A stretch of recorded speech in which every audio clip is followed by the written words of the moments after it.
Hey, hey, hey. Welcome to the Sofa Squad. Dun, dun, dun, dun, dun. Hey, hey, hey. I was like, what's that on the thing back there?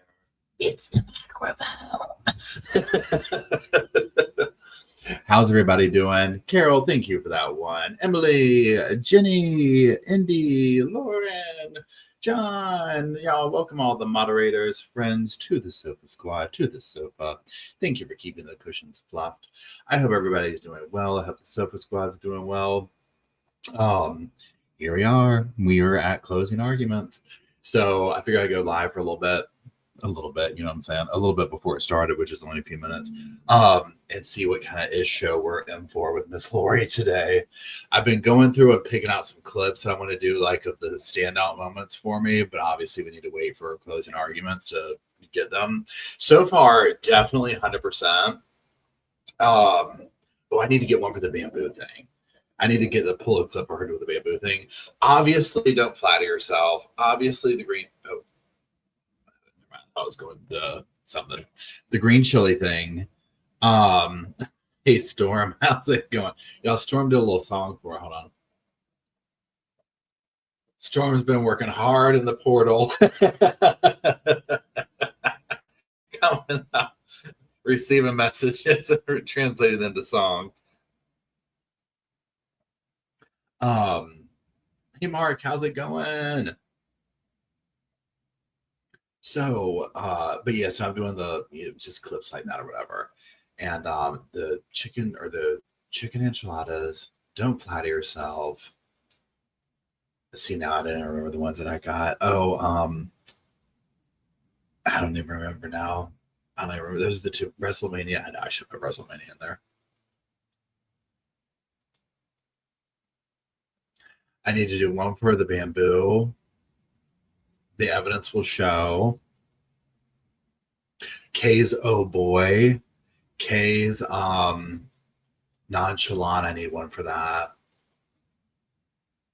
Yeah, there's several things. I have to see which all I can like pick out and whatnot. So anyways, that's what I was doing. I hope everybody's well. I am currently in Asheville, North Carolina. I went for a quick little hike this morning after the gym, and then went to the grocery store, and then came back, and then been just kind of like not lazy, but like just a slow, like, okay, let's get this set up. Let's go start, doing some content stuff, that kind of stuff. So yeah, mostly. The evidence will show. The evidence did not show. So exactly, today we are at closing arguments, and we're just going to see what happens. I mean, we heard from the other day, State said maybe an hour. Lori said way less than that for her. So there's that. So basically what we'll plan on doing is just, and I don't know, y'all tell me how you want to do it. The way it sounds like they're going to go is it could be like later this afternoon that the jury is sent off with it. So we might be in like a hold pattern. Now, again, I can't fathom it's going to take them that long. Okay. I personally would be like, look, let's start this week off right. Let's finish this up. Let's go in that room back there. Let's do a little something. Let's come back out. Oh, yeah, she still could choose to testify. If she chooses to testify, which would not shock me, that's y'all. Emily, I hope your new place is going well. I hope that's all how you like it. Strongly a bamboo shirt, like bamboo shirt. I love that name. I love that. Hey, Shannon, how's it going? I know it. My cavalry controls actively having a puppy. Oh my gosh, and it's your birthday. Oh, that is so amazing. Congratulations, and thank you for the super chat. Oh, good one, Jenny. Good one, Jenny. Please on feed now. What's up? So my mom has been asking all morning, who wrote this song? Who wrote this song? Send me the whole thing. Where'd you get this song?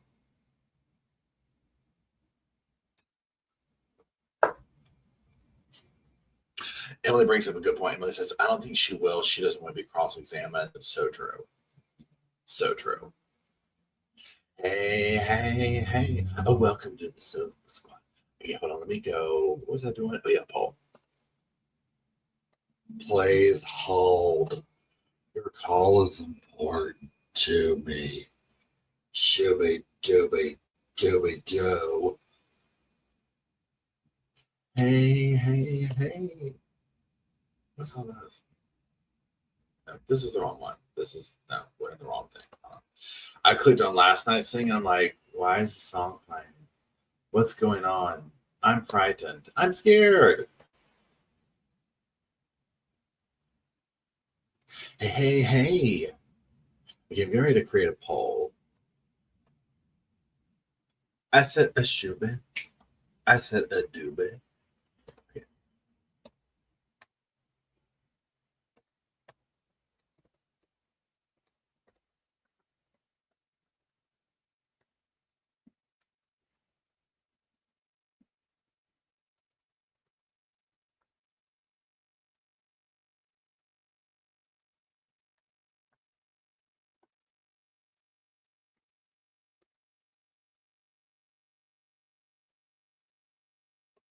Welcome to the Sofa Squad. Okay, there we go. Oh. Okay. Make my little pillows. Now we don't have the normal sofa, which is kind of good. Let's get a little too comfy for that. Just. Oh, that's so cute. Everybody's having animals. Thank you, Crafty. Please hold. Well, what's going on? Well, what is going on?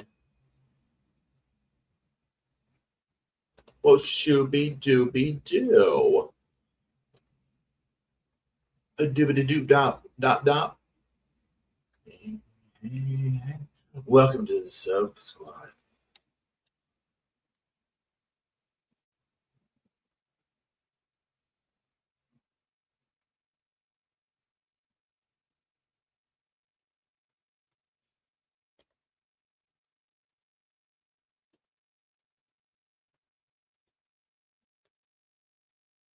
The puppies need me. Oh, please. None of that fancy credential stuff. Okay, here we go. Ay, oh.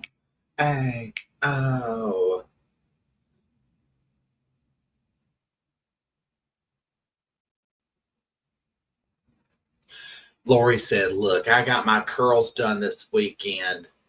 Lori said, look, I've got my Easter do. Hey, RJB, what's up? And he says, I'm singing the off. You can't hear me. I love it.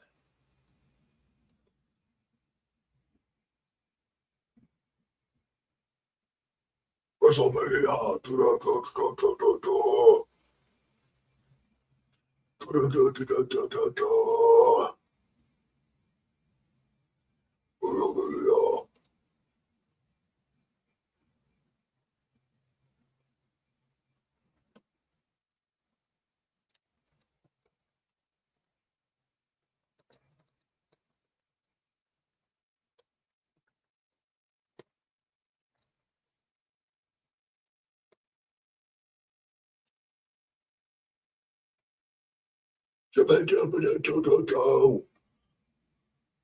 We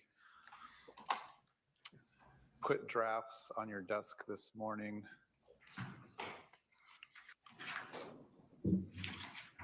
Last week, let me just pull up that email. Okay, I'm going to mute myself.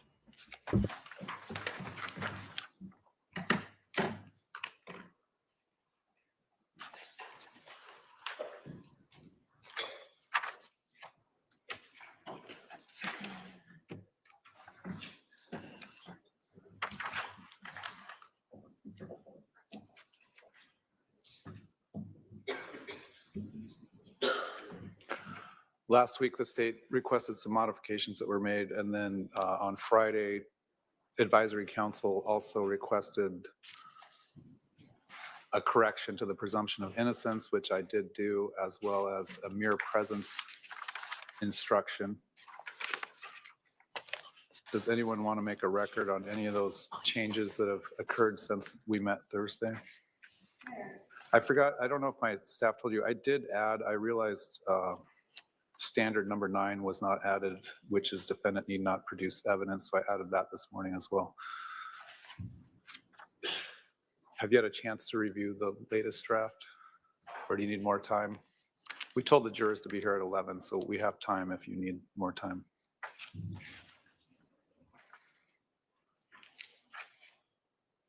I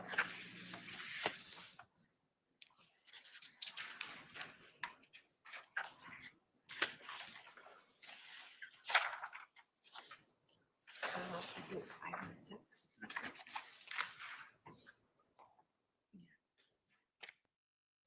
Thank you, Orange.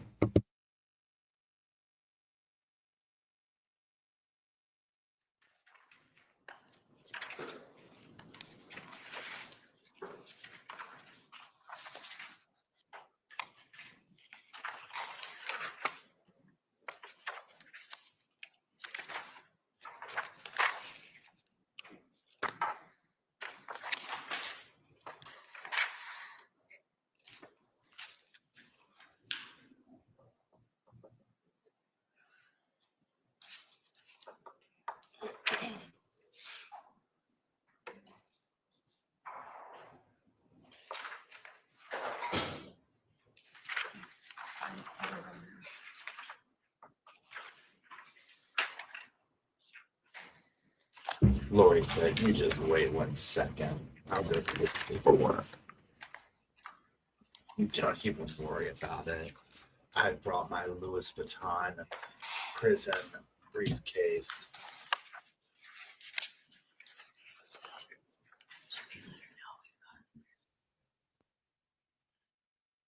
They've gone. Any other record you want to make on mere presence? Oh, yeah. All right, has the defendant had a chance to review the final instructions? Yes, Your Honor. Any additions or corrections? No, Your Honor. All right, we're still waiting for a few jurors to show up. The plan this morning, well, let me ask the defendant, you still plan on resting? I do. Okay, so when the jury comes in, I'll remind them that the state rested last Wednesday, and then I'll turn to you and you'll presumably say the defense rests. I'll read the jury instructions and we will break after I read the jury instructions. Depending on what time we break, I'll tell them what time to come back for the closing arguments, approximately an hour later, or around 1 p.m. While we're waiting, I had my staff email the parties about any potential aggravators. I didn't see a response to that. So in addition to, if there is a second phase of this trial for aggravation, in addition to a dangerous finding, does the state know what other aggravators it might be pursuing? Potentially the emotional harm.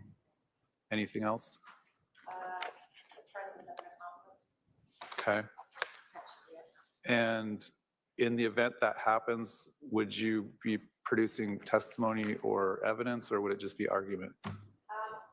Potentially testimony from Mexican. Okay. All right.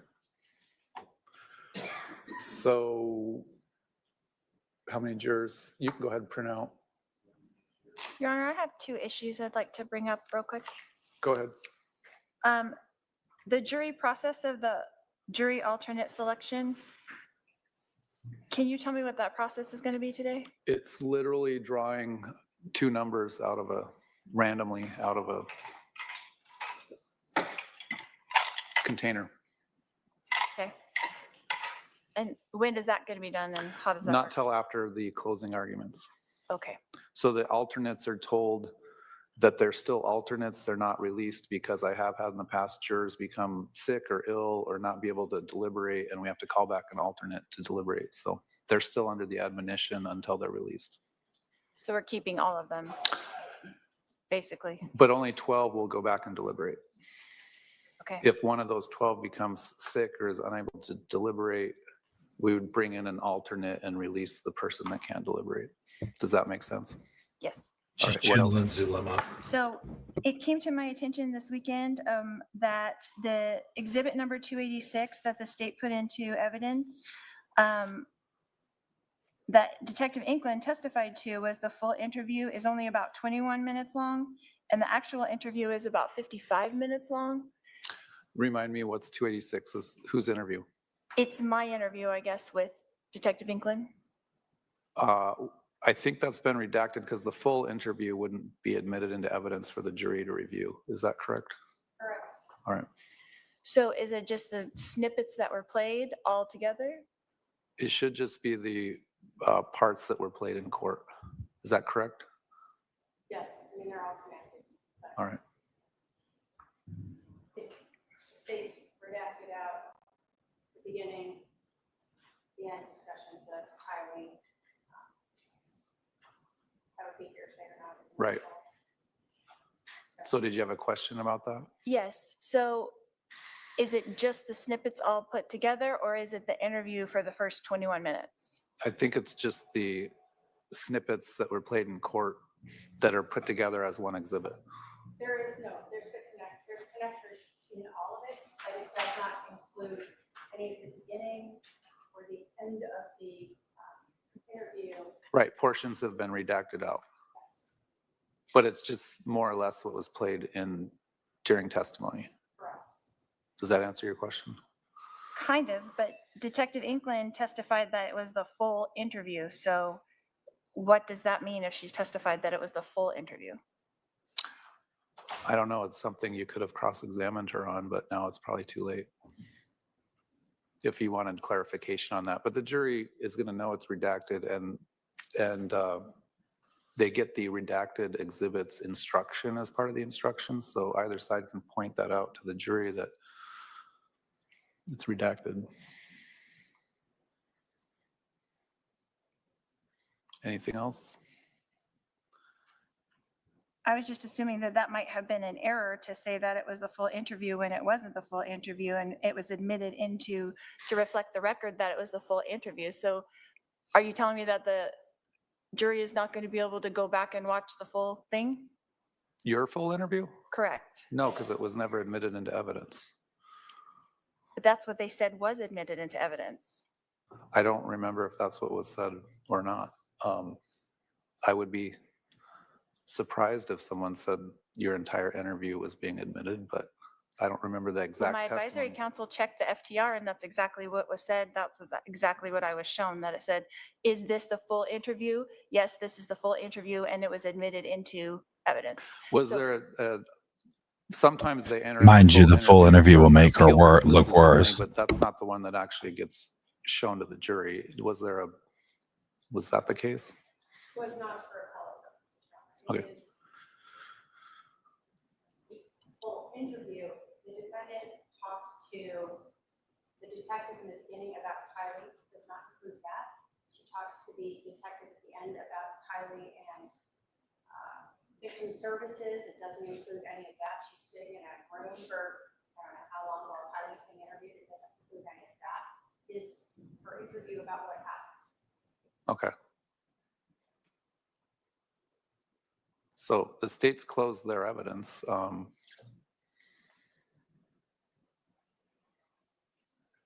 I'm just trying to find out what the jury is going to be seeing. They have all that evidence in the evidence when they deliberate. Is that correct? They Whatever have was, access to that. whatever was admitted into evidence, which portions of your interview were not admitted into evidence, it sounds like. Okay, but from what I'm understanding from the state, just correct me if I'm wrong, it's not just the snippets that were played, but it's a partial part of the interview and some of it was redacted. Is that correct? That's what I'm understanding. The parts regarding what Tylee said or did or didn't happen, the hearsay parts were, the start and the end were redacted out.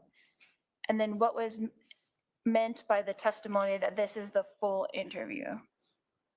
I don't know. I guess that's something that someone could have asked that witness.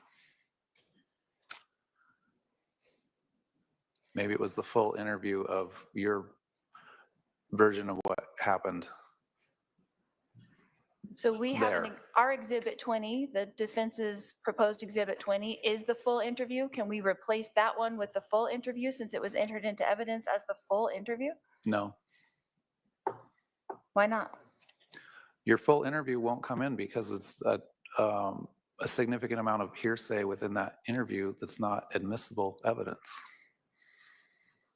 It was admitted as the full interview. Well, if a witness testified that it was a full interview, either side could have clarified that with that witness. I don't know what that witness meant when they said that.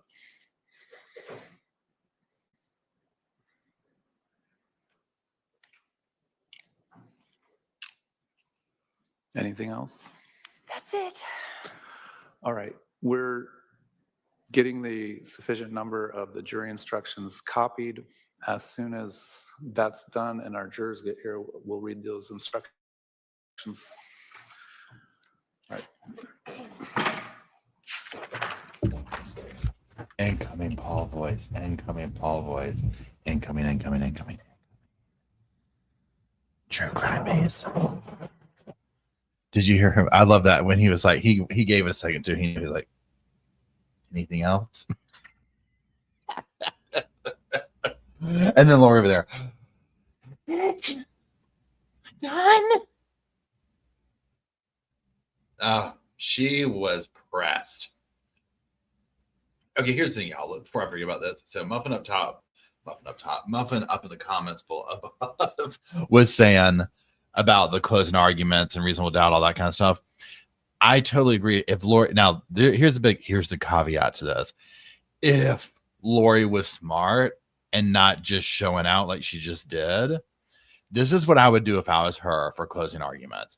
I would get up there and recount everyone talking about, I asked all these people, did they personally see or hear with their own eyes and mouth or ears me trying to conspire to take out Charles? Nope. They all said no, whatever. Kay did do the caveat of, but we've seen a lot of evidence. I would then literally hammer in reasonable doubt and then follow it up with her little family tragedy, whatever she wants to say, whatever, and rest my case. I would not go into it. I would just be like, nobody say they could see this. Bam. Done. But I can almost 100% guarantee you, I'm almost willing to bet that I'm psychic on it, that she will not do that, right? She will not do that. Okay. Especially what we've seen today, right? She's like, oh no, I'm getting ready to get up here, bring this to a case to a close.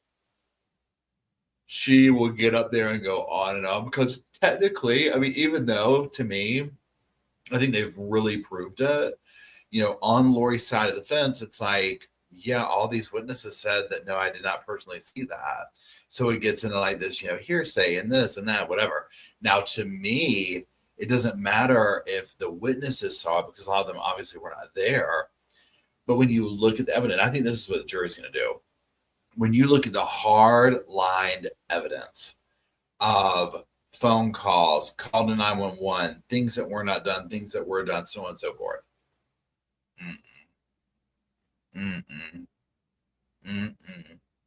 To me, it's case closed. Guilty. Yeah, she didn't have a good little weekend. She didn't have a good weekend. Right? Yeah, Jenny said the text alone got her. Yeah, 100%. And notice she has to avoid that kind of stuff, though, because it's so obvious. Oh, excuse me. It's so obvious guilty. So if she is, how was I going to say this? Not smart, but if she does the typical Lori thing, she's going to incriminate herself even worse in the closing. Because she'll, like, I literally would not be talking about anything. I'd be up there talking about, these people don't see anything. This is just, this happened, that happened. I didn't do this. I wasn't there. I didn't do, whatever. There's reasonable doubt. There is a doubt that I did that. And then I walk off. I walk away. Go get my little peanut butter and jelly in the back room. But she's not going to do that. And again, like Jenny just said, just take one of the things that we saw It's plain and simple. Plain and simple what went on. I mean, it doesn't just, it's literally, they have handed this to the jury, but you never know, right? And I like, so if I was a jury and I wanted to like, do my due diligence, I'd get back there and I'd be talking about this. I'd be like, okay, look, give me a piece of paper real quick. Thank you. Like, first of all, do y'all want to see if we can get them to run to Starbucks real quick before we do this? Get something for the ride home? Okay, cool. Like, I want a mocha. One of those little pepper egg bites. Yeah, I love those too. And then I just lay it out. I'd be like, okay, so they called, Alex texted who went at what time, and Lori did this. And because I'd want to make sure that I wasn't dumb for what I just listened to. I'd be like, now help me.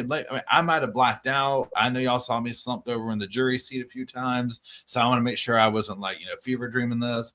Am I correct when they say that she left the house and went and got some flip-flops and some Burger King, and then 45 minutes later, they called 911? And they'd be like, yeah, you weren't fever dreaming that. I'd be like, okay, well, I'm good to go. As soon as I bring that Starbucks back, we can send a little note to the judge. I mean, honestly, I'd be like, just like, give me my Starbucks and send that little note to the judge. I want extra sprinkles, some whipped cream, the whole 9 yards. We've got important business. We've got a businesswoman's lunch up in here. We invented Post-its. We earned it. We deserve it. Bring the Starbucks. You know what I'm saying? Speaking of, I made a cup of coffee. Hold on. But literally, like, if they wanted to just do their due diligence, whatever, like, you could just compare notes. Because I literally would want to be like, am I dumb? Like, let me make sure this is exactly this timeline that popped off right here. And then I'd be like, okay, and let's talk about those text messages. What else do you say? That right there, it's like, because like somebody else said where it's like, that's why it's, or I don't know who it was, but in the comments said, that's why it's conspiracy. They didn't have to like personally see it. Exactly. Right. That's where she doesn't really have any kind of leg.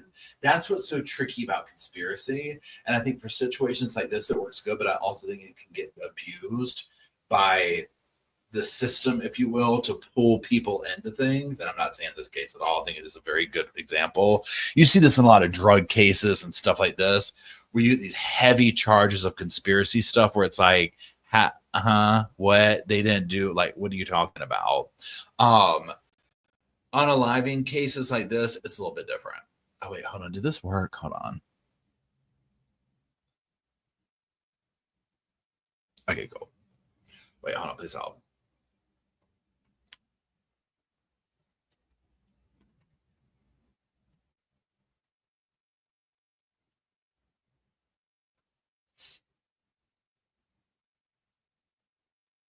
Hey, Audra, how's it going?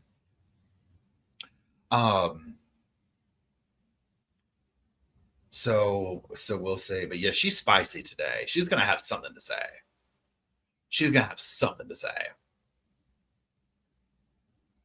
Oh, Miss Woozy, how do you like the mushroom coffee? I saw that and was curious about it.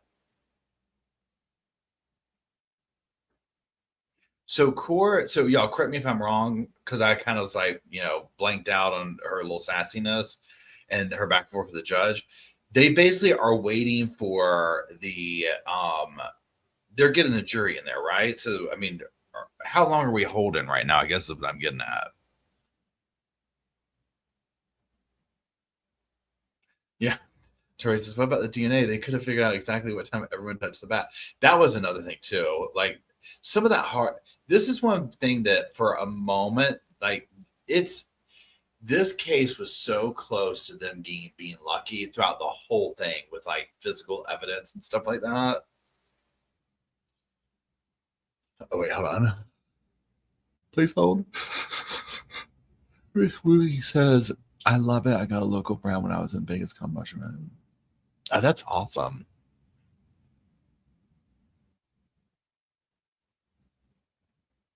Does it taste mushroomy? $45 for a 60-day supply, and you have to go ahead and slap that in half for me, because I would be abusing it. Like I drink a lot of coffee is what I'm getting at.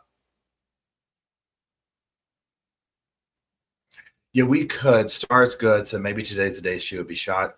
We might be getting the shock belt instant today. Thank you, Wilma. Oh, an almond latte. So this is what I started doing. Like, so this right here, I'm drinking a mocha from this morning. I get almond milk for calorie reasons. Like, it's just less calories.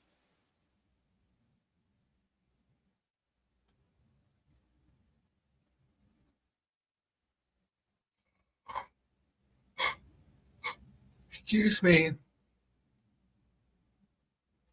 That says I gave it a fair taste and a fair chance. It's awful. Yeah, I'll either love it or I hate it. Yeah, when it Phoenix says, I hope y'all are doing well. Phoenix says it would be great if Lori pulled a WrestleMania moment. It really would. That would be like the cherry on top for this case, right?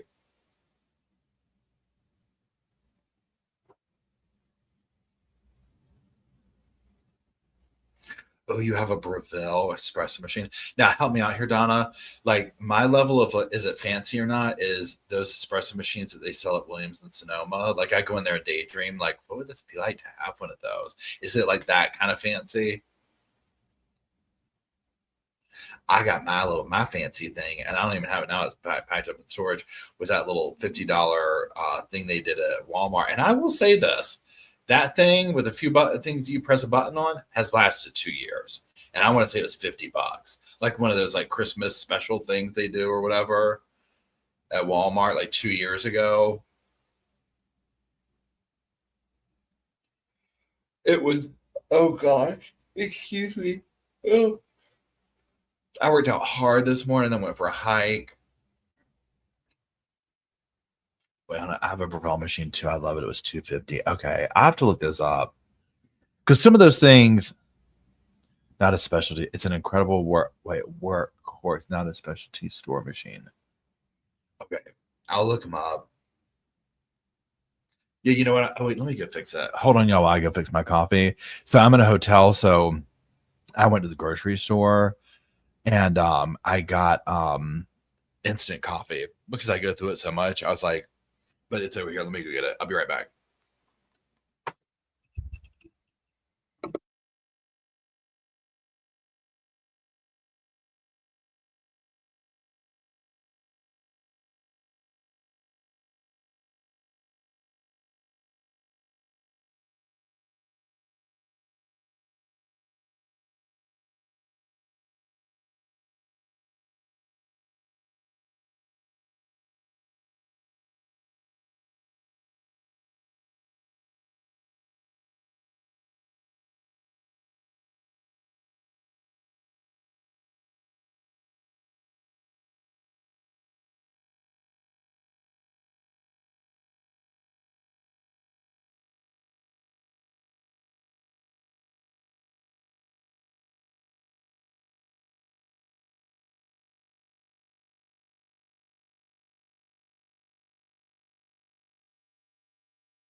Hey, hey, hey. Welcome to the Sofa Squad. Shooby dooby doopy doopy doo. Okay, I'm gonna mute this screen because it'll scare me when it comes back on. If I'm not watching it, or you know what I'm saying? Oh, okay.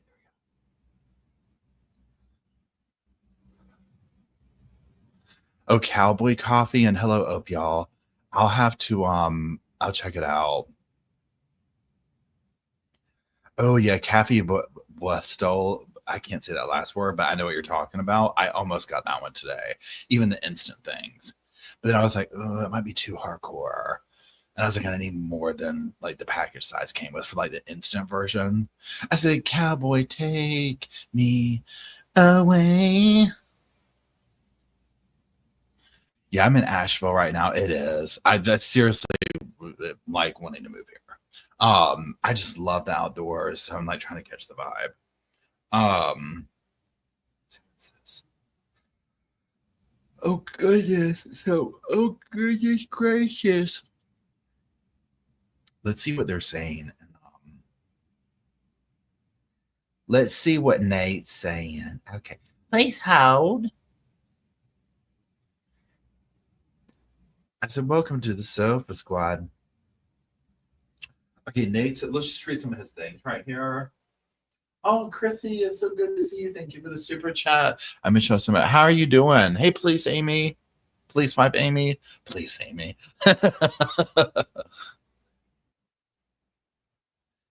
Give me back. Is it a Cowboy Coffee? Is it here? Is Cowboy Coffee a local thing to me? I know. I'm literally already rejecting her. Chrissy, I hope you're doing well. We got movement. Okay, so an hour ago, Nate said, just saw Brandon Boudreaux walk into a private room near the courtroom. Sheriff Ron Hall is also here from Rexburg, waiting to get into the courtroom. 1 minute ago. Oh, gosh. Oh, wait, hold on. Please hold. Please hold. Please hold. Oh, my goodness. We've got movement. We've got movement.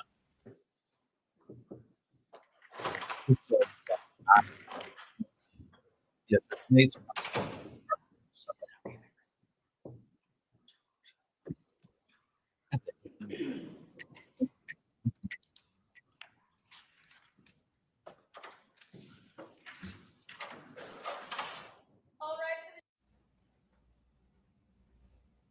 Slingshot Coffee is also a North Carolina brand. I wouldn't mind. Okay, so you know how Stephanie Harlow and Derek have their own coffee line and stuff? I mean, I love coffee. Of course, I would love to do a coffee line or whatever. But I also would love to do something like maybe a chocolate line, like a hot chocolate or something like that. I don't know, something like that. Bring the jury. All right, please be seated. The jury is. Okay, I'm gonna quiet myself. Welcome back, members of the jury. Last Wednesday afternoon, the state rested its case, so now I'll turn to the defendant. The defense also rests, Your Honor.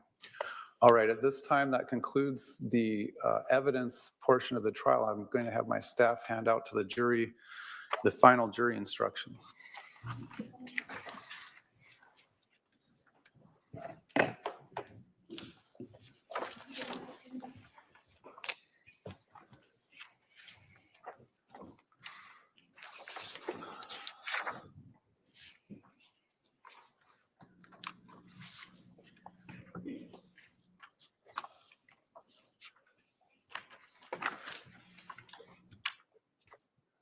Are we one? Oh, nope, we got it. Okay. Jurors have the instructions. Much like the preliminary instructions, you can either follow along with me or just listen. I need to read these into the record. Duty of jury. It is your duty as a juror to decide the case by applying these jury instructions to the facts as you determine them. You must follow these jury instructions. They are the rules you should use to decide this case. It is your duty to determine what the facts are in the case by determining what actually happened. Determine the facts only from the evidence produced in court. When I say evidence, I mean the testimony of witnesses and the exhibits introduced in court. You should not guess about any fact. You must not be influenced by sympathy or prejudice. You must not be concerned with any opinion that you feel I have about the facts. You, as jurors, are the sole judges of what happened. You must consider all these instructions. Do not pick out one instruction or part of one and ignore the others. As you determine the facts, however, you may find that some instructions no longer apply. You must then consider the instructions that do apply together with the facts as you have determined them. Evidence to be considered. You are to determine what the facts in the case are from the evidence produced in court. If the court sustained an objection to a lawyer's question, you must disregard it and any answer given. Any testimony stricken from the court record must not be considered. Rulings of the court. Admission of evidence in court is governed by rules of law. I have applied those rules during the trial and resolved any issues concerning the admission of evidence. If an objection to a question was sustained, you must disregard the question and you must not guess what the answer to the question might have been. If an exhibit was offered into evidence and an objection to it was sustained, you must not consider that exhibit as evidence. If testimony was ordered stricken from the record, you must not consider that testimony for any purpose. If evidence was admitted for a limited purpose, you shall consider that evidence only for that limited purpose. Do not concern yourselves with the reasons for my rulings on the admission of evidence. Do not regard those rulings as any indication from me of the credibility or weight you should give to any evidence that has been admitted. Direct and circumstantial evidence. Evidence may be direct or circumstantial. Direct evidence is the testimony of a witness who saw, heard, or otherwise sensed an event. Circumstantial evidence is the proof of a fact or facts from which you may find another fact. The law makes no distinction between direct and circumstantial evidence. It is for you to determine the importance to be given to the evidence regardless of whether it is direct or circumstantial. Redacted exhibits. Some of the exhibits that have been admitted into evidence have had portions deleted from them for legal reasons. Do not concern yourselves with the reasons why some portions of the exhibits have been deleted. Do not speculate upon what the deleted portions might or might not reveal. Indictment is not evidence. The state has charged the defendant with a crime. A charge is not evidence against the defendant. You must not think a defendant is guilty just because of a charge. The defendant has pled not guilty. This plea of not guilty means that the state must prove each element of the charge beyond a reasonable doubt. Self-represented defendant. The defendant in this case represents herself. All instructions I read to you that include references to lawyers or attorneys apply equally to the defendant's self-representation at trial. The defendant's decision to represent herself should not be considered by you when determining the facts. Comments are not evidence. In their opening statements, the prosecutor and the defendant talk to you about the law and the evidence. In a few minutes, the prosecutor and defendant will give their closing arguments and will talk about the law and the evidence. What they said or say is not evidence because it is not sworn testimony, but it may help you to understand the law and the evidence. Credibility of witnesses. In deciding the facts of this case, you should consider what testimony to accept and what to reject. You may accept everything a witness says or part of it or none of it.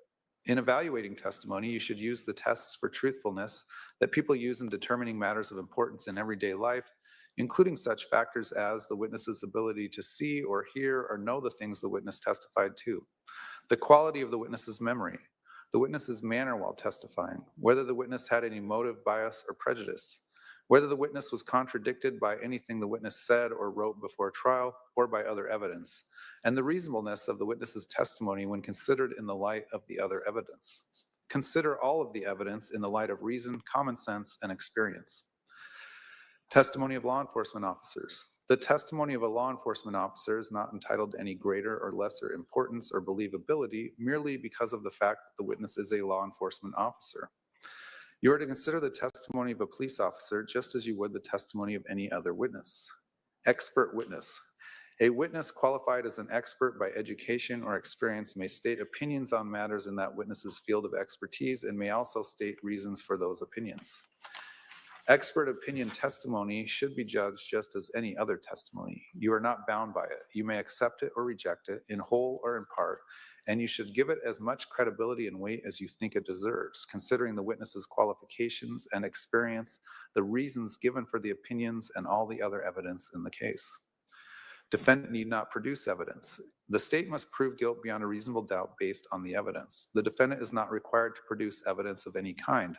The defendant's decision not to produce evidence is not evidence of guilt.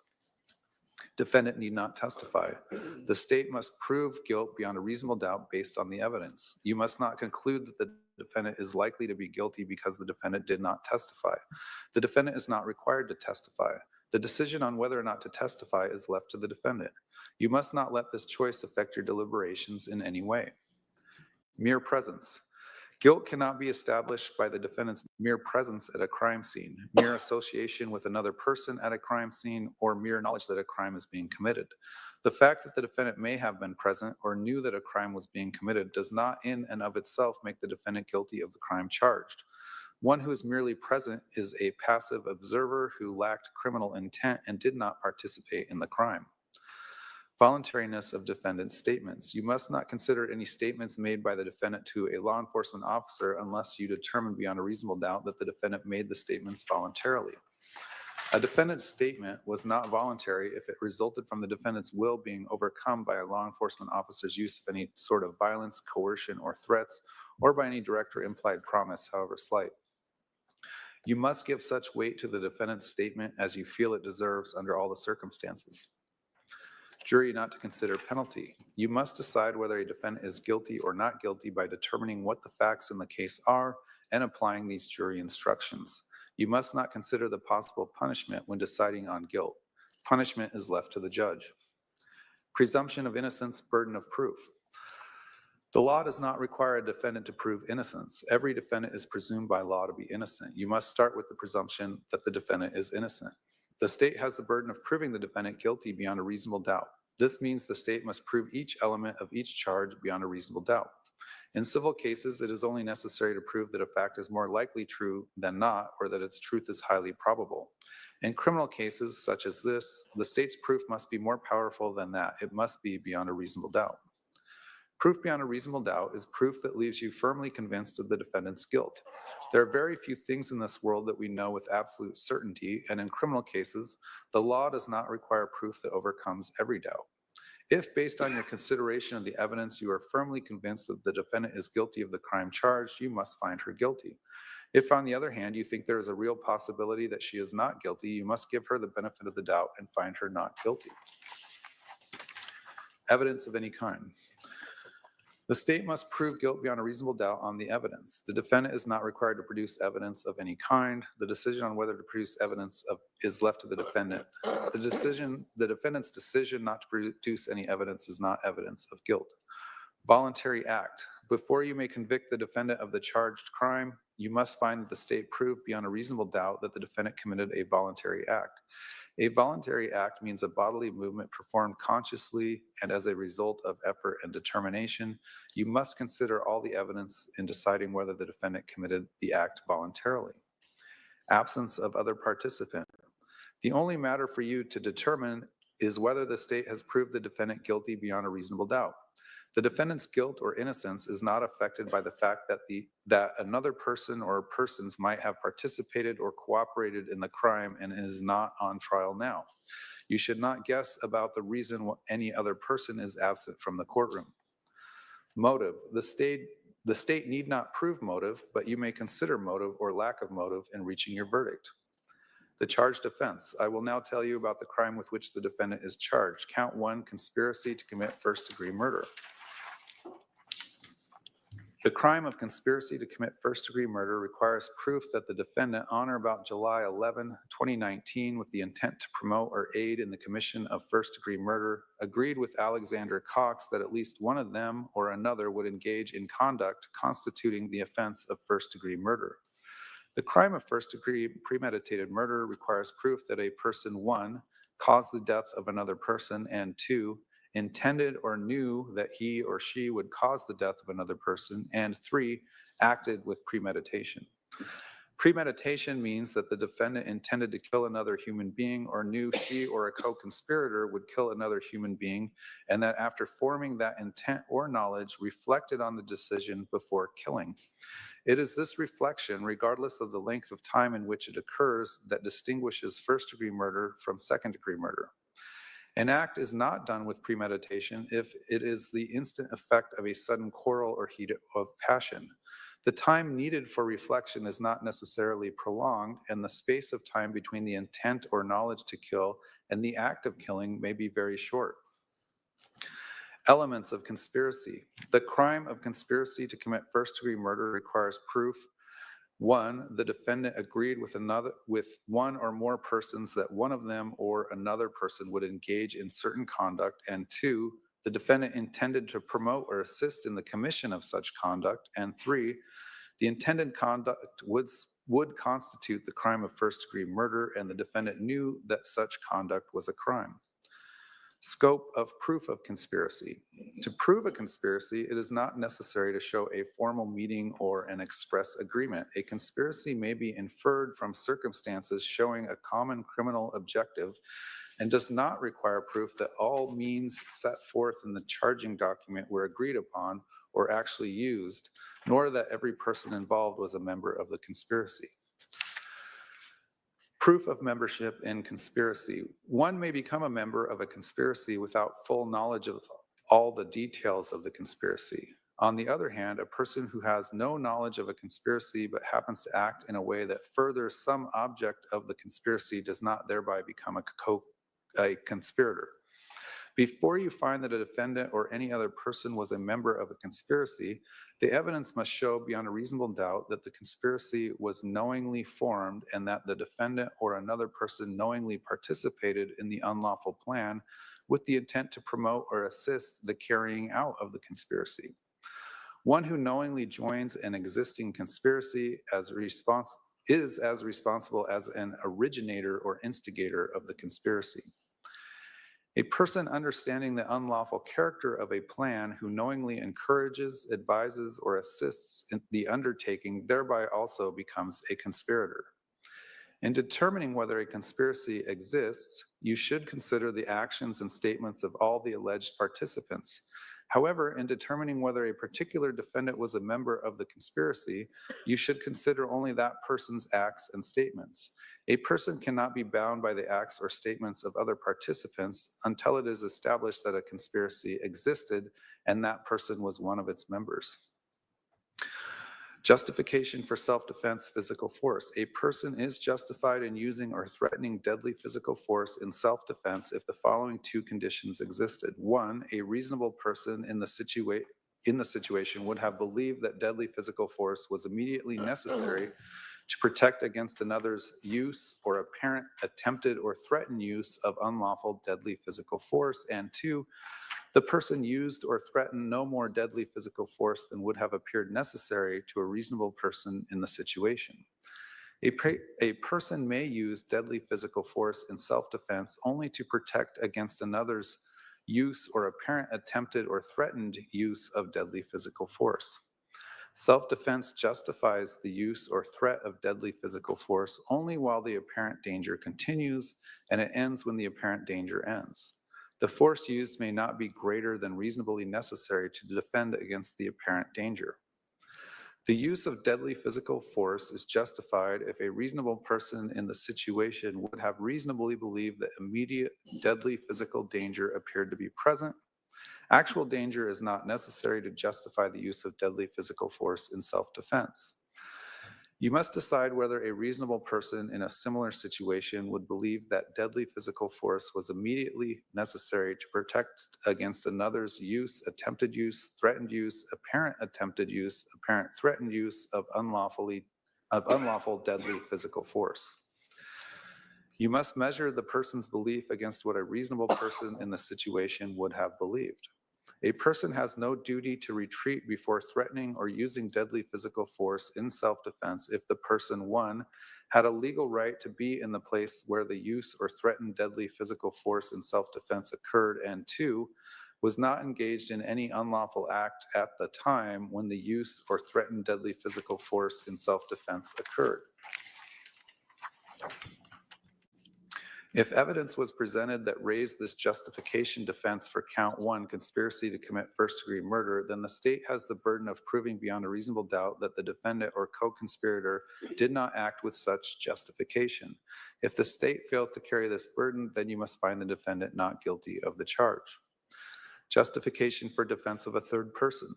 A person is justified in using or threatening physical force in defense of a third person if the following two conditions existed. 1, A reasonable person in the situation would have believed that physical force was necessary to protect against another's use, attempted use, apparent attempted use, threatened use of unlawful physical force against a third person, and 2, the defendant used or threatened no more physical force than would have appeared necessary to a reasonable person in the situation. A defendant may use deadly physical force in defense of a third person only to protect against another's use, attempted use, apparent attempted use, threatened use of deadly physical force. Defense of a third person justifies the use of or threat of physical force or deadly physical force only while the danger continues, and it ends when the danger ends. The force used may not be greater than reasonably necessary to defend against the danger. Actual danger is not necessary to justify the use of physical force or deadly physical force in defense of a third person. The use of physical force or deadly physical force is justified if a reasonable person in the situation would have reasonably believed that immediate physical danger appeared to be present. You must decide whether a reasonable person in a similar situation would believe that 1, physical force was necessary to protect against another's use, attempted use, apparent attempted use, threatened use of unlawful physical force against a third person, or 2, deadly physical force was necessary to protect against another's use, attempted use, apparent attempted use, threatened use of unlawful physical force against a third person. You must measure the person's belief against what a reasonable person in the situation would have believed. The state has the burden of proving beyond a reasonable doubt that the person did not act with such justification. If the state fails to carry this burden, then you must find the defendant not guilty of the charge. Use of force in crime prevention. A person was justified in threatening or using physical force and or deadly physical force against another if and to the extent the person reasonably believed that physical force or deadly physical force was immediately necessary to prevent another from committing or apparently committing the crime of aggravated assault. There is no duty to retreat before threatening or using deadly physical force. There is no requirement that any threat to the person's safety exists before the person may use physical force and or deadly physical force. However, physical force and or deadly physical force can be used only to the extent it appears reasonably and immediately necessary to prevent commission of the crime of aggravated assault. The person's use or threatened use of physical or deadly force is not limited to a person's home, residence, place of business, land the person owns or leases, or conveyance of any kind, but includes any place in this state where a person has a right to be. The person is presumed to have acted reasonably if the defendant reasonably believed he or she was acting to prevent the imminent or actual commission of aggravated assault. The person is justified in using physical force and or deadly physical force against another person, even if that person is not actually committing or attempting to commit the crime, if the person reasonably believed he or she was preventing the commission of the crime. Actual danger is not necessary to justify the use of physical force or deadly physical force in crime prevention. If evidence was presented that raised this justification defense for first-degree murder, then the state has the burden of proving beyond a reasonable doubt that the person did not act with such justification. If the state fails to carry this burden, then you must find the defendant not guilty of the charge. Non-justification for threat or use of physical force. A person is not justified in using or threatening physical force against another in response to verbal provocation alone, or if the defendant or co-conspirator provoked the other person's use or attempted use of unlawful physical force, unless 1, the defendant or co-conspirator withdrew from the encounter or clearly communicated to the other person the intent to withdraw with the reasonable belief that the defendant could not safely withdraw, and 2, the other person continued or attempted to use unlawful physical force against the defendant or co-conspirator. The state has the burden of proving beyond a reasonable doubt that the defendant and or co-conspirator did not act with such justification. If the state fails to carry this burden, then you must find the defendant not guilty of the charge. Definitions. Intentionally or with the intent to means that a person's objective is to cause that result or to engage in that conduct. Intent may be inferred from all the facts and circumstances disclosed by the evidence. It need not be established exclusively by direct sensory proof. The existence of intent is one of the questions of fact for your determination. Knowingly, willfully, or knew means that a person is aware or believes that his or her conduct is of that nature or that the circumstance exists. It does not require any knowledge of the unlawfulness of the act or omission. If the state is required to prove that the defendant acted knowingly, that requirement is satisfied if the state proves that the defendant acted intentionally.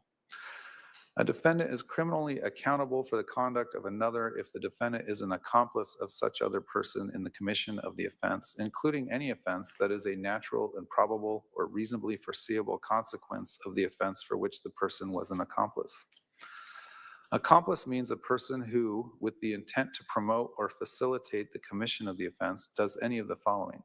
1, solicits or commands another person to commit the offense, or 2, aids, counsels, agrees to aid, or attempts to aid another person in planning or committing the offense, or 3, provides means or opportunity to another person to commit the offense.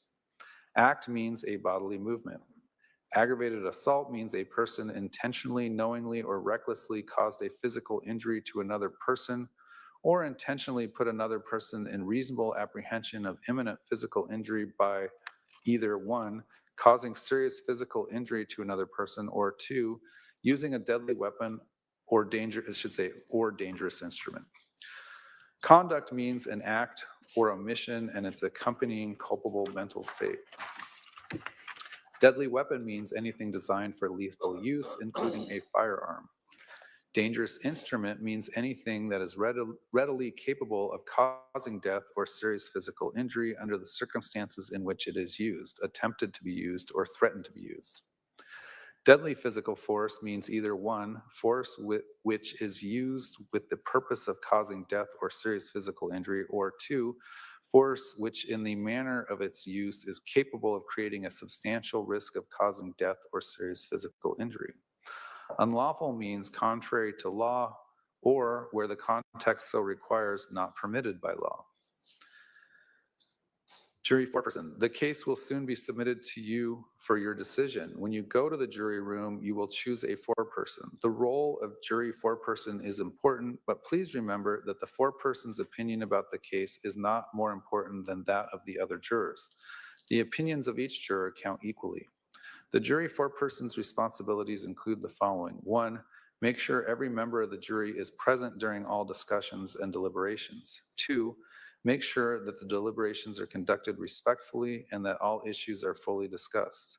The discussions should be open and free so that every juror may participate. 3, all jurors should be allowed to state their views about the case and what they think the verdict should be and why. 4, all members must agree unanimously on any verdict. Therefore, the foreperson should count the votes to ensure that every juror has voted. 5, if you reach a verdict, fill out the verdict form and then sign the form on behalf of the jury. 6, if the jury reaches a verdict, the foreperson will inform the courtroom assistant. When the jury returns to the courtroom, the foreperson will bring the signed or unsigned verdict form as well as any question forms that may have been used. 7, when you return to the courtroom, the court will ask the foreperson whether the jury has reached any verdict. The foreperson will respond yes or no. The foreperson is not expected to read any verdict to the court. That will be done by the clerk. Closing instruction. In a few minutes, we're probably going to take a lunch break, and then after the lunch break, you will hear the closing arguments in this case. After that, the case will be submitted to you for decision. I suggest that you discuss and then set your deliberation schedule. You are in charge of your schedule and may set and vary it by agreement and the approval of the court. After you have decided on a schedule, please advise the courtroom assistant. You are to discuss the case and deliberate only when all jurors are together in the jury room. You are not to discuss the case with each other or anyone else during breaks or recesses. The admonition I have given you during the trial remains in effect when all of you are not in the jury room deliberating. After setting your schedule, I suggest that you next review the jury instructions and verdict form. It may be helpful for you to discuss the instructions and verdict form to make sure that you understand them. Again, during your deliberations, you must follow the instructions and refer to them to answer any questions about applicable law, procedure, and definitions. Should any of you or the jury as a whole have a question for me during your deliberations or wish to communicate with me on any other matter, please utilize the jury question form that we will provide you. Your question or message must be communicated to me in writing and must be signed by you or the foreperson. I will consider your question or note and consult with counsel before answering it in writing. I will answer it as quickly as possible. Remember that you are not to tell anyone, including me, how you stand numerically or otherwise until after you have reached a verdict or have been discharged. During your deliberations, you must not communicate with or provide any information to anyone by any means about this case. You may not use any electronic device or social media to communicate to anyone any information about this case or to conduct any research about this case until I accept your verdict. All 12 of you must agree on the verdict. You must be unanimous. Once all 12 agree on a verdict, only the foreperson needs sign the verdict form on the line marked jury foreperson. You will be given one form of verdict. The verdict form reads as follows, and there is no significance to the order in which the options of guilty or not guilty are listed on the verdict form. So this is a sample verdict form at the end of your instructions. It indicates this is a sample. An official verdict form will be given to you by the courtroom assistant in the jury room. Verdict, count 1, conspiracy to commit first-degree murder.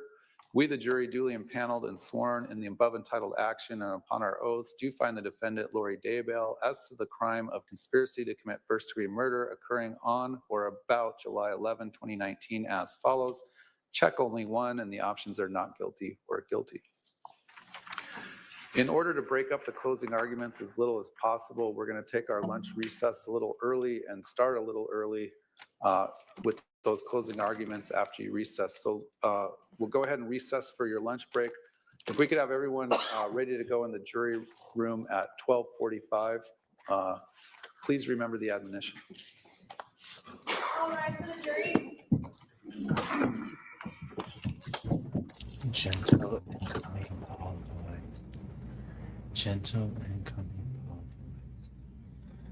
Getting closer. Getting closer. Gentle and coming always. Please hold. Okay. So 45 minutes. Okay, so what time is it? It's 3 o'clock Eastern time. I mean, we just started. So 3:45, we're coming back. Now we're gonna play something here in a minute. The Charles Vallow full body cam footage. And hey, let me get my stretching in on here. It's major rejecting of that, y'all. Oh my gosh. I just zoned out. Like my attention span came back in when it was like, conspiracy. This is what that means. I mean, you heard him talk. I mean, she's cooked. there's nothing to say about it. Yeah, North says they deserve a break after that instruction. 100%. Absolutely agree.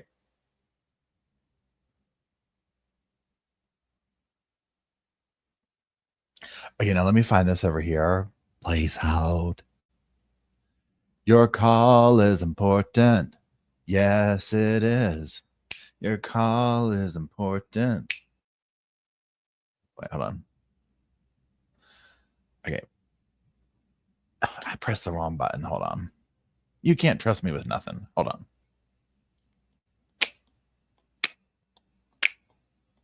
Shooby-doo, dooby-doo-doo. Shooby-doo, dooby-doo-doo. Okay.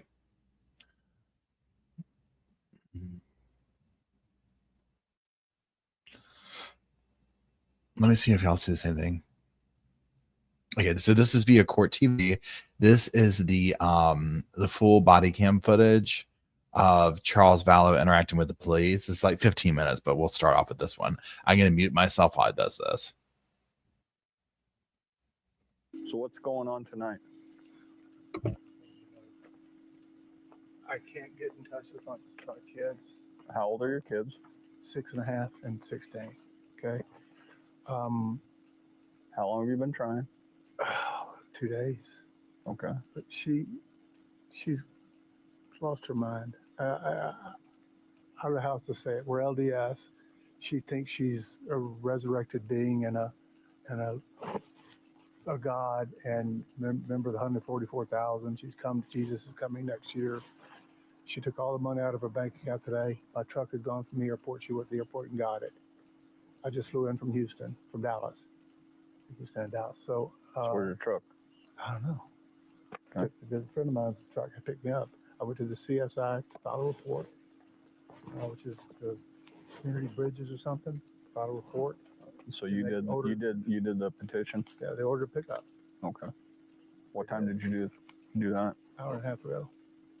Okay. So what makes her a danger to herself and to others? She threatened me, murder me, kill me. She threatened to murder you? Yes. And she said, How did she do that? My bishop right there is in the car. He was on the phone with me today when she said, I will have you destroyed, is what she said there. Okay, that's not a threat to kill you. Yesterday was a threat to kill me. Okay. What did she say yesterday? She said, you're not Charles. I don't know who you are, what you did with Charles, but I can murder you now with my powers. Okay. Okay? All right. So I'm gonna kill you too. Yesterday was, So she's speaking as a spiritual being. She's not here. She's Okay. lost her reality. Is this just all recent, or has it been going on? It's been going on for about 4 or 5 years. It's gotten really, really bad lately. She goes to the temple every day and speaks with Moroni and Jesus Christ. And they tell her what to do. And now she came to her today, and last couple of days she says, I'm not Charles. You're not Charles. You're Nick Schneider. I don't know where she gets his names from. She got all this stuff from these people in Utah who tell her how many past lives she's had and probation she's had. And she's was married to Moroni way back when. And So when you came back, why didn't you just go to the home? because she told me not to come near it. All my stuff is gone. Okay. I'm not stupid. She could have done anything. Okay. I thought this would be the best way to do it. With what she's gone through and what Gabe witnessed with me on the phone today, I thought it was best to have her. She's psychologically, she's gone. Something's happened to her. How old is she? 45. 45. Beautiful So, so if we talk to her, is she going to be able to have a rational conversation with us? Oh, she will. I'm sure she will. Okay. Yeah, she's just. She'll probably tell me I'm crazy, huh? Is that what you suspect? Probably. But Okay. you're a dark spirit. That's what she's going to tell you. Okay. Okay, I'm a dark spirit. Gabe's going to be, he's our bishop. He's going to be a dark spirit. Whatever that means. Okay, you're evil. And you said this has been going on for like 4 years? Well, it's to an extent, but it's gotten really bad the last several months. And I've been trying to ignore it because hoping it'll get better. Is she on any medications? No. No? She won't do medication. She's Okay. Has she been to a doctor? She won't go to the doctor because she's a translated being, and they would find out that she's translated. She cannot be killed. She cannot die. And that's what she thinks? Yes. Okay. Has she made any statements about wanting to hurt the children or anything? Today she said with Gabe on the phone, come take the kids. I don't care what happens to them. Come take them. Okay, but she didn't make a direct threat towards the kids? No, not a direct threat. Okay. And then she said that she would murder you through a spiritual... No, she said, I can murder you. I can murder you. And she's talking in a I will kill you. Spiritual. No, she's talking physically. I will kill you because you're not Charles, and nobody will care. Okay. So she at this point doesn't think you are her husband? She thinks I'm Nick Schneider. Who's Mick Schneider? I have no idea. Okay. It's the name she used. I don't know where it came from. Okay. I'm just like, I'm as bewildered as you are. This is so foreign to me. Normal people, as far as I'm concerned, but this happens. It just drives me. I don't know what to do.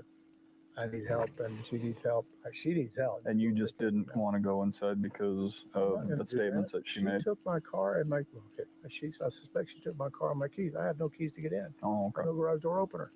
Okay. She knows what she's doing. She took $35,000 out of our bank account today. I can't make payroll Friday for my company. She changed our bank account numbers. I had to change it myself to get back in, and I saw all the money's gone. I've got $7 in my name. So, what's your first name again? Charles. Charles lives here with his wife and 2 children. Charles was away on business. Third nephew upstairs. His name is Zach. He's 19. He's our nephew. He can stay with us. Have you tried to call him? Yeah, he won't call me back either. Why won't he call you I back? don't know. Okay. That's what I'm worried about. I hope they're okay, but I don't know. It's valid. All right. So his question is, he lives here. There's no orders against either one of them. If we can't make contact, wants to let us in. Now we're doing a 670 check. I don't know how to get in. I can have to break a window. I can try to. Where I was going with this, he was in Houston on a business trip, and then he flies back in to Sky Harbor, and his truck's gone. He suspects that she went there and took the truck. He doesn't know. Use my wallet in it, so. Right. So, all right. Is it this house or the one with the flashing lights? Right there. On the side of the road. Oh, where those palm trees are? You don't have a hidden key, No, it's in the house. so it's not hidden. JJ can open it, but we have to keep those locks really. Understand. He's a runner.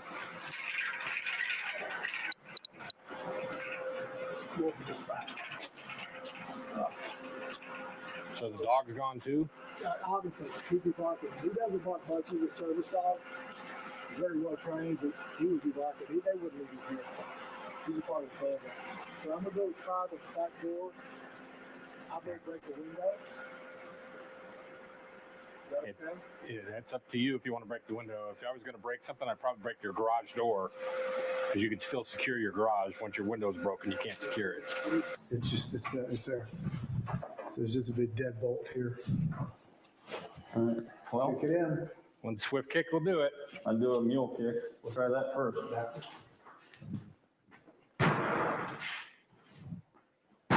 You gotta get closer.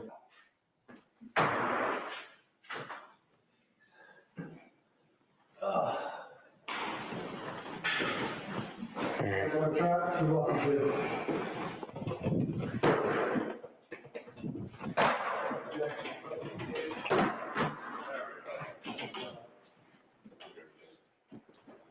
You want us to enter the home, right? Want us to clear it, sir? Yes, please. Door, police. Anybody in the house?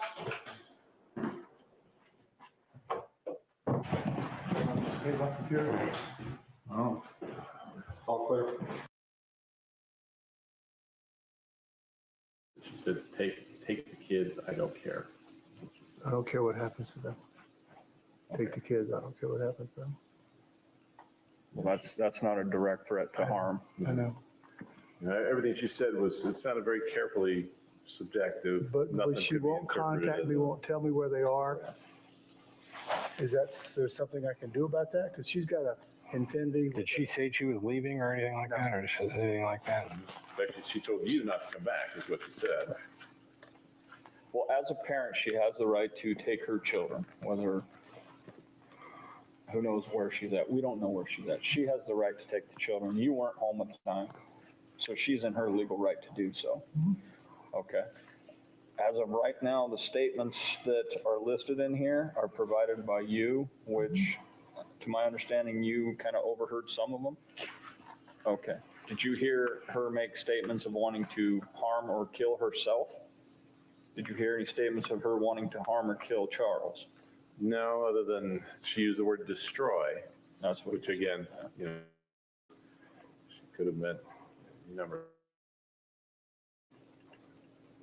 There was definitely nothing that would qualify as a terroristic threat or So she didn't say, I'm going to kill you or anything like that. She No. didn't say she was going to kill herself or anything like that. She just some.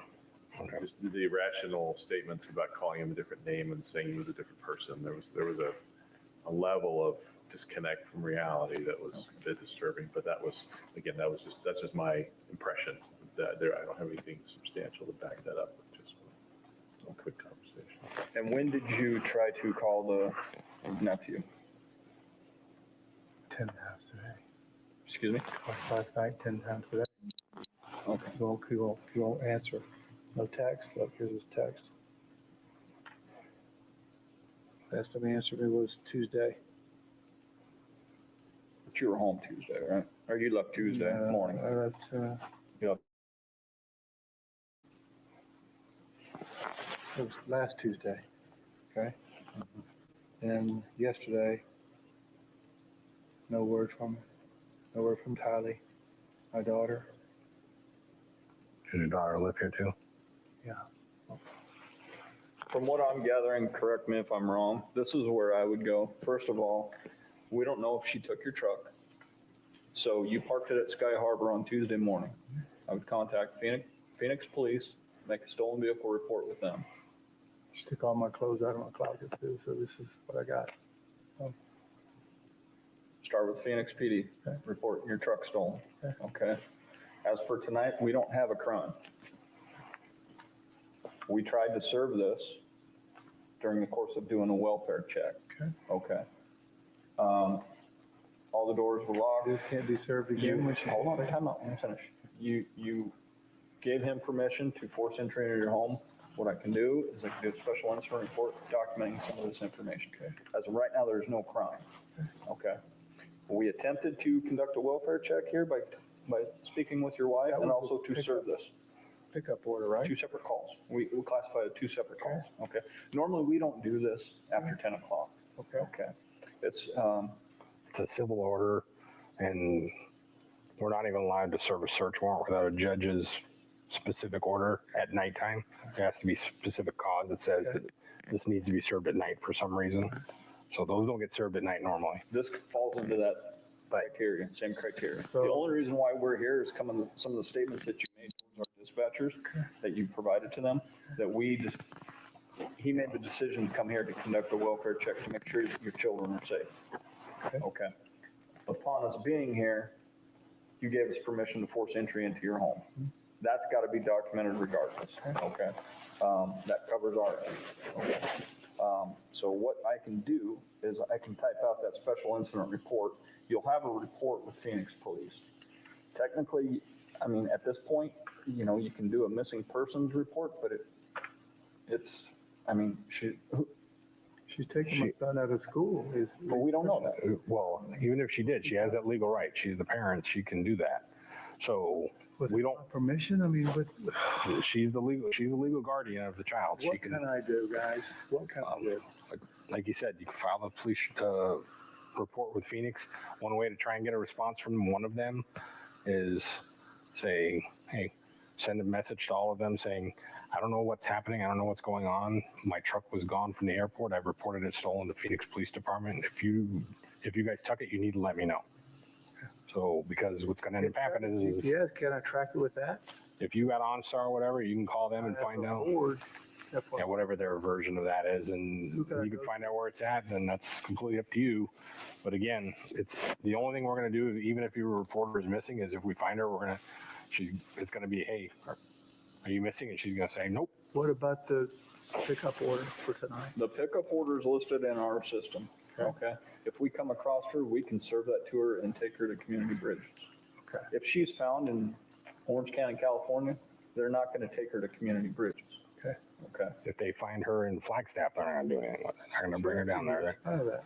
They're just, that's an order that's basically going to be held up around here in this area. They're not going to bring her down from anywhere else. So if they're somewhere else and they're long gone, there's, We understand you're in a tough situation and it's kind of alarming to you. We get that part. But what we're providing is what we can do on our end. I'll report my car stolen from the airport and a missing person report and check with the school and tell them. When you make that report, don't tell the officer who you're reporting, my wife took it, because we don't know that. Okay. Make sure that you explain to him that you suspect she did, Sure. and she's in the company with such and such, such and such. Make them know that you have a handicapped young child, because if it comes out stolen, and she's just driving along, we don't want them to pursue the vehicle to, we don't want to put your children in She'll be in danger. so she don't be in my truck. But what I'm saying is just kind of, let them know some of the information of what's going on. But we don't know if she took it. We don't know if it If was she doesn't actually show stolen. up, it disappears. There's nothing I can do after a period of time when I can't see my son. you'd have to go down to the court and file paperwork I'm for going tomorrow to file paperwork for my son. whether it's divorce paperwork or custody or whatever. Copy this, I can give it to the attorney so we can file it for, We can't give you a copy of that, no. okay. You should be, if you contact community, you filled it out with Community Bridges, you can ask them what paperwork they can give you, but we can't release So that you can paperwork. pick her up if If we find her, if I say she's here, come get her, you can do that. Well, It depends on when you do it. If you find her at 4 o'clock in the morning, No, 8 to 10. Yeah. AM 10. if you find her in the morning and it's outside those nighttime exception hours, which is 10 o'clock at night till 6:30 in the morning, then somebody who finds her, they can take her.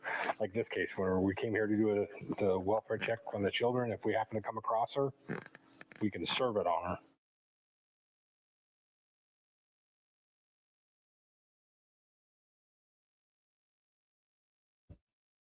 So all that stuff, I'm just like, I mean, the poor guy.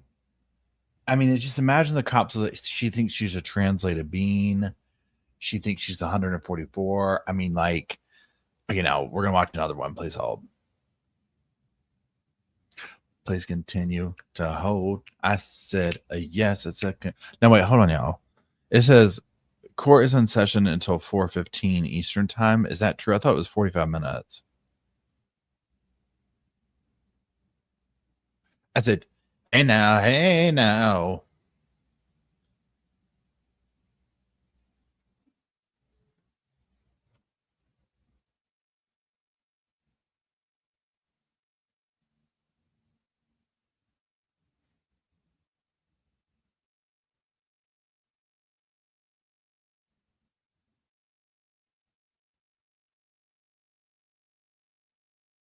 Don't dream it's over. Hey now. Hey now. Okay.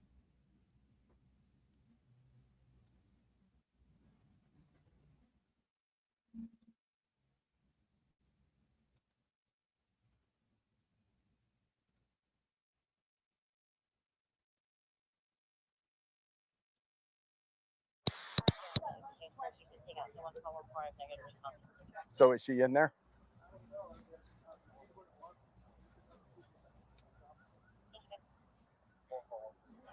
What's going on? Why is she here and you're not here, or are you staying here with her? Long story. She's had kind of a break from reality. She thinks you're LDS? Yes.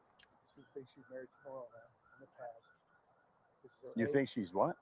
married to Moroni at the top of the temple. Angel Moroni. LDS. Angel. They don't let me in there. Probation, and she knows when the second coming is happening next year. So there's a prophet. Okay. He knows it. She knows about it. She meets with Moroni, Jesus Christ, face to face in the temple every day. I've tried to support her as much as I could, but it's gotten really, really bad lately. She's had a break. She says, I'm Nick Snyder.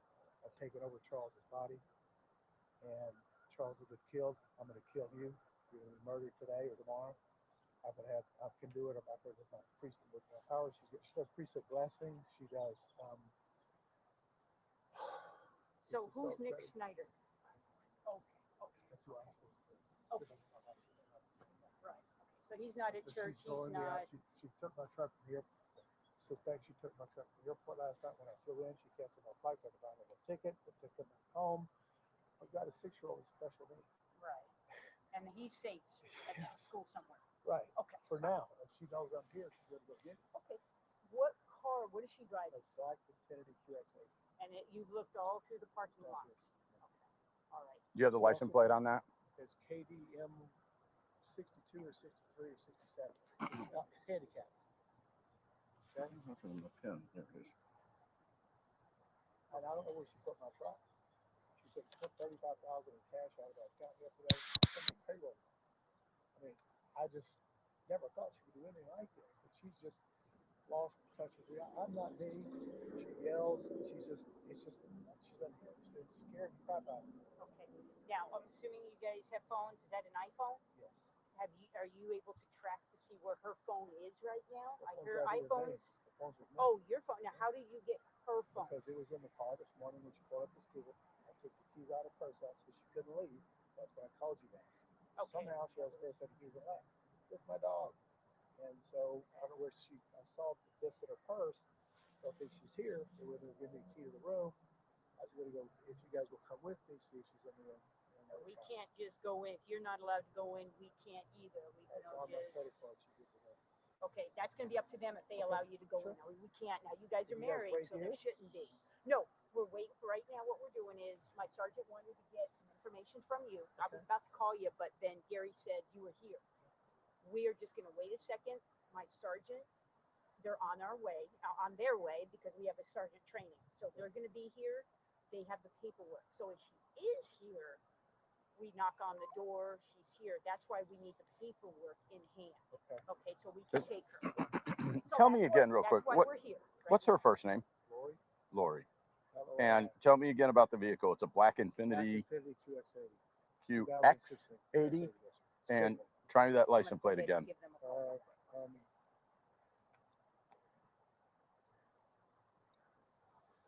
KDM KDM 62. It's KDM something. KDM 62, Yeah, 63, something like this. It's a 67 handicap plate. handicap. Yes.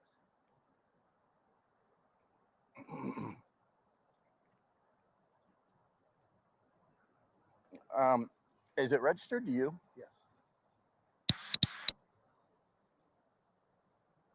Spell your last name again. V is V in Victor, ALLOW. Vallow. Yes. Okay. That's an SUV that you're describing, right? Okay, I know what it is. I'm gonna go check and see if I can go in there, and I'll be right back. Okay, sir. Okay. Also find out if they'll give you permission to go into that room.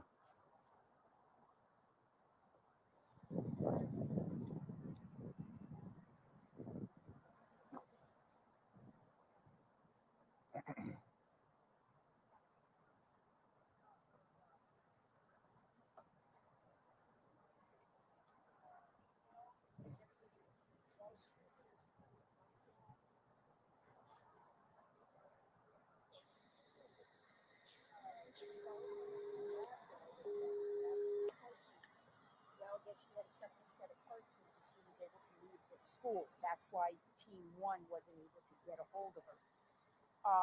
So we're not sure if she's here or not. He's thinking that he would be able to get in the room. And I said, that's up to you and that's up to the hotel. That's not what we do. So I told him that we're waiting for you with the paperwork. And that's what we've got going on right now. He thinks she's still staying here just for the reason is that he was able to grab that key out of her purse in the car at that school in Central area, wherever that school was. All right. Okay.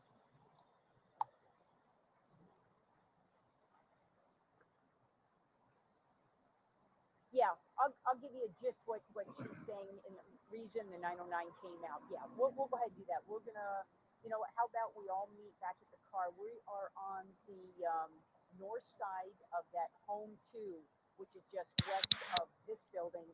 It's the building west. It's the other hotel. We'll all meet right there. All right, we'll see you in a minute. Bye.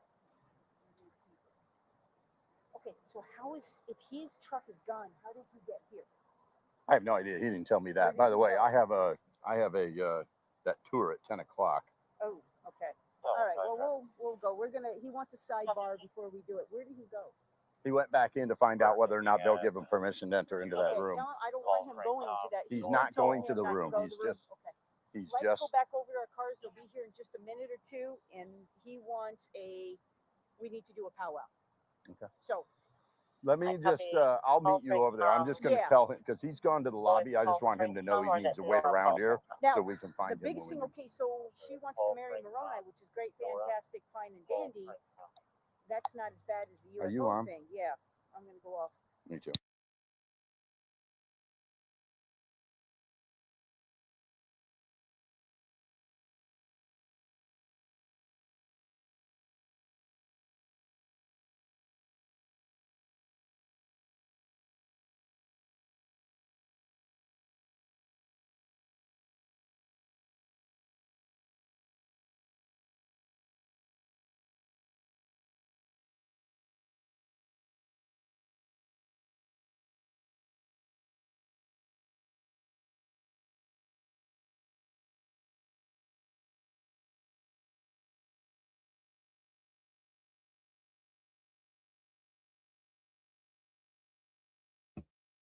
Yeah, so let's do this. So it's going to be a minute before we get to them coming back or whatever, right? Closing statements have not happened yet, So let's rewatch. I'm just gonna put up like some testimony that's come through so that I can like make my own food and use the bathroom and then come sit back down. And we'll just kind of have it go in the background or whatever until they come back. And I'm thinking we're gonna watch a couple of people mentioned the don't flatter yourself. So why don't we put Nancy up there first? Let's just go on, put Nancy up there, let her do her thing. Let her do her thing. Lori. Oh. Okay, yeah. I said, hey now. Okay.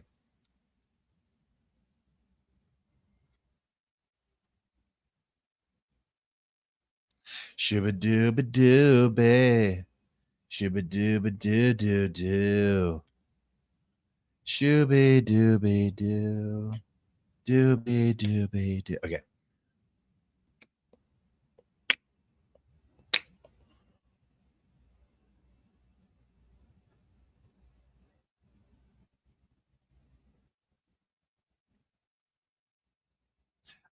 So now I'm just gonna play her whole thing because it's gonna be a minute. Meaning before they come back. I said, hey now, hey now.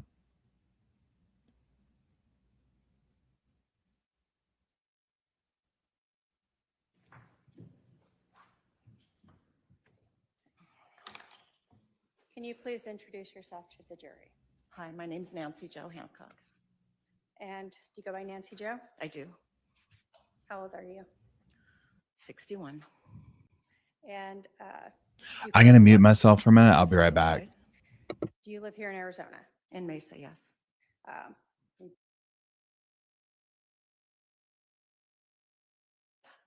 you have grandchildren? 15. Busy person. Yes. I'm going to direct you to a person by the name of Charles Vallow. Did you ever meet a person by that name? I did. How did you meet him? I'm divorced. I was on an LDS dating site, and when new members join, it tells you this is someone new. And he sent me a message and we began messaging. Initially, did you just talk to him do you talk through the website? How does that work? Through the website at first, and then he asked for my phone number, and then we were texting and talking on the phone as well. Do you recall approximately when you met him? It was early July, I believe the 3rd. And so you said you guys would text. Was this? A lot. What's a lot to you? Charles was a texter and a talker, and he was good at banter, and there were hundreds of texts by the time I had met him. You said you talked on the phone with him as well? For hours. Did you have a conversation with him once that lasted almost 3 hours? Probably more than one, yes. When you met Charles in early July, did you know he was still married? He told me he was in the process of a divorce. Okay. Did you know whether or not he was living with his wife at that time? He was in Houston. His soon-to-be ex-wife was here. When he came to Arizona, he was meeting a realtor to find a place to live when he was here as well. So when you're first meeting him, he's out of state, but he has a connection here to Arizona, so you keep talking to him? Correct. As you guys are talking and texting, did you eventually have enough interest that you decided you wanted to meet him? Yeah. Did you know what Charles did for a living? Life insurance and something with money. I try not to have that be the focus when I'm getting to know somebody, so that I get to know them for them and not what they do for a living. So you didn't really care too much about No. what his job was? No. Did you know he traveled a lot for work? Yes.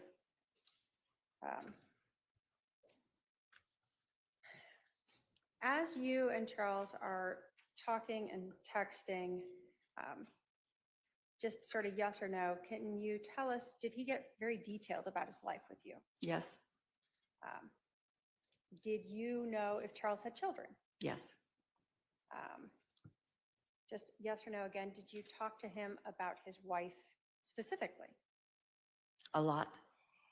Did he mention his wife by name? Yes, What did you believe his wife's name was? Lori Vallow. Have you ever met Lori Vallow? No,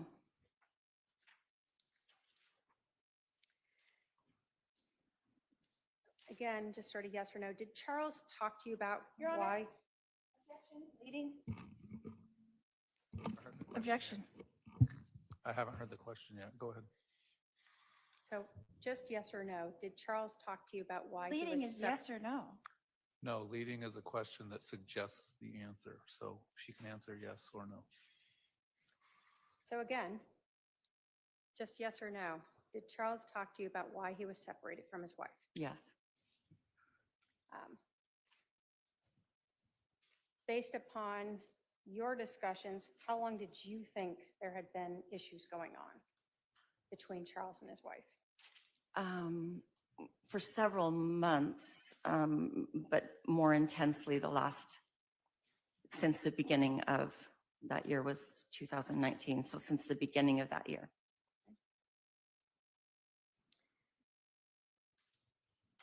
You told us that Charles talked to you in, let me ask you, yes or no, did he talk to you in great detail about his relationship with Lori Vallow? Yes, You told us you met on an LDS dating site, right? correct. So are you a member of the Church of Jesus Christ of Latter-day Saints? I am.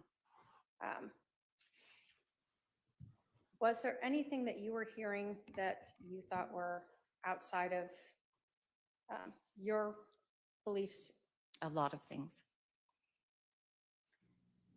As Charles was telling you these things about his wife, can you tell us his demeanor? What his voice was like, what his attitude was like as he's talking about that? I just remember thinking that he was strangely calm and still kind towards Lori, even through what they were going through.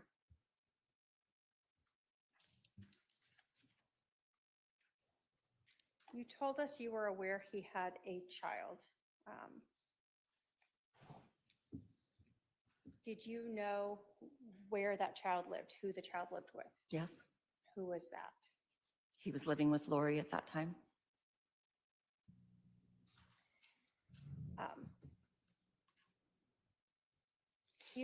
He had older children as well, but the young one was living with Lori. You have these conversations with Charles about his wife and these things that to you seem outside the LDS religion. Why do you keep talking to him? Well, he was very charming and kind and funny and very clever, really good banter. A lot of craziness going on around him, but he seemed pretty awesome. Now, you guys had just known each other for a few days. Did you think you and Charles were exclusive? Heavens no. So would you be surprised to learn that he was talking to other people on other websites? Not at all.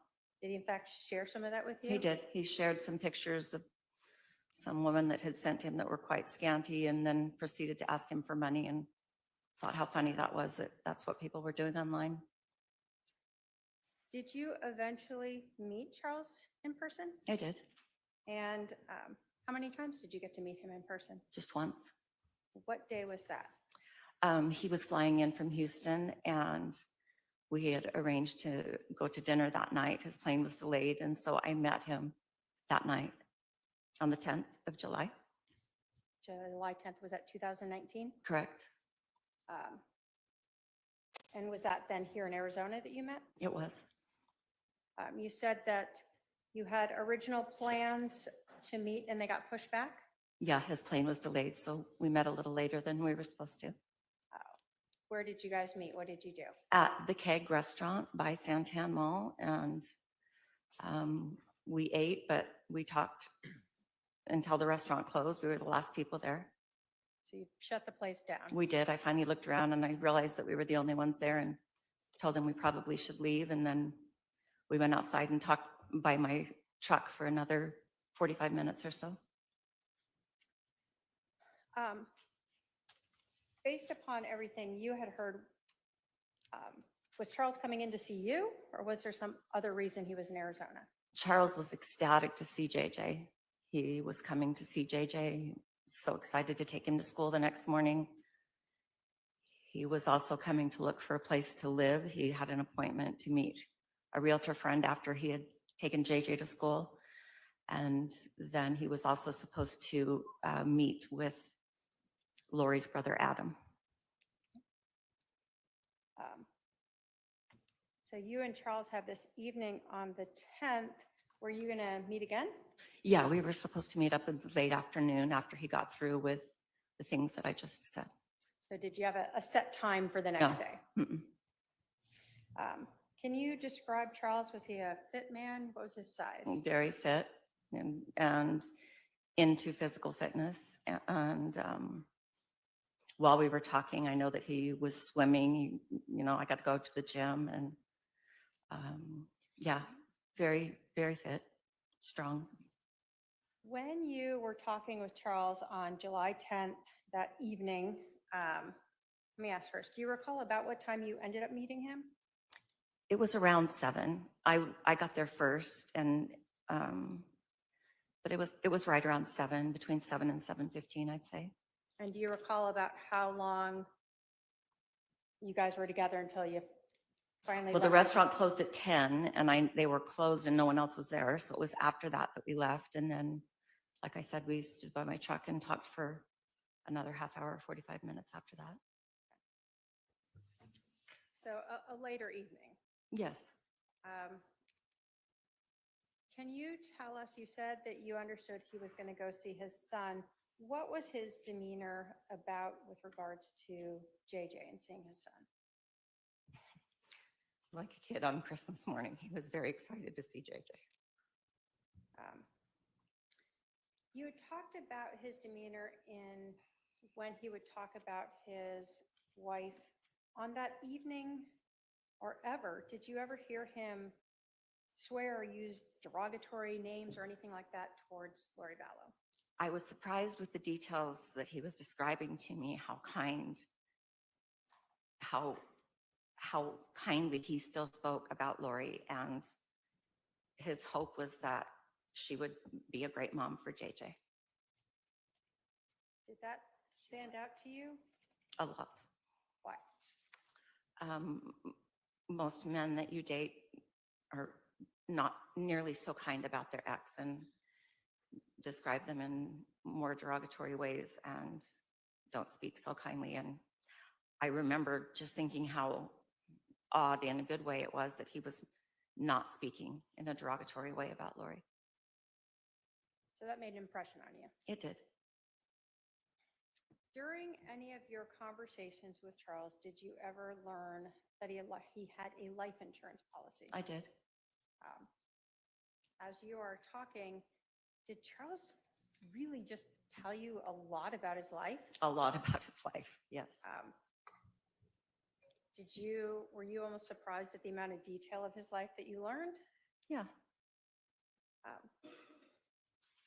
Did you understand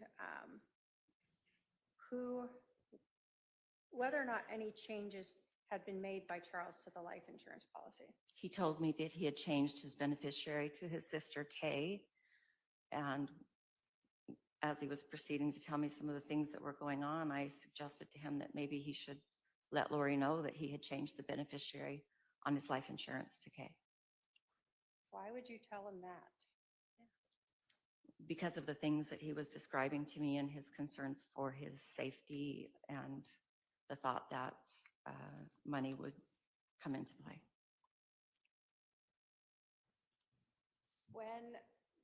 Do you recall where you were when you made that suggestion to Charles? We were sitting at dinner at the Keg. So this is on July 10th. Correct.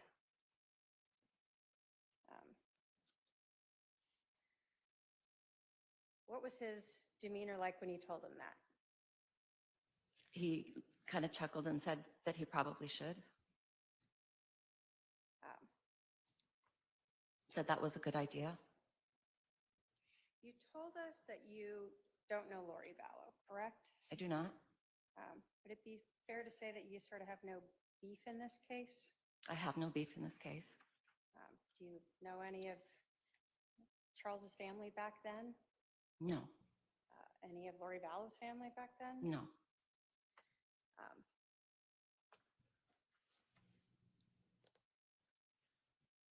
When you, I guess, left Charles after talking in the parking lot that evening, you told us that you had sort of unformalized plans to see Charles the next day. Correct. Was there like someone would call someone, or how was that supposed to go? He just said that he needed to do the things that I said, have a morning with JJ, find a place to live, meet up with Lori's brother Adam, and, then we would meet up somewhere for a late lunch or something. Did you ever try to reach him on July 11th of 2018? I did. Did you try texting him ever? Around 11-ish in the morning, I texted him and asked how his morning with JJ had been. Did you get a response back? I did not. Did you try calling him? A couple hours later, I called once, yes. Did you get a call back? I did not. What were you thinking when you didn't hear from Charles after you spent this night? I was puzzled how I had misread what I had thought been a good date so wrong that he would not even take the courtesy to reply. Wondered why, but just figured that was what his decision was. So on July 11th, when you're not hearing back from Charles, did you know that he had been shot and killed? No.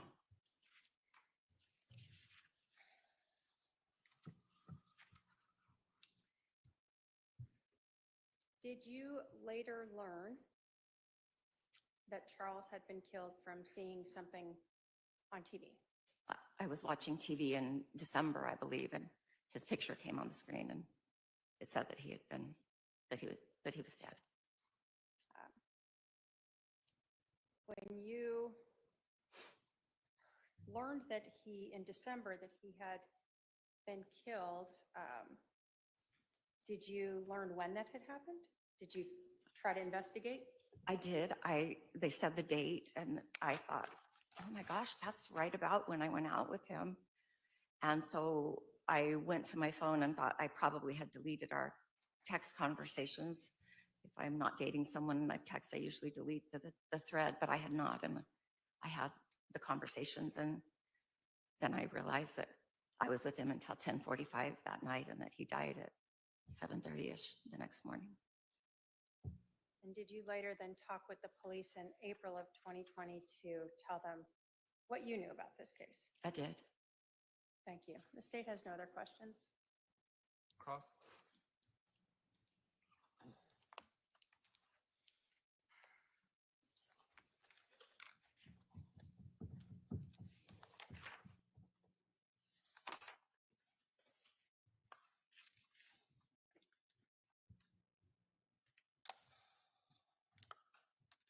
Nancy Joe, right? Correct. And we have not met before, We have correct? not? Okay. And you stated that your husband, or my husband, told you that he was going through a divorce. Is that correct? That's correct. And did you have any way to verify that? No, I didn't try to verify that. Okay. So did it surprise you later to find out that we were not in the process of a divorce?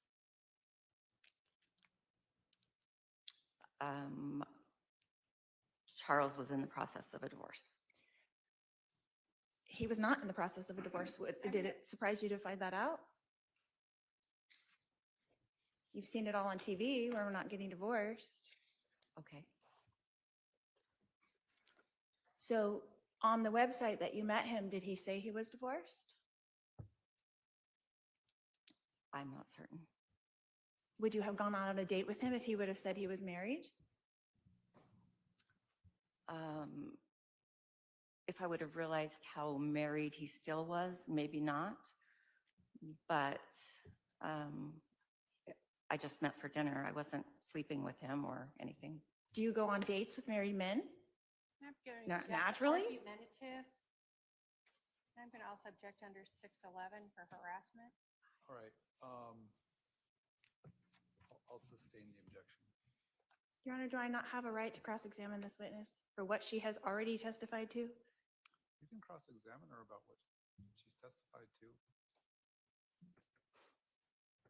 So you did go on a date with a married man, I went on a date with Charles. but you did not know he was married. I knew his divorce was not final. His divorce was not started. Okay. Okay. So in your text messages, you asked Charles if he was a good kisser. Is that correct? Maybe, sure. Did he answer that text message? I'm gonna sure. object to I'm sure he did. relevance. Again, 611 harassment. I'll sustain the objection for relevance and hearsay.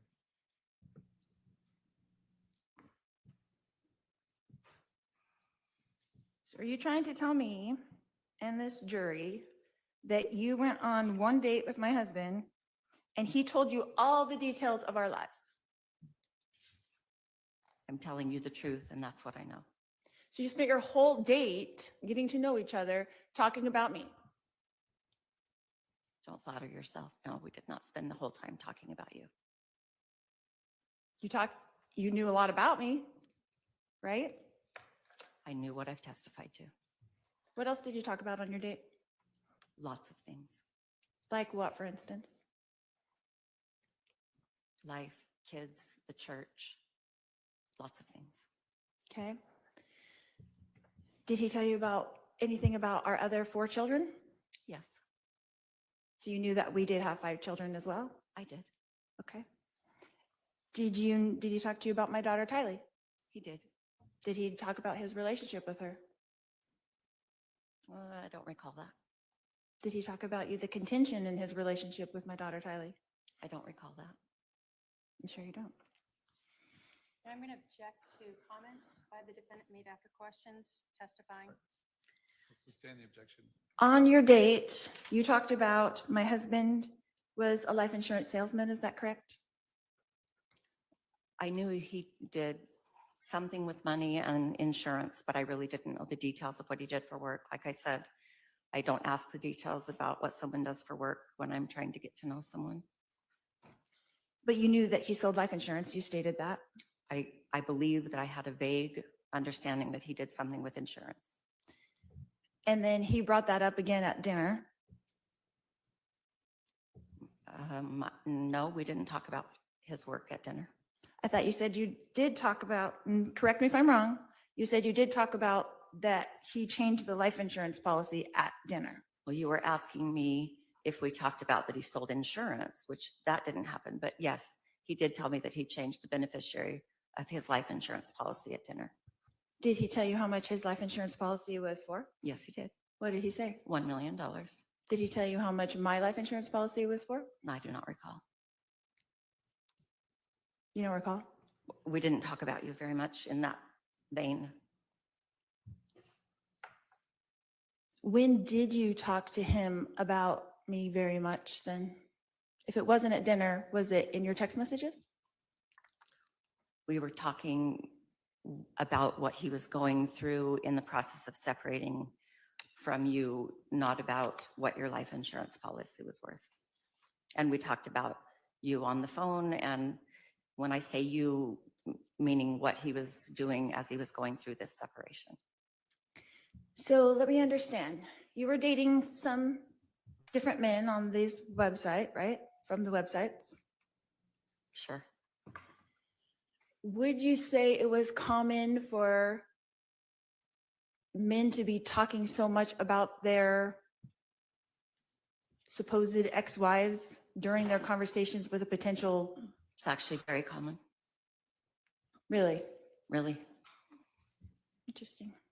And again, Your Honor, I'm All right. going to object to the defendant making comments after her questions. and I'm use sorry, the Your strike. Honor. I won't do that again. All right, please stop. I'll the just clock. ask the questions. Thank you.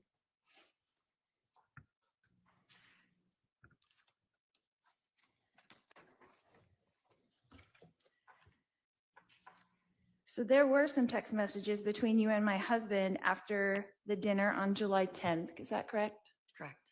What time would those text messages have occurred? After dinner, What time? 10:45-ish. 10:45 to what? I'm not certain, ma'am. After dinner. 10:45 to midnight, maybe? I just told you I don't know. Maybe. What did you discuss in those text messages? And I'm going to object to relevance again. If there's a specific area. Sustained.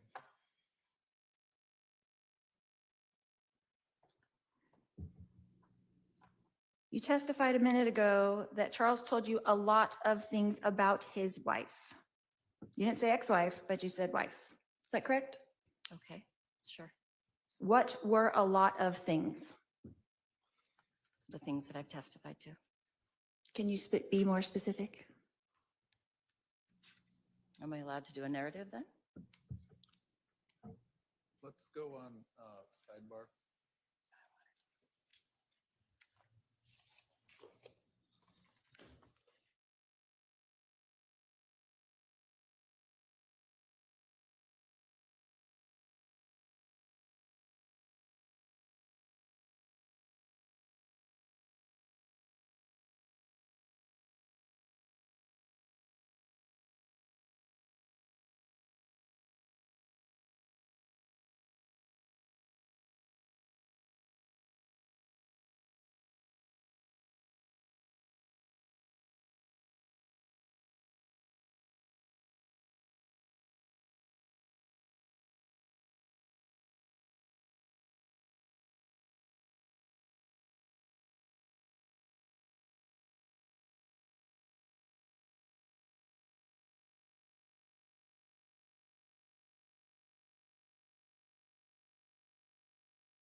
This witness should.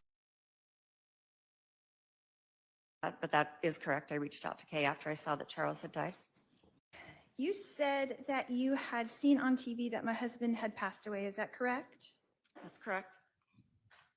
And you indicated after that you saw my sister-in-law, Kay Woodcock, on that show and you reached out to her. Is that correct? I didn't indicate that, but that is correct. I reached out to Kay after I saw that Charles had died. Okay. And did you do that through Facebook or I did. social media? Okay. How many times between that first contact and now have you and Kay Woodcock communicated? I've spoken to her just once. I've texted her here and there regarding, I've texted her here and there about other things. I don't know what I can say. Okay. How many times have you texted her? I have no idea. Like more than 10? Maybe. Okay. Have you ever turned over those communications to the state? No. Did they ask you for them? No. Okay.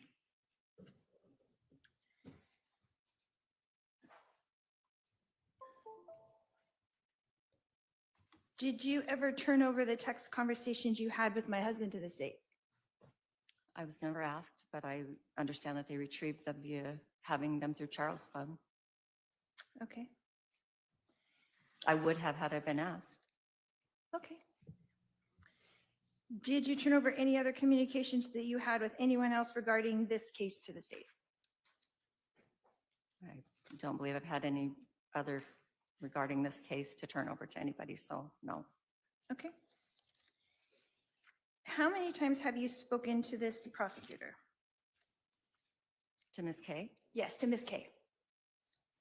I met with her once in person and one other phone call, and then just text messages about the logistics of being here today. Okay. How many text messages would you say? I have no idea. More than 10? I know court was running behind, so she had to text me to come at a different time. Probably counting yesterday and today to redo the time, more than 10, yes. Prior than that, probably no. Okay. Did you have a meeting with her to prepare for this testimony? I met with her once, How long was that meeting? an hour, maybe an hour and a half. Okay. Was anyone else there? No,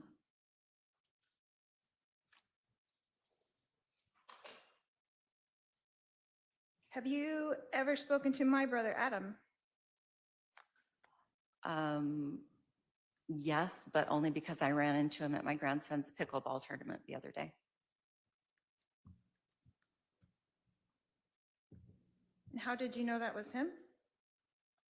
Because I've seen him on media via the situation surrounding you.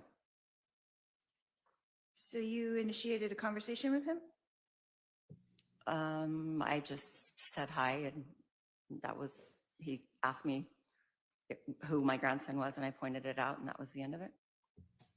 So you introduced yourself to him? To my brother? I don't know that I introduced myself, but maybe.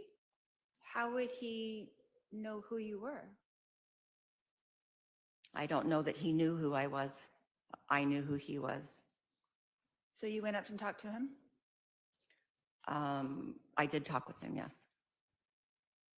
He didn't call you over, so you went up and talked to him? Yes, ma'am. Okay. And when you were talking to him, you told him you were who? I told him that my name was Nancy Joe Hancock. And did he recognize that name from something?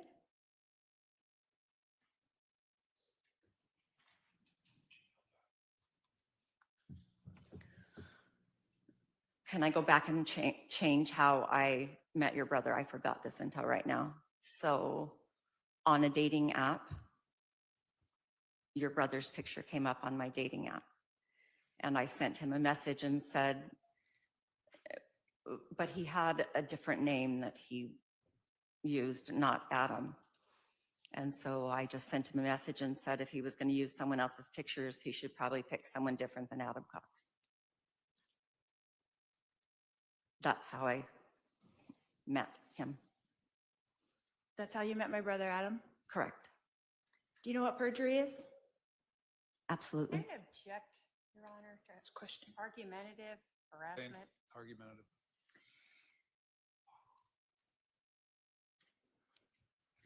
How long was this conversation that you had with my brother at the pickleball tournament? A couple of minutes, maybe less.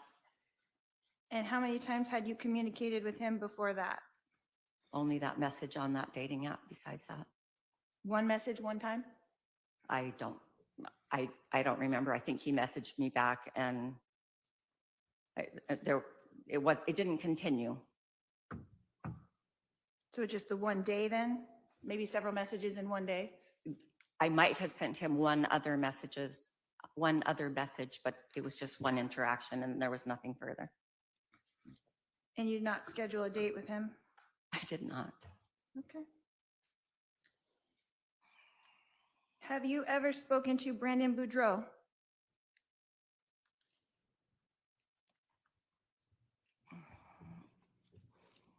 Yes. Okay, when? He attends the same church that my daughter does, and he happened to be at their house briefly, and I didn't really speak to him. I just knew that that's who he was And how did you know who he was? because my daughter told me. And who did she say he was Brandon Bedreau. in relation to me? She knows the story, and I know the story, so she just had to tell me that his name was Brandon Bedreau. That he was married to my niece? Is that the information that you had? I know that he was married to your niece, yes. Okay. Just the association is all I was asking.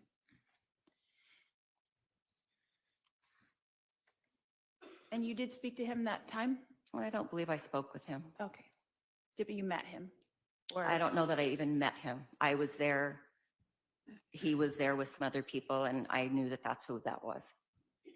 So you didn't introduce yourself to him? I did not. Okay.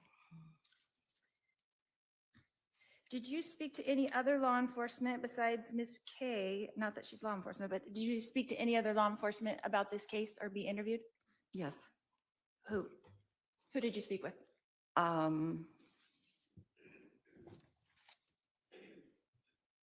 Detective Moffat is who interviewed me. I believe that's, I might have left a message for him. I couldn't tell you who with, but the only one that I spoke to was Detective Moffat, Nathan Moffat. And when was that interview?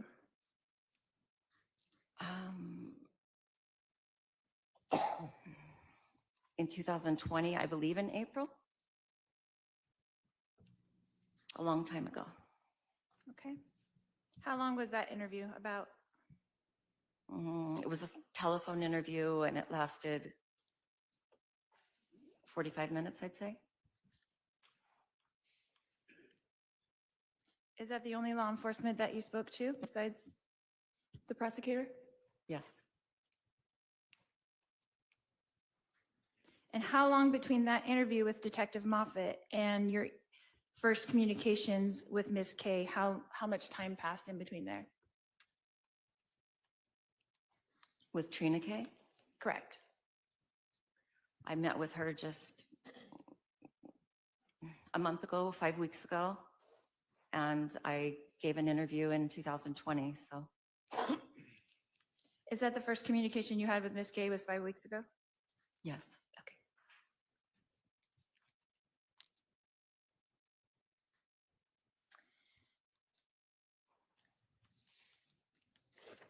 Ms. Hancock, were you aware at the time of your date that I did not know that my husband was on dating websites and dating women? Objection, speculation. Sustained. Were you informed by him that I knew of the situation of us being separated? He was under the impression you were having an affair, so him moving on was a natural effect from that. He told you that? Yes, he did. Okay. Just to recap, you said that you met my husband on Charles, on July 3rd. Is that correct? Approximately. Give or take a day. And you went on a date with him on July 10th. Correct. So that was what, 7 days later? Approximately. So would it be fair to say that you knew my husband for a week? Approximately. Okay. And then you had no contact with Charles after that, correct? Well, he was dead, so clearly I didn't have contact with him. Okay.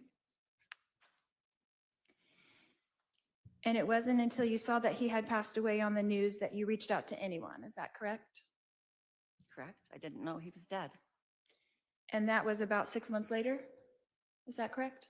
I believe it was December, so July to December is 5 months, I believe. Okay.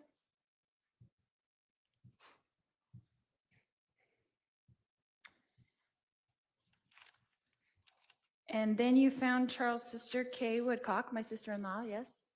Objection, asked and answered. I'm just going over the timeline, Your Honor. I'll allow it. Go ahead. So when is the then you're referring to? So at the 5 months later that you said in December, after that is when you contacted Kay Woodcock? To express my condolences for her brother passing away and wanted to let her know that I had had dinner with him that last night and how much he loved JJ and how excited he was to see him the next month. And just Thank you. That's enough.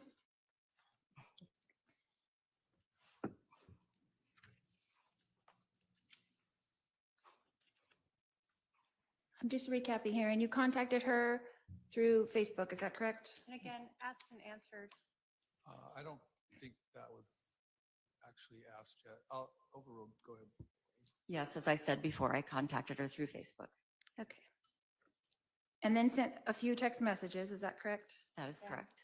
This is recap of everything we've already gone through.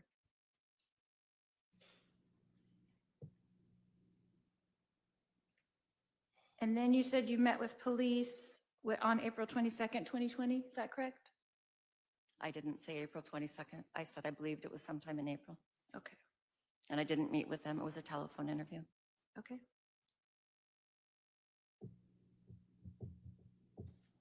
And that was around 1 year after my husband passed away, is that correct? Well, July to April would be 10 months, so.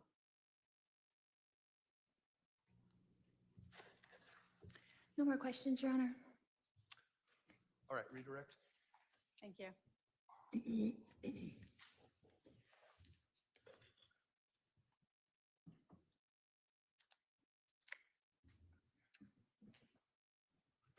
You, did you reach out to the police or did the police reach out to you after you learned Charles was? I reached out to the police. um, I was surprised given that if they'd seen his phone, they would see the text communication that we had had and that we had been at dinner that night before he died. In terms of speaking with Charles's family, Kay Woodcock, did you know her before this? No. Had you heard her name through speaking with Charles? Yes, from Charles. I knew that he had changed his life insurance to his sister Kay. And he talked quite a bit about Kay and his love for her and the relationship with JJ and how that they had adopted JJ. So you understood the closeness he had with his sister. Absolutely. And you said you reached out to pay your condolences. I did. When you learned that Charles was dead, were you shocked? I was watching the TV and it was talking about a case and his picture came on the screen and shocked is an understatement. Yes. In terms of talking with Kay, have you ever tried to talk to other people to learn about or verify if the stuff that Charles told you is accurate? No. Is what you are telling us just what he told you? What I'm telling you is part of what he told me. There's a lot more.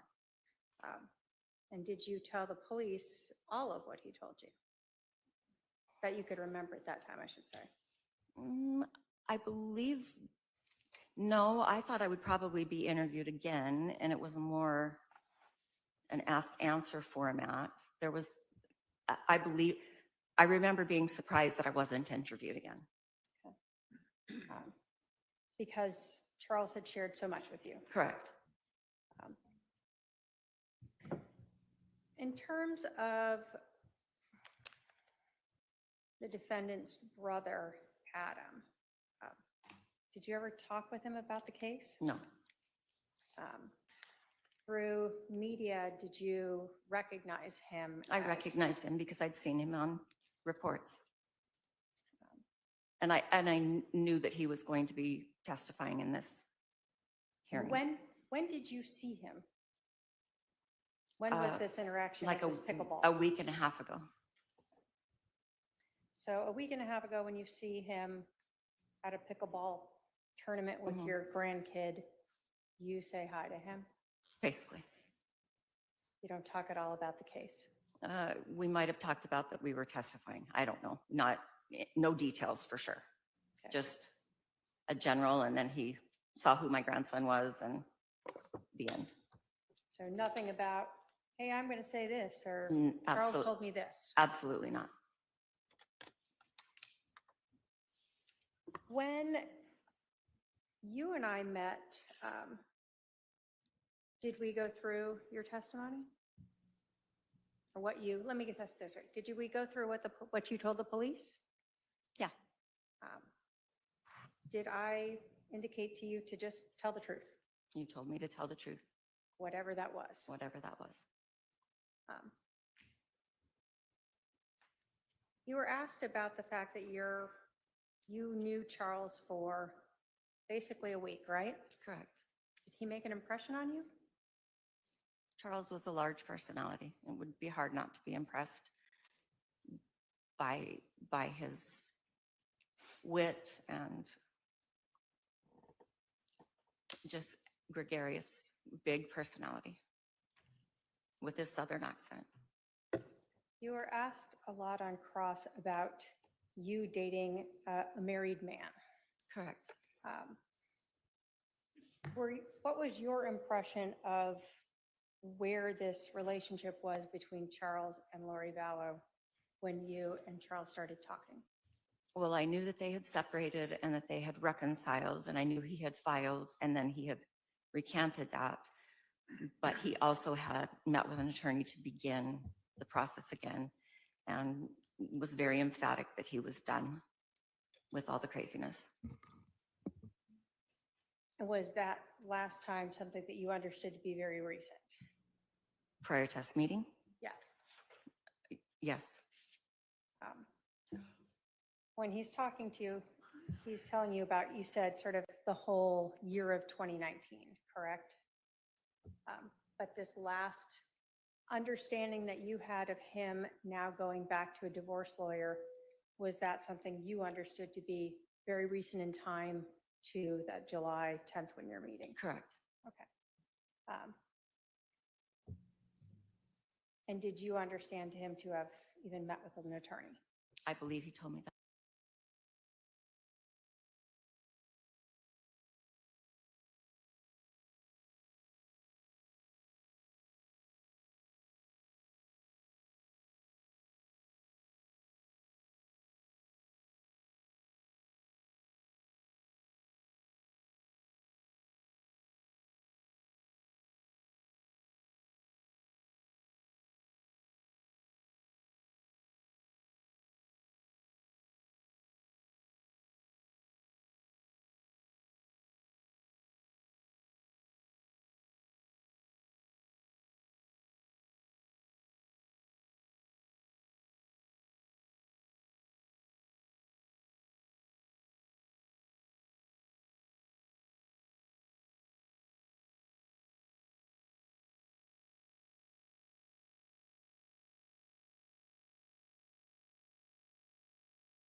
fine.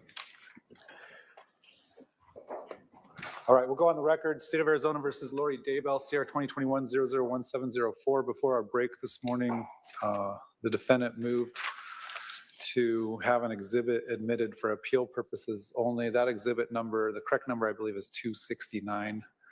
That's what I understand, Your Honor. All right, so it's ordered that 269 would be admitted for appeal purposes. It won't go back to the jury during their deliberations.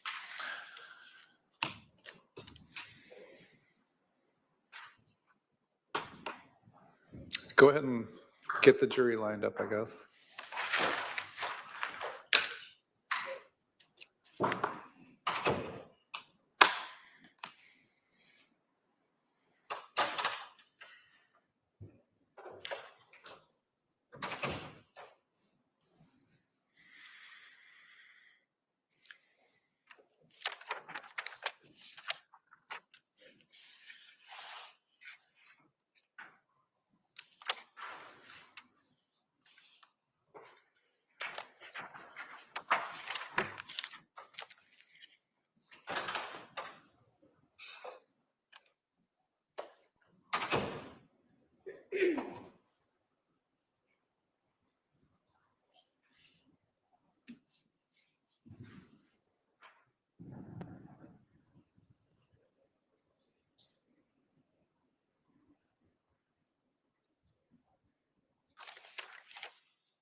All right, the jury is now present. Please be seated. This is time set for closing arguments. The state can proceed with its closing argument.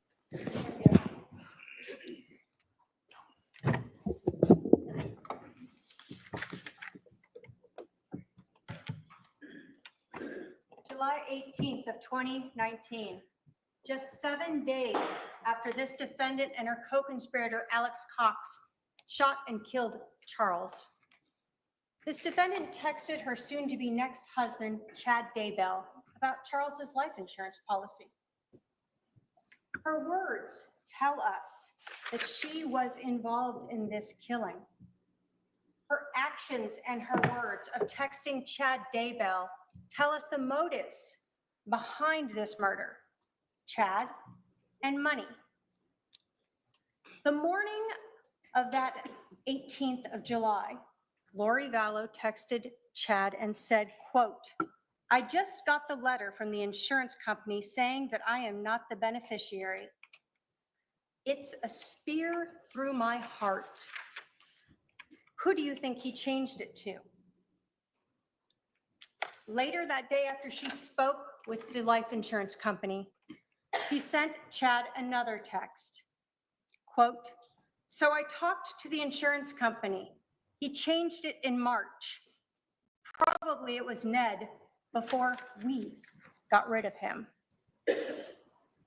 Lori Vallow's words 7 days after Charles was shot and killed tells us that we was her and Alex killing Charles.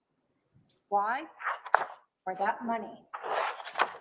But Lori Vallow's plan to kill Charles wasn't just known by her lover, Chad Daybell, and her accomplice and co-conspirator, Alex Cox. It was also known by her brother, Adam. Adam told us that he knew about Lori's beliefs. He knew what she had been saying about Charles's concerns for himself. And he told us that he knew about this plan for an intervention to talk to a stakeholder. That morning of July 11th, when Charles arrived at Lori's house, as she knew he would, He texted Adam and said, Al is here.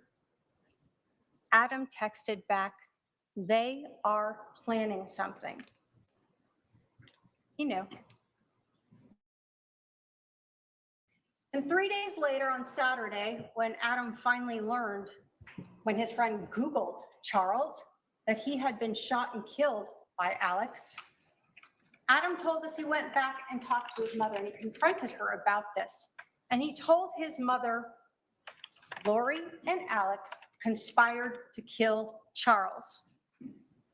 He knew, and he was right. Lori's ex-friend, Christina Atwood, she told you about that very uncomfortable dinner on June 9th, a month before the murder, where Alex Cox was talking about just wanting to kill Charles. He said this multiple times, and this defendant didn't care. In fact, she talked about how she had been drugging Charles. Christina told you she was so disturbed by this, she actually went and saw Lori the next day, June 10th, and told her, if something happens to Charles, I'm going to have to go to the police. Christina knew. She was right. And Nancy Jo Hancock, now she had just met Charles a few days before, and they had talked and texted and had been on the phone for hours, you heard. Charles had told her all about Lori, the things she was saying, the things she was doing. She told you that she knew that Charles was concerned for his own safety. And she understood the motive. She told Charles the night before, you probably should just tell Lori that you've changed the beneficiary, that she's no longer going to get that money. Nancy Jo knew, and she was right. Lori Vallow wanted $1 million, and she wanted Chad Daybell. And she and Alex used that twisted religious beliefs they had so that they could kill the evil, possessed Charles and be like Nephi. The evidence that has been presented in this trial will prove to you beyond a reasonable doubt that this defendant is guilty of conspiracy to commit first-degree murder. So I want to split up my closing into 3 sections. First, I'm going to talk to you about the timeline and the motives in this case and the evidence that supports those.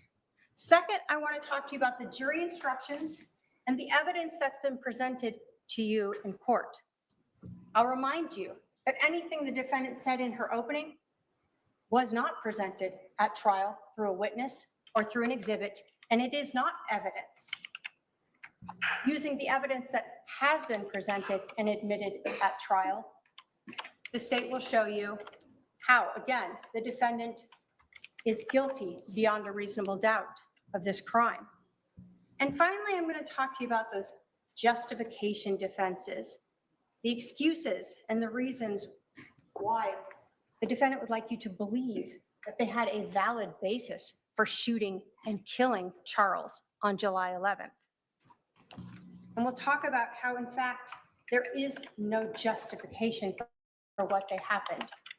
What happened that morning was a first-degree premeditated execution of Charles Vallow. So let's go through the evidence.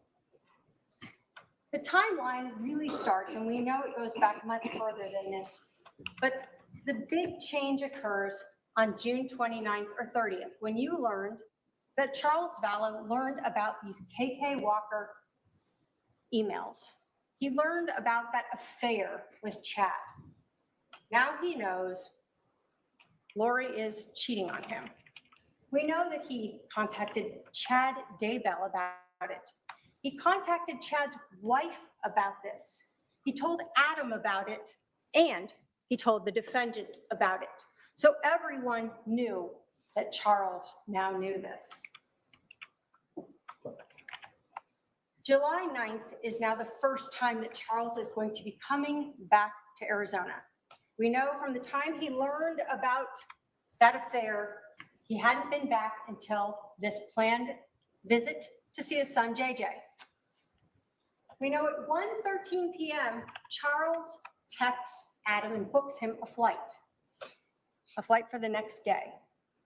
At 1:21, we know that Adam is contacting Alex, and they talk for 20 minutes. And Alex lets Adam know, sure, you can stay with me. Of course, Alex doesn't know the plan yet, the mission. Lori then starts talking to Chad Daybell. We know that she knows about this intervention. She knows about Adam coming, and we know this because, again, of her text messages. We see Lori then starting to round up the troops. Why does she do this? Because she wants to ensure that on July 11th, it is Charles and only Charles coming to the house and not the intervention of Adam or Brandon or Zach coming over to help him. So she has Melanie. Tells her she can't go to this wedding. She has to stay here. It's coming to a head. This week will change everything. Call me. Then we have July 9th, the text messages with Alex. She tells him, so the plot thickens, call me when you can. He doesn't call her initially. So she sends him another message. This one really letting him know. She specifically tells him, I'm going to need you to stay close to me the next couple days. Mel too, she can't go to Utah. She's got a job. They are planning some kind of intervention, but want Mel out of the way, so I'm left alone. She talks, I need to come get the stuff at your house tomorrow and secure it. Lots to do. Thank you for standing by me. It's all coming to a head this week. I will be like Nephi, I am told, and so will you. And then what happens? This gets Alex to call, and they talk for almost an hour.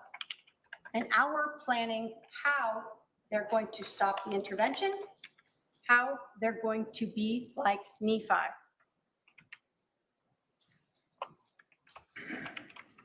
As we get to the 10th of July, and we continue through this timeline, we see Lori again talking religiously with Chad, 149 minutes that morning.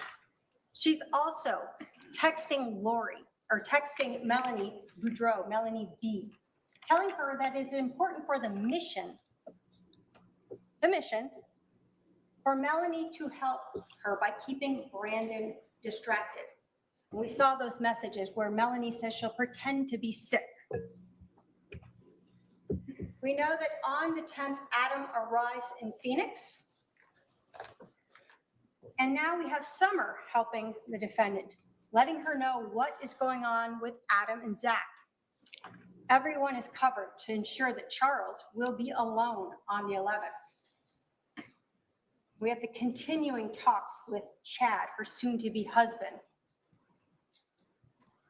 As we get into the 10th in the afternoon, we know that per their agreement, Adam calls his brother Alex. Hey, I'm here. Brother doesn't answer. He sends him a text. I'm here.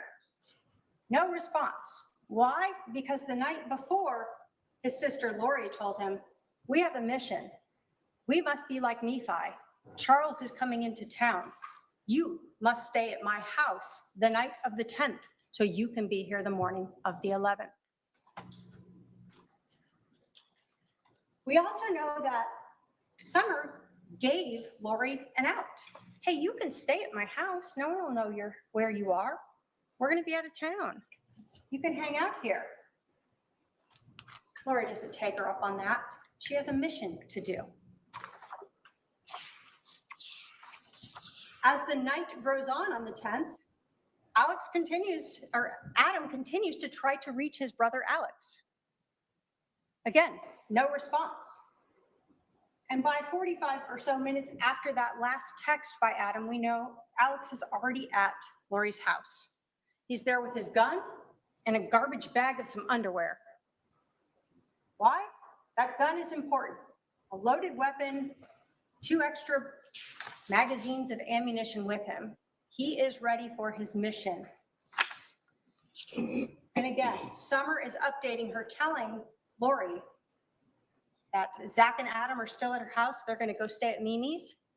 And she even tells him that Adam is still waiting for Alex to get back to him. Still, he doesn't understand. Why isn't my brother responding to me? I was supposed to stay there. And again, what does Adam bring over? Gun and a garbage bag of clothes. That's all he needs to be part of the mission.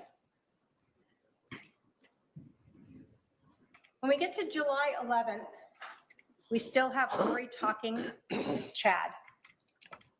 We see those text messages going back between them. And then we start learning from the GPS from Charles Vallow's phone as he arrives. 7:35 a.m., he arrives at 5531 South Four Peaks. That's where we have at 7:36, Adam texting Charles. They are planning something. There is no reason why Alex should be there. And that explains why Alex wasn't responding to me and didn't let me stay there. We see that last outgoing text message by Charles Vallow at 7:37. And in fact, what we see is at 7:37 and 12 seconds, Charles sends out his last outgoing message. And at 7:37 and 29 seconds, there's an incoming message from Adam. It's not read until 12:13 p.m. What becomes important here is in this timeline, how long is Charles at the residence here? You hear in her interview how she says it's so fast. Charles comes inside. He's angry. He's jerky. And she tells him, take JJ. Go get him Burger King. They get JJ out to the car. And then she holds onto the phone. And this argument erupts, and it's just so fast. But what we know is it's actually 12 minutes long. This is not a fast incident. In this 12 minutes, Lori Vallow and her brother Alex Cox are doing their mission, and they are being like Nephi. We know at 7:49, it's over. Lori has left in Charles Vallow's car with his phone and JJ and Tylee. We know that there are 2 phone calls between Alex and this defendant after she leaves. As Charles is laying, dying or dead on the floor, 7:52, 8:06, they talk. 47 minutes passes before Alex calls 911. 47 minutes to stage the scene. The police are advised when they arrive that the shooting just occurred and that CPR was given. Why is that important? Because you heard even during the interviews, the police were trying to figure out this timeline. Didn't make sense. At 8:48, almost an hour later, Lori Vallow returns. And then we see that around 9:40, she is being interviewed at the Family Advocacy Center.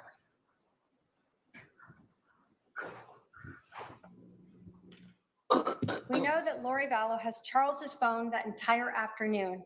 You saw the PowerPoint from Detective Werther showing that her phone by about 12:36 is already her phone, Alex's phone, and Charles's phone are all in the area of Alex's house out in Sandham. You see on her records that she again calls Chad Daybell. We see that Detective Enclan calls her and leaves her a message. They don't leave immediately because what do we know? We know at 2:13, Alex is taking photos of flight reservations from Charles's phone. Not screenshots, but photos of the phone. At 2:18, Lori Vallow, who has not told Charles's kids, his family, about his murder, is calling the mortuary. A little bit after that, they still haven't left. She's calling Chad again. And then by 3:11, we know that Charles's phone, through the GPS data, is back at 5531 South Four Peaks. And when asked about it, the defendant entirely handed over and provide the PIN. They have no problem on how to get into it. They've already looked through it. They don't need it anymore. That evening, Lori and Chad are talking all night. You can look through the exhibits and see the multiple calls of them discussing. These aren't calls to Charles's family. They're not calls to his kids. They're talking with her lover, her soon-to-be husband, Chad Daybell. So let's talk about the motives of this case. Money. We see that from the text messages and the anger that you see through them when she learns that that's been changed and she's not going to get it. Chad Daybell. We didn't go through those text messages, but you can look at them. They are already very romantically involved by the time that Charles is murdered. And it's clear that Chad knows exactly what's going on because he's asking her about the car, about the insurance. All of those things Chad knows. And then there's that religious belief system. The zombies, the Z's, the possessed evil spirits. And her being like Nephi. All a reason and a way to kill someone, just like Nephi, a justified killing. There's that first call when we talk about money motive. To Banner Life Insurance. And what was the cause of his passing?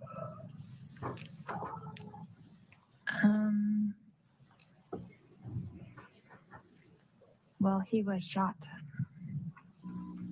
Okay, so I don't know how I want to put that. Okay, all right. And I hate to ask, but is it? Yeah, you can just say yes or no. Was it a homicide? No, it was an accident. An accident. So what we hear here is Lori Vallow being untruthful to Banner Life Insurance. We'll talk about credibility later, but it becomes very relevant that even in the smallest of things, this defendant exaggerates, minimizes, and is completely untruthful to various people. We all know that she was not the beneficiary. She didn't. But we also know that Charles Vallow was not accidentally shot. She told the police she was there. She knows that her brother intentionally shot him. Of course, they want to claim it's self-defense. There's no accident about that when you shoot someone twice. Motives for money. What we see again here is Lori Vallow talking to Chad about the motive. Telling Chad about the fact that it was changed. I just got the letter from that insurance company saying I am not the beneficiary. It is a spear through my heart. Who do you think he changed it to? Brandon? Or probably Kay? He left nothing for JJ. What do we know? Again, we see that Chad knows about all of these things. And what does he talk about in that morning as you have those entire messages? Exhibit 230. It would be interesting if he got changed after he had 2 bullets to the chest.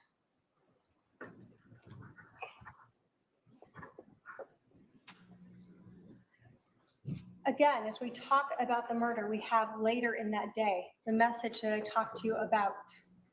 So it was probably Ned before we got rid of him. We, not I, not my brother Alex, but we did.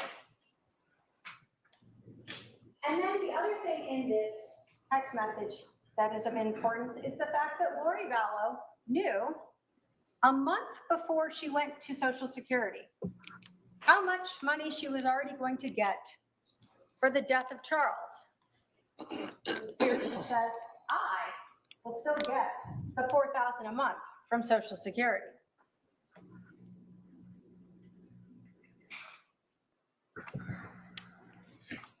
When we talk about that motive and the anger by this defendant over not being the beneficiary, we know that even on July 28th, so 10 days later, she goes into Charles's computer to find the change of beneficiary form.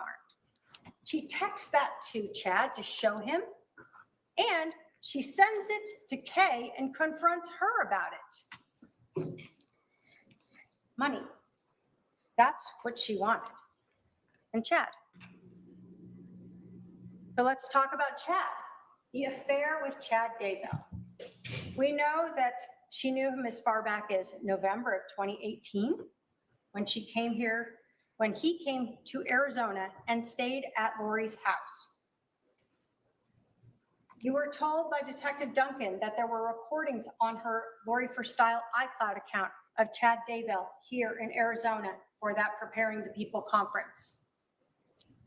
You also heard that in the Lolly time, the later account that was created later, that in March of 2019, there were screenshots of flights to Idaho and back to Arizona with both Lori Vallow and Chad Daybell. This is during that time when she disappeared and Charles was taking care of JJ, and she's off flying to Hawaii and Idaho, living the good life with her soon-to-be husband. And then, of course, we know that come November 5th, she actually marries Chad Daybell. That KK Walker email address, this was that June 29th, big change. What do we know? That on April 21st, she created that account. She used her own phone number in creating it. And then she sent messages to Chad Daybell, brother Daybell. You have that exhibit. She pretends to be Karen Walker and invites him to Houston, because that's where she is at that time. She offers to use Charles's money to fly him out there, and that he can stay at the house with her and her husband. In June of 2019, we see that Lori again uses that same account, but this time she pretends to be Charles and invites Chad out to Arizona to help him with a book. And again, in Exhibit 289, you have those letters. Charles finds those. And he lets everyone know he did. And he confronts Tammy, lets her know. Confronts Chad, lets him know. And he certainly lets the defendant know that he knows. And now the jig is up.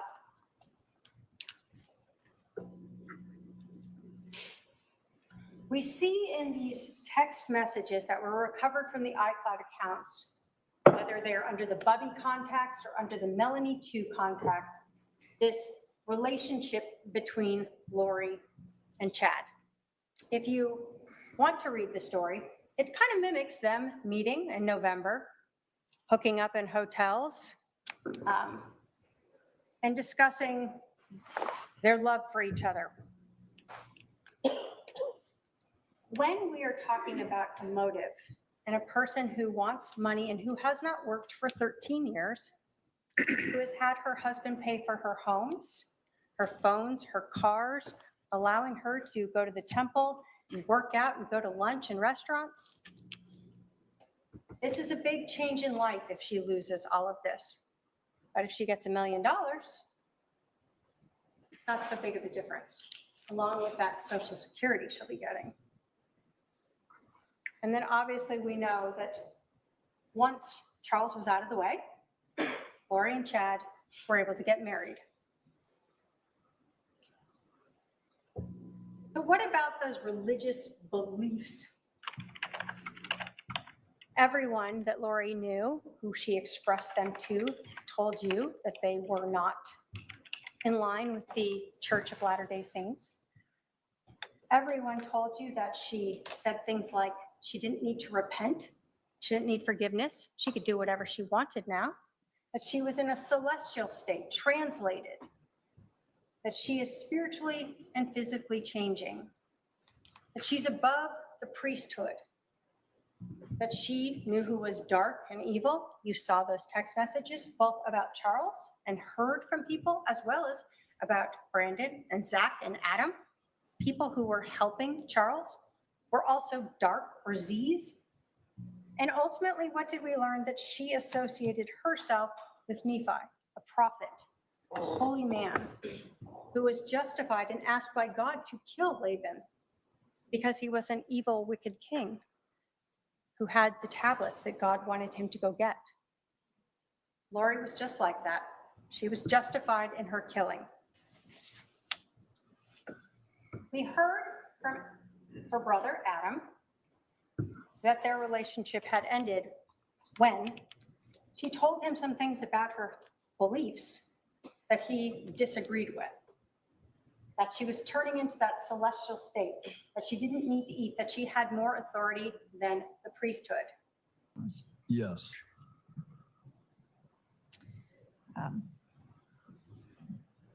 You yourself personally, were you aware of Lori having outside?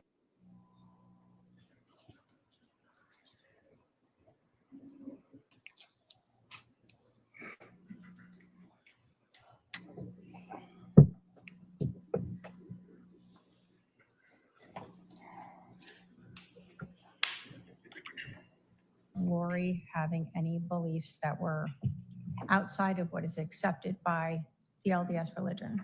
Yes. Can you tell us what you were aware of that you knew to be outside the LDS religion? Lori told me that she was in the process of translating from a mortal human being to an immortal human being, a celestial state. That's something that the LDS religion supports? I haven't heard of it in that it's happened here on Earth yet. Serena Sharp told us about, again, the not repenting and Lori changing physically and spiritually. Members of the LDS Church? Yes. During this time, did Lori ever tell you things about her beliefs that seemed to go against what you understood or what you were taught through the LDS Church? Yes. Did Lori ever tell you that she did not need to repent? Yes, she did.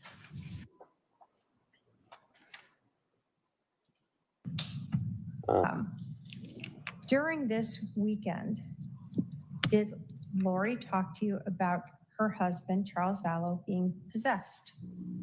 Yes, she did. What do you recall about her talking about her husband being possessed? I recall that she spoke about her husband being possessed by an evil spirit, and she named the evil spirit. Do you recall what the name was? Yes. What was it? It was Ned. N-E-D? Ned? N-E-D. Now, Serena Sharp was someone who met Lori in November, texted or talked with her for a while, and then was invited to that girls' weekend. One of the jury instructions you're looking at, and we'll talk about more though, is the credibility of a witness.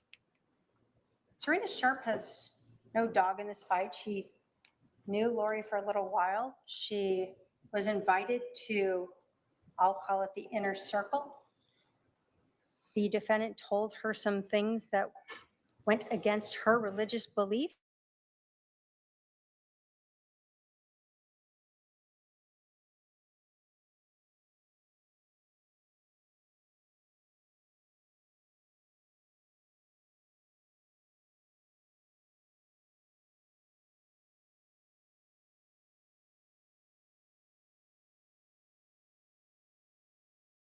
like Nephi, she can get rid of him.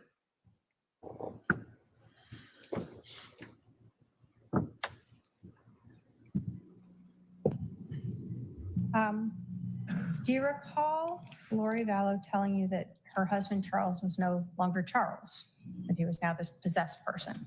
Yes.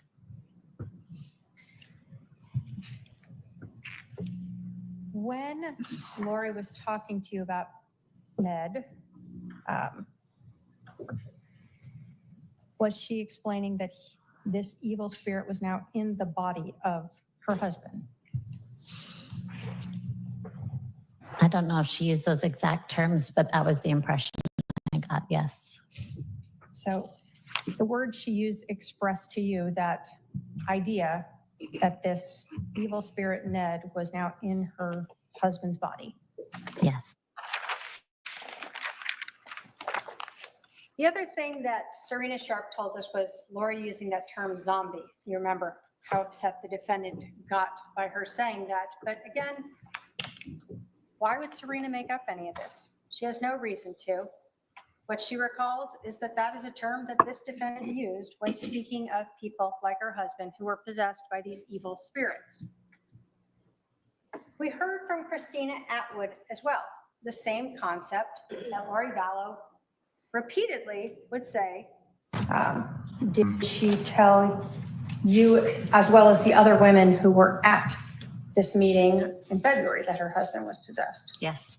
Okay. So it wasn't just you in a private conversation? Correct. She was open about it? Yes.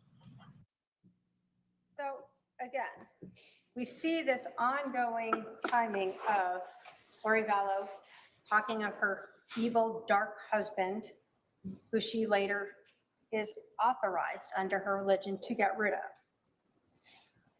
We know as well from Christina Atwood that there is a progression of these beliefs becoming more deviated from the LDS religion as she is meeting with her between February and June when she finally hears those words. From the time you started meeting with these gatherings in February through to June, did you start to see sort of a progression of things that Lori was telling you that seemed outside of your faith? Yes. Did she make statements to you that you believed went against your religion? Yes. Did she at any point tell you that she did not need to repent anymore? Yes. What is that? What is that meaningful to you in your religion?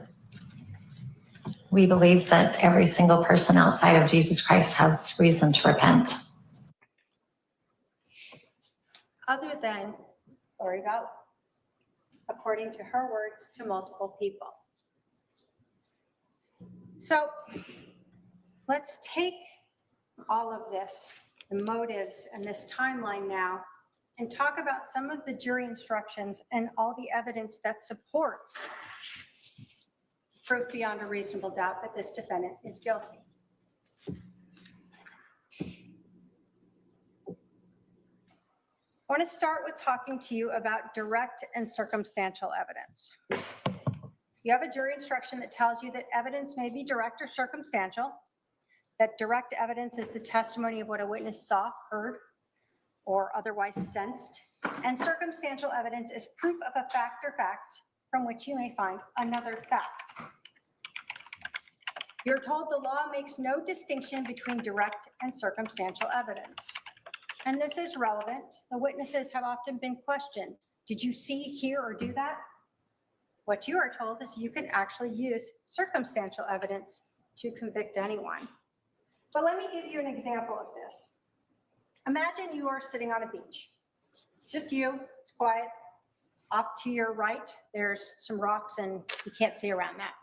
While you're sitting there, a person walks by, you watch them walk by and they go around the rocks and you can't see them anymore. And then someone runs up 5 minutes later and they say, hey, did you see someone come by here? You say, well, yeah, I saw them walk that way. That is direct evidence. You saw it. Now imagine you're on that same beach and it's completely empty. You close your eyes for 5 minutes. Just relax. Before you closed your eyes, the beach was completely pristine. And when you open them up, now you see footprints. You can see the toes facing off to your right, the heels, and you see them go all the way around the rocks there. Somebody again runs up 5 minutes later and they say, hey, did someone come by here? And you go, well, I mean, I didn't see them, but they must have gone by in the last 5 minutes because you can see their footprints. They went that way. That is circumstantial evidence. You can infer from that that someone went by and where they went.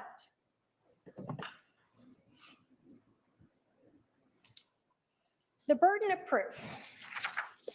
The state has the burden of proof, as we absolutely should. So let's talk a little bit about what it is and what it is not. You're told that the burden of proof is proof beyond a reasonable doubt. And the instruction tells you that that leaves you firmly convinced in the defendant's guilt.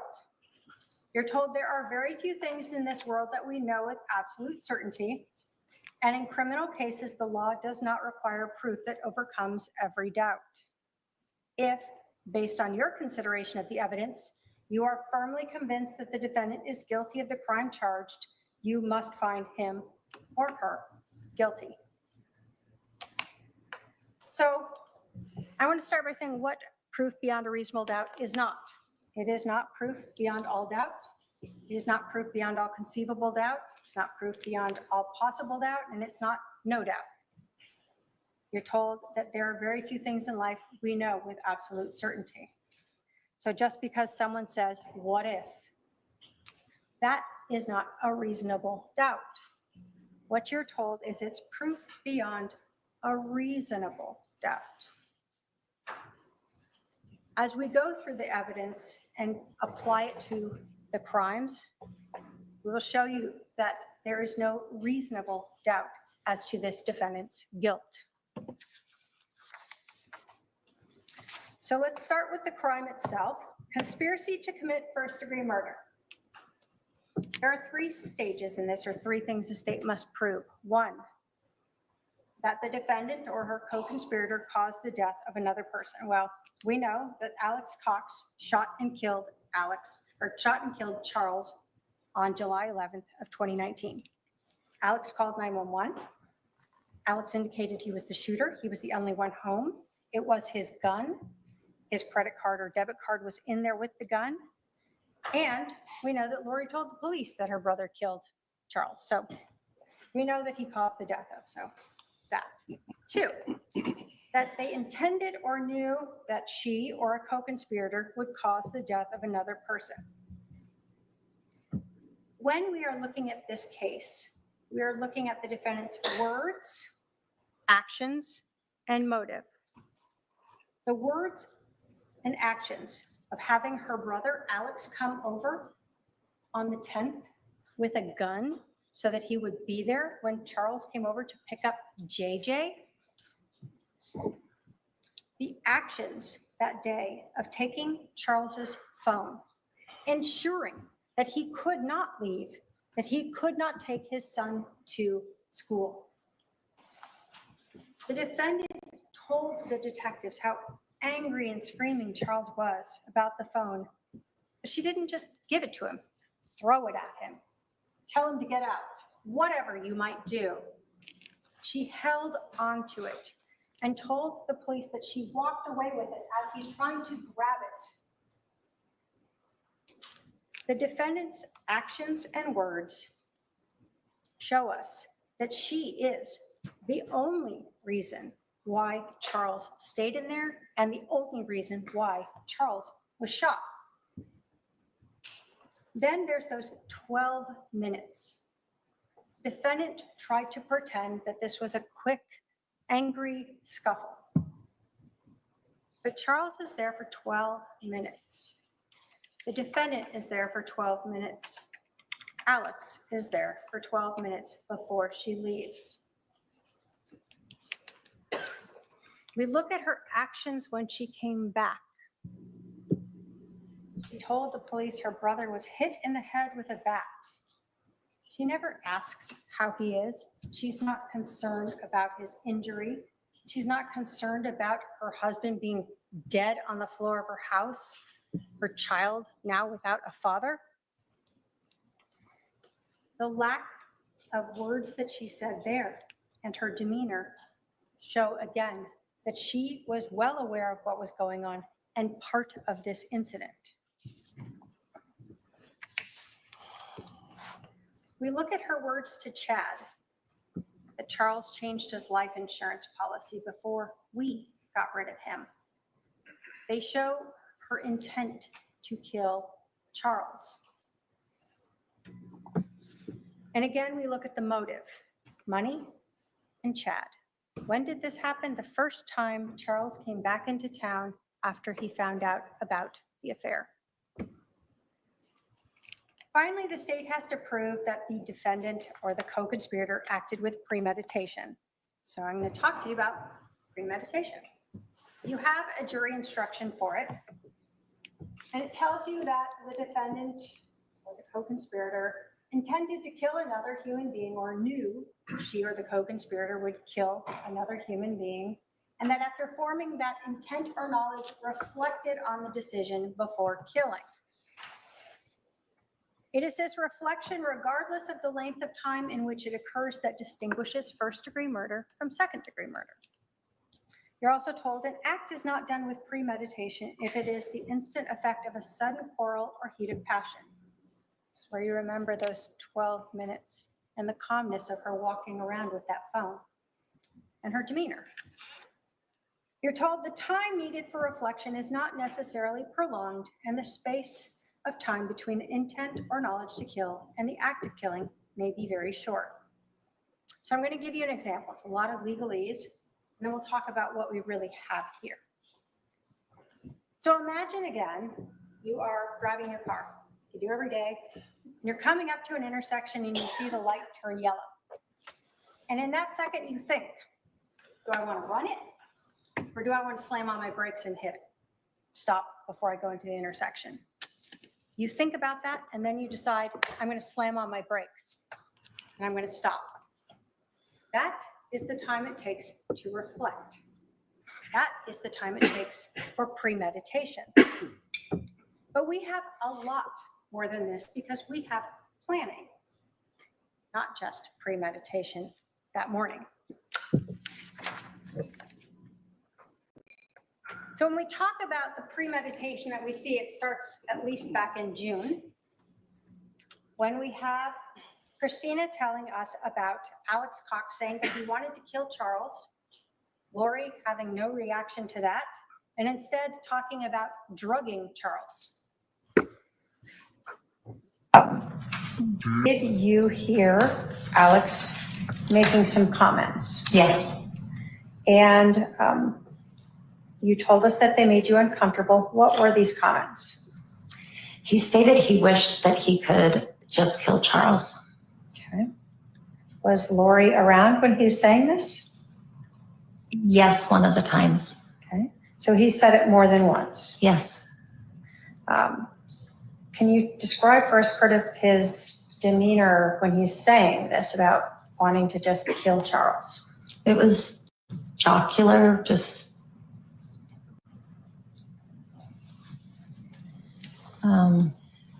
as I recall, he was standing up and just talking about it pretty loudly. And you said one of the times that he said this, it was around Lori. Yes. Did she react in any way to hearing her brother say that he wished she could just kill her husband? Not that I recall.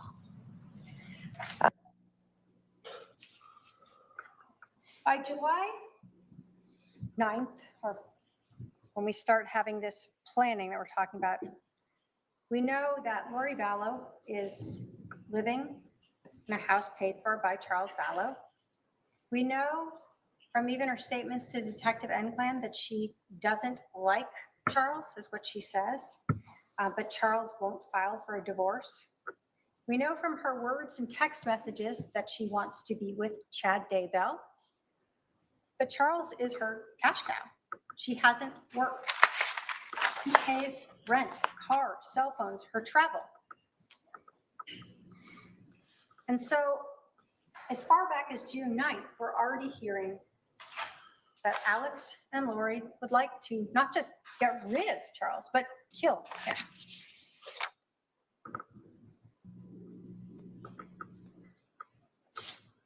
But if you think that June 9th wasn't the beginning of this planning, this idea, this concept that Lori and her brother have of getting rid of Charles, this evil, dark, possessed person, that we know on the 9th that there is definitely a plan by this defendant.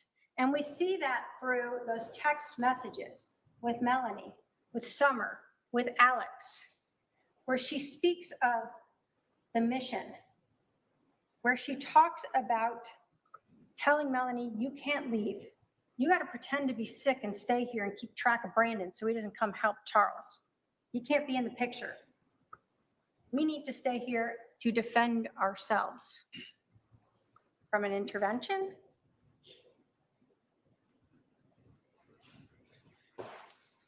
The 10th, again, we have Melanie who is talking to her and saying, that she wants to just go to this wedding. And what does Lori tell her? No, you have to stay here for the mission.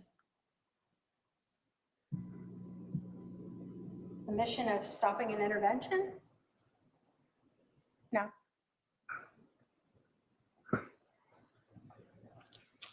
As we continue through the 9th, we see Lori getting everyone lined up to help her. Alex, where he again is told that he will be like Nephi, just like her. Now Lori tells him it's an intervention. Everyone knows, Adam told you what's an intervention? It's talking to someone. It's common language. But that's not what the defendant wants to happen. She doesn't want Charles to divorce her and lose his money. She doesn't want this intervention to happen where she loses her temple recommend. What she wants is to be like Nephi and get rid of her husband.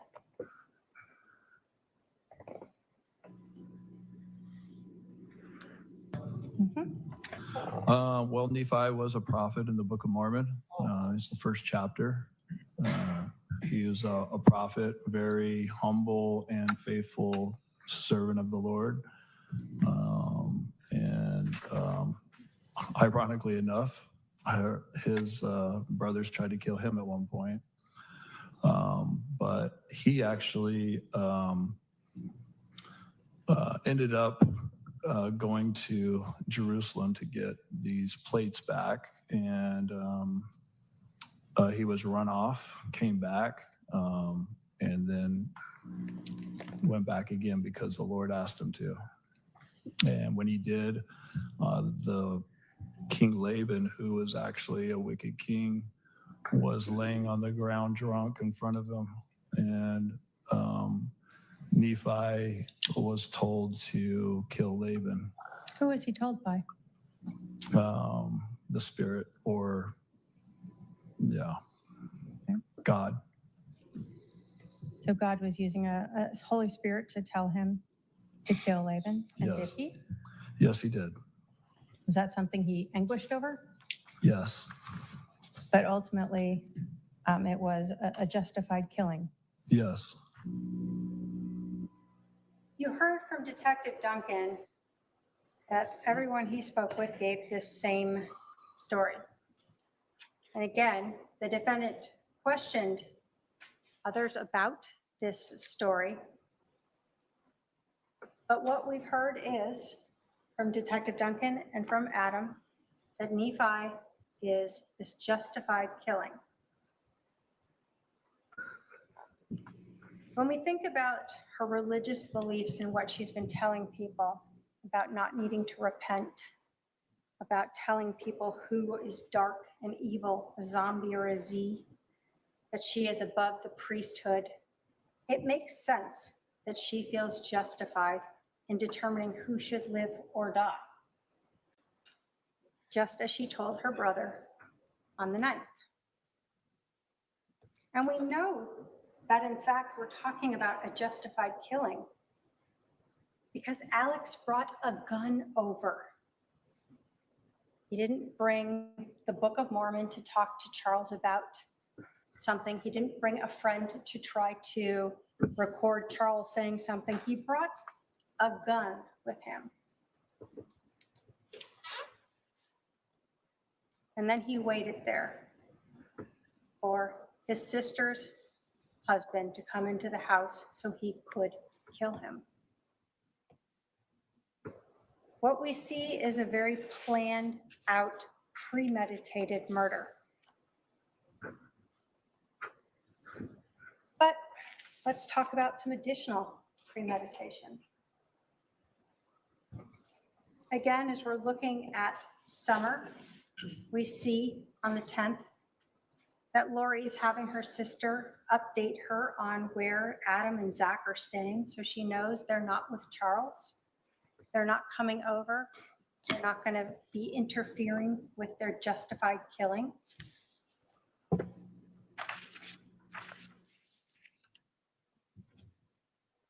And there's that 12-minute time where the defendant desperately wanted to rewrite the timeline as they told the police that day. This just happened. It was very quick, but it wasn't. It was 12 minutes. Charles arrives at 7:37 and Lori leaves at 7:49. During this time is when that plan, that premeditated murder occurred. So let's talk about that as well. The evidence at the scene, the physical evidence, supports this premeditated murder. Alex fired 2 shots. One of them went through Charles' center mast, exited out his back, and went into the floorboard. The second one, Charles was on the floor, on his back, bleeding out, still able to move, and we know that because he had blood on his left hand, and he was executed as he lay there on the ground. In that time, when we talk about premeditation and reflection, as Adam had to move his hand down, reposition the gun, and discharge and pull the trigger one more time, that is premeditated first-degree murder, no matter what you believe before that.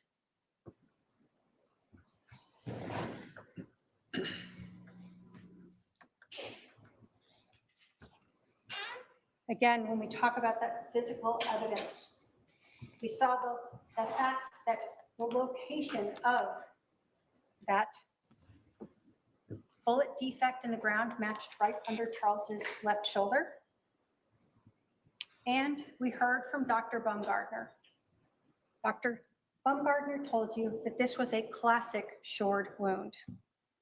And no matter how many questions could be asked about him of maybe a bamboo shirt might stop a bullet in one location but not in another, or how many matrix-like hypotheticals where maybe Charles bounced back up and then on his way down, the bullet slowed down through him and waited till he hit the ground again before it exited. Dr. Baumgartner told you, no, those hypotheticals, those issues did not make sense. He's never seen a t-shirt stop a bullet in one location or at all.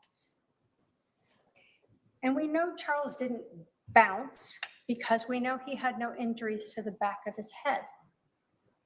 This also tells us a little bit about the shooting itself. When Charles was shot that first time through center mast, he did not fall straight back and land onto the ground, laying there on his back. If he had, he would have had bruising, abrasions on the back of his head when he hit the ground. He didn't have anything on the back of his head. Where did he have abrasions? On his knees. When he fell to the ground after being shot, do we know how long it took him to roll over, to fall onto his back before he was then shot a second time because he's still alive? You heard it could take up to 2 minutes for Charles to have died, and then he could have spoke. and moved during that time period. What we do know is that he eventually ended up on his back. And while he was on his back is when he was shot the second time by Alex. This defendant and her brother in that house waiting and making sure that Charles was dead, murdered, executed. Words, actions, motive, and physical evidence all tell you what happened that morning. So let's talk about conspiracy. And I know there are a lot of layers here, and I'm just building them up for you. You're told in your jury instructions that conspiracy requires proof. One, the defendant agreed with one or more persons that one of them or another would engage in certain conduct. So again, we look to Lori Vallow's words. What she had been talking about for months, Charles being possessed, being dark, wanting to kill him, the discussion on June 9th, poisoning him or drugging him previously. And then when we got to July 9th, it is all coming to a head. We will be like Nephi.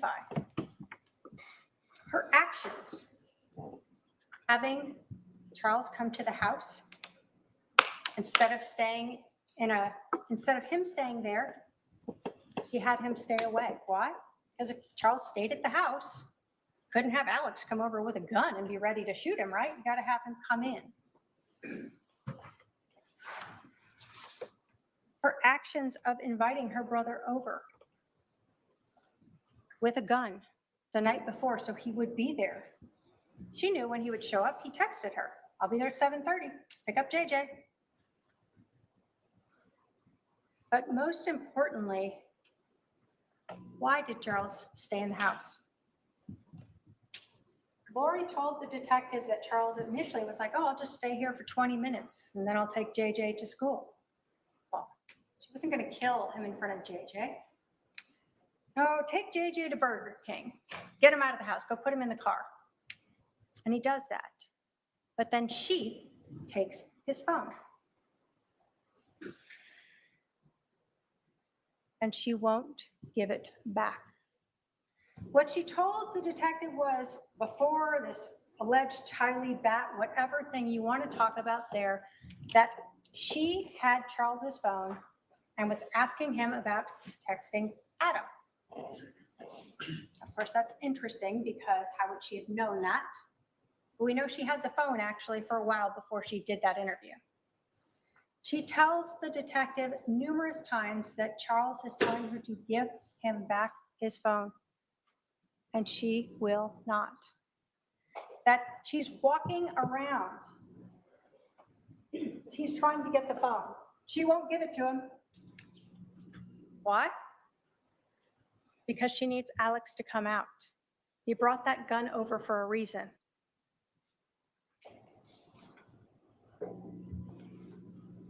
So she agreed with one or more persons, her brother, Alex, that she intended to promote or assist the commission of such conduct. Well, of course, we know both the promote.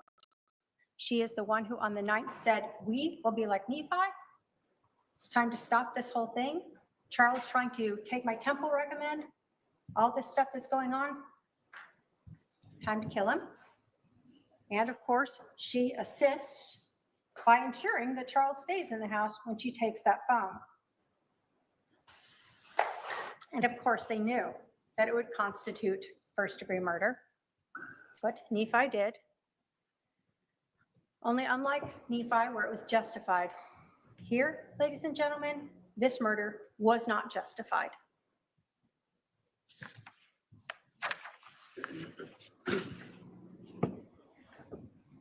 Finally, think about the demeanor when you're thinking about, again, words, actions, motive, and demeanor.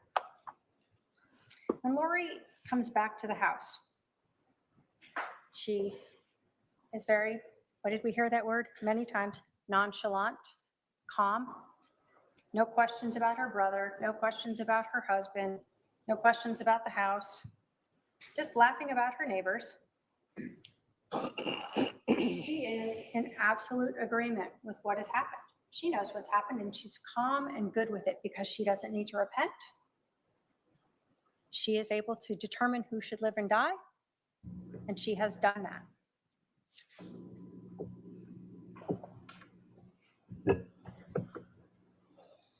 So when we talk of the scope of conspiracy, you're told that to prove a conspiracy, it is not necessary to show a formal meeting or express agreement.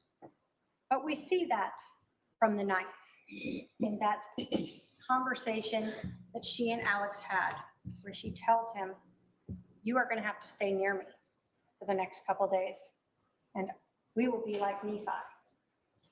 You're also told that a conspiracy may be inferred from circumstances showing a common criminal objective. So, because you don't have someone who says, I heard them say, we shall conspire. You can infer that from the conduct of what happened on the 9th, the conduct of what happened on the 10th, and the conduct of what happened on the 11th. All infer to you a conspiracy of Alex coming over with his gun to shoot and kill Charles.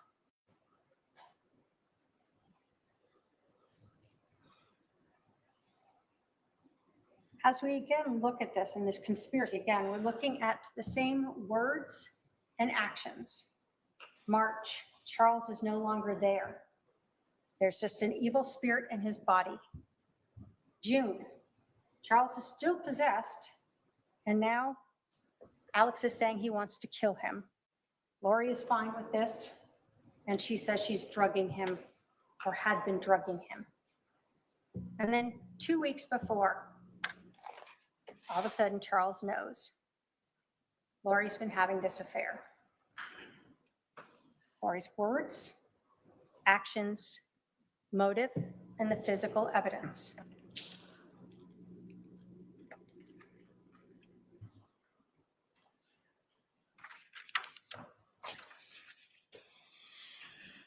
Conspiracy again, we see that Lori and Alex know exactly when Charles is showing up.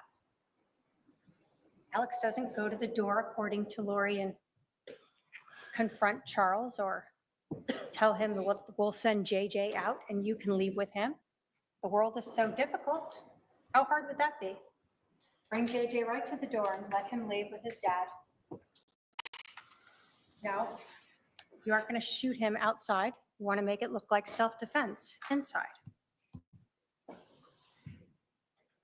As you go through this and we think about what's going on, the defendant doesn't even care. She wants her husband killed so bad that she's willing to let her brother bring over a loaded gun in an unlocked gun case in a house with a 7-year-old autistic child. That's fine. When the defendant was questioning Detective Enclen, she was talking about how hot it was outside. JJ's out in the car. But she has no problem with an unlocked gun in the house with the kid, and she's worried about her child out in the car. She's not. We know that because she's the reason Charles doesn't go back out into the car and leave. She keeps him there in the house. She is why JJ's out in the car alone. She has to keep him there until Alex comes out and can shoot and kill him. When we talk about that premeditation, obviously we're talking about that message. We know from the 9th on, they are premeditated, they are conspiring, and it's all heading to July 11th. We look at the timing of this, and this is actions and non-actions. Charles is in the house for 12 minutes. After those 12 minutes, they wait 47 more minutes before they call 911. Why? To stage the scene. No CPR is performed.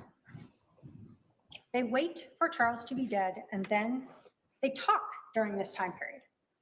They talk. They could call 911, but nope, they're going to just talk. So again, you're looking at their actions, what happened and didn't happen and the motives.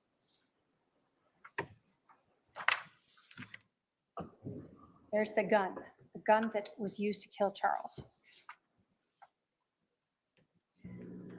We're going to go through a couple of these exhibits, some of what Lori said, and it's exhibits 192 and 197, where she again says that Charles came over and said he was just going to hang out at the house for like 20 minutes, take JJ to school.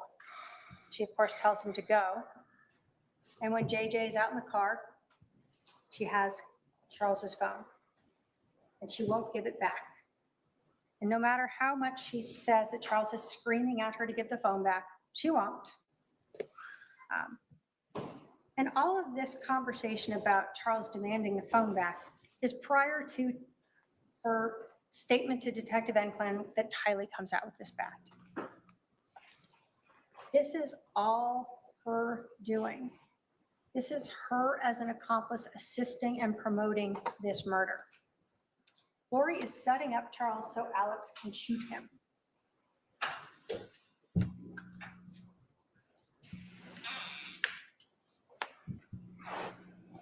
And with JJ? And so he put them in the car, in the driveway, and then he came back in, right? So I kissed JJ goodbye. He came back in, and his phone was on the counter, and I had his phone. And he was like, give me my phone. And I was like, why don't you show me your text that you've been texting, blah, blah, blah, you know, whatever. Because he's like acting really weird, like he's plotting something against me. Like, I'm like, why are you even here? Like, what did you come here for? You know, he's been talking to my other brother, and my brother came into town at the same time last night. And I haven't talked to my brother in a while, my other brother. And I was like, and so he was texting him on the phone when he first got to my house. And I'm like, why are you texting Adam? Like, do you even talk to him? Like my other brothers. So when you listen to these clips and the interview of Lori Vallow, you have to put into context, this is 9:52 in the morning when this part of this interview is occurring. And she's telling the detective that she confronts Charles about texting her brother Adam. Now, she's had the 47 minutes she's been driving around, and then that time at the house when she's waiting outside to learn all of those texts and what's been going on between her brother and Adam and Charles. And so she is now mixing this in to her interview. And so when you're listening to her interview, we know she's trying to work out this, what happened? How did this go? You can watch her demeanor as well. And as you're going through this, see how she's just telling a story here, like what happened, almost chuckling about it. Okay. So this morning he comes back in and... He comes back in, I wouldn't give him his phone. He was screaming at me to give him his phone. He was very worried about whatever was on his text that he did not want me to see. And so I was just holding it there, and he was screaming at me. And I was kind of walking towards around the house with it, so he couldn't get it. He's like reaching for it and stuff like that. So again, JJ's in the car, Tylee's not out, Alex isn't out, and she is making sure that he doesn't leave. She's walking around the house, holding his phone, refusing to give it to him, making sure her autistic child is sitting out in the car even longer so that she can ensure that exactly what they've been planning happens, that Alex has time to come out with the gun that he brought over and shoot and kill Charles. This defendant is the only reason why Charles didn't leave with JJ. This defendant is the one who provoked Charles by taking his phone and refusing to get it back. This defendant is the one who ensured that Charles was inside without JJ so Alex could shoot him. And this defendant is the person who set up Charles so that her brother Alex could shoot him. Let's talk about staging the scene. We know obviously from the first responders that when they arrived, no CPR was given. You heard from Officer Wierzbecki that when he felt Charles's neck, he thought he was dead already, but they still let the first responders in because they've been told CPR had been given. And what do we know? That they arrived within a few minutes. No one had ever tried to save Charles. No blood had been pushed out of him from CPR, whether strong or light. He had been dead for quite a while. His skin was mottled when they started cutting open his shirt and looking to the back, and lividity, the blood pooling, was occurring already. So they kind of knew something was off with that timeline. So what about the scene itself? The bat. It is placed to the right of Charles to look like he was using it. Got shot and it went flying behind him. Well, obviously we've heard from Kay, Charles's sister, that he was left-handed. We know from the blood evidence on his hand he was left-handed. There's no damage to that mirror. There's no damage to the drywall. There's no damage anywhere, like this bat is being swung around in this horrific fight that's going on of grappling. The injury to Alex Cox's head. You heard it was a small 1-inch cut that he was using a paper towel to pat, and at times, as you watch that Exhibit 1, rubbing it, making sure it stays bleeding. There is no blood at the scene from this giant grappling thing going on that Lori Vallow wanted them to believe. His head is bleeding and they're grappling around and he's being beat with this bat, and yet not one drop of blood on the floor. Not one drop of blood going down the hallway when he put that gun away. Not one drop of blood on the gun itself. And then the shoes, left by the door to look like Lori Vallow had run out in fear after this horrific incident that they planned. But we know from the Walgreens video is that she did enter the store with shoes, something on her feet. So we're going to go through. We know Charles again, left-handed. Field with your brother. Yeah. What position did your brother play? He was a pitcher. He was very, very good. He was a left-handed pitcher, and they're very hard to hit against. Okay. Did he bat right or left-handed? He was left-handed. Did he do everything left-handed? Yes. Left-handed? So we know that Charles batted left-handed, not right-handed. And what we know is Lori Vallow had a story about how Charles was using that bat. And it becomes very important as well when we're talking about the staging of the scene. This is Exhibit 193. Yeah, she was outside, and what happened? then they got up from that, and my brother had like stepped back, I guess, and then Charles was coming with me to that and yelling at me to give him his phone still because I had it in my hand. It was all really quickly, and then when I went around kind of in the circle, then my brother was there. When you said when you were going around and he was coming at you with the bat, how was he holding the bat? Just like that, like backwards. Like he was swinging it backwards? He would have done like he would have swung it backwards at me, not frontward. Okay. So Lori Vallow, detective, and planned that Charles is swinging the bat backwards. Now, if the bat was like this when he was shot, his arm would have been shot. Covers his center mass. So we know he wasn't here. So if he's out here, where would the bat go? Down, out, somewhere that way to his left. It would not end up thrown up above him. And if it wasn't there again, Charles would have been shot through the arm. Obviously, Alex forgot that Charles was left-handed. So when he placed that, like he was coming at him with a bat, their stories didn't quite match up with the evidence. So if we rely on Lori's story of how Charles was holding the bat, then there's zero way that that bat would end up where it ended up. And again, we know he's left-handed from not only Kay, but his own admissions of that blood on his hand. So we see the scene is staged, this bat that is so necessary to try to ensure this justified killing is legally justified and not just spiritually justified.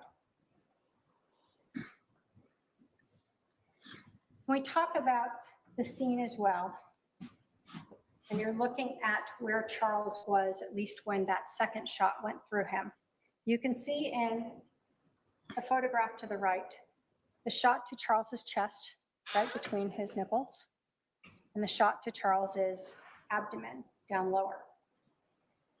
We know that that first shot through his chest, that Charles would have been facing a little more towards the open area there where we see the hallway and the kitchen.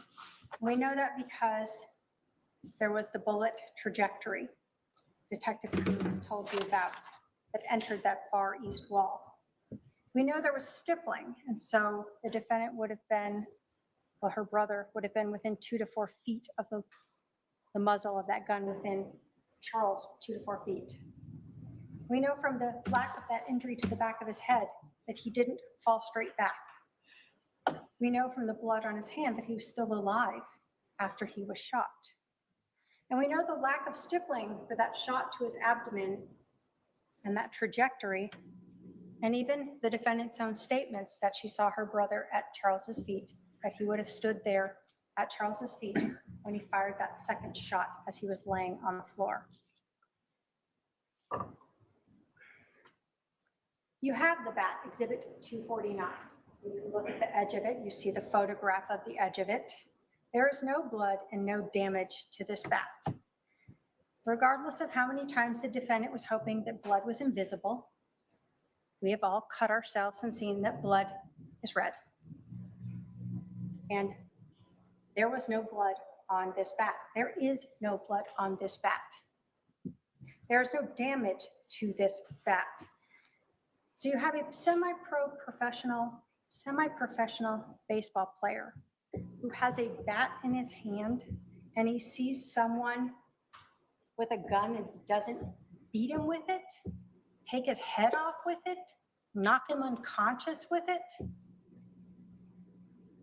Instead, all we see on this bat is 0 damage and 2 partial prints. No prints of a body or smushed skin on it. Someone that's sweating from a fight that's left a large arm print on it or anything else. Nope, just 2 partial little prints on it. When you think about what is there and what isn't there, does the evidence of this bat fit in at all? It doesn't.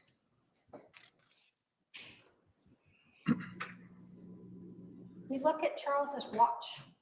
No damage to it, no scratches to it, no dings to it as he's grappling on the floor like Lori wants you to believe.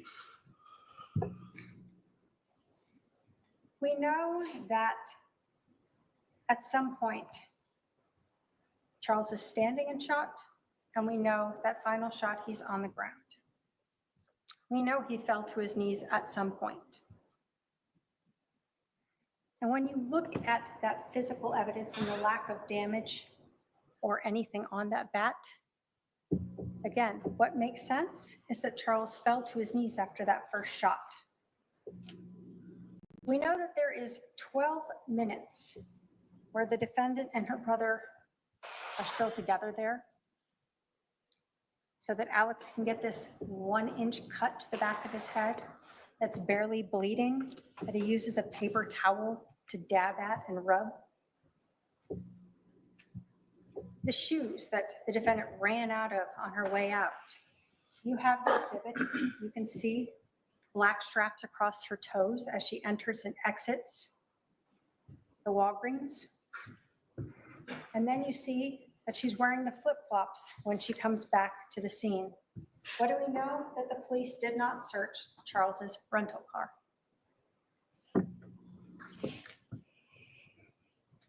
Credibility. You are given a credibility instruction and you use it for everyone, including the defendant. You're told that you really evaluate people the same way. You're looking for any inconsistencies in their stories, any reasons why they may have a motive or bias to lie, any prejudice they may have, and then you look at everything in light of reason, common sense, and experience. When you think of the testimony of the people who come here and talk to you, Christina Atwood, Serena Sharp, Nancy Joe Hancock, Adam Cox, Dr. Bumgardner, the detectives, Robin Smith Scott, Mark Zari, what benefit do these people have in being untruthful to you? They have body cameras, they have prior documents, and they have memories of what this defendant said. But the credibility of Lori Vallow is something you do need to consider. And you start with her demeanor that day where she wasn't worried about anything when she arrived. Her brother has allegedly been hit in the head with a bat by her husband who plays semi-pro ball. She doesn't even worry about him. She knows he's not hurt. He's fine. And why does she know that? Because that was staged. When she's there and we see her on body cam arriving, she's just nonchalant and calm. And I know the defendant wanted to make sure that it was clear that everyone else was calm, but no one else had just allegedly seen their husband get shot and killed by their brother. When you were looking at the reasonableness of her testimony, you have to consider it in the light of reason, common sense, and experience. And the way that she was acting and reacting that day, as well as her own statements, do not fit the evidence, do not fit the physical evidence. And you will see her credibility throughout this whole case has been questionable. Her credibility with Social Security. What did we learn? That on July 11th, she tells Detective Enclan that she and Charles are separated. Exhibit 187. We are not living together. Charles rented her house. We're separated.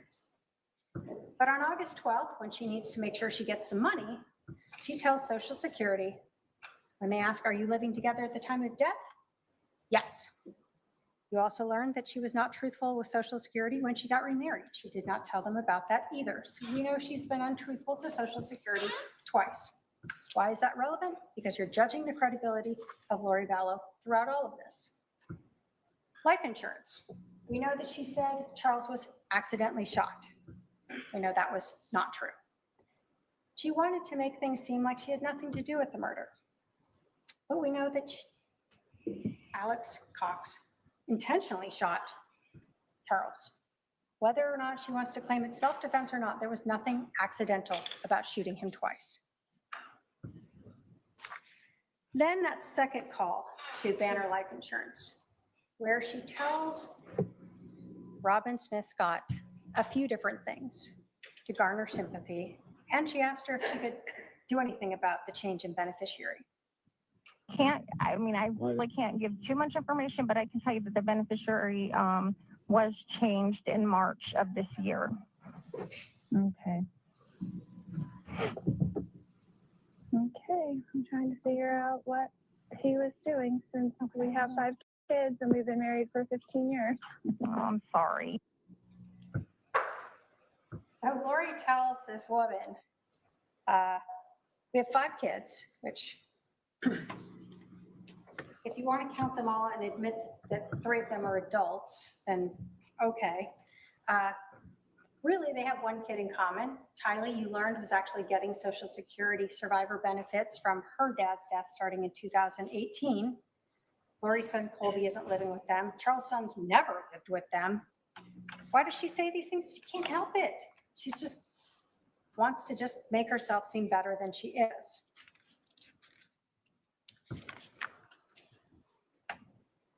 What about the credibility of her interview, even during the police interview? We talked about a few things, but one of the things she told the detective. And I didn't file anything or whatever. And then he filed something against me and said, I'm only going to get supervised visits because I'm crazy and blah, blah, blah, you know, the story. And so I just didn't talk to him for like 30 days and let him take care of him and let him see what I've been doing. So again, she can't even be honest and say 2 months. She's got to be 30 days. I was kind enough to just leave my husband with my son for 30 days. What we know is that Vallow was gone a total of 78 days, 58 while she's flying to Hawaii, going to Idaho and back with Chad. And who's taking care of JJ? Charles. And Kay is coming here regularly to help take care of JJ, to help run the business.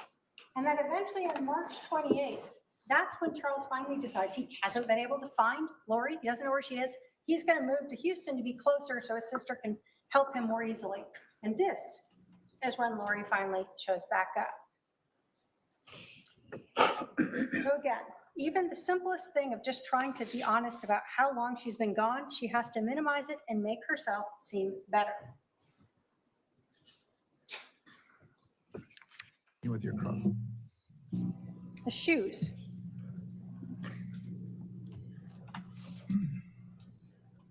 Oops. If this will play. When she was questioning Detective M-Clan, she was asking her if it was hot in July and if she would need shoes to go take her son to school. But of course, what we know is that we saw her with those shoes on as she went into Walgreens. So again, it's continued trying to garner sympathy and just being untruthful about whatever she feels like being untruthful about. And then we look at the credibility in that timeline, that body cam. You know, now that you're not in Santan, this is your home. Right, Gotcha. right. Okay. We just moved in here. Gotcha. How long have you guys lived here? Okay. How long have you lived here? Like 3 weeks. Oh, geez. Yeah. Okay. That's why the neighbors don't know us. Gotcha. Like, hi neighbor, sorry. Are you working? So here she is, 47 minutes after leaving the house, laughing and smiling with the detective about the fact that her husband is dead inside the house. Her brother is sitting on the curb, allegedly with this very serious injury from a baseball bat. When you look at that credibility of the defendant, you have to look at everything together and what fits, again, with the physical evidence and what doesn't.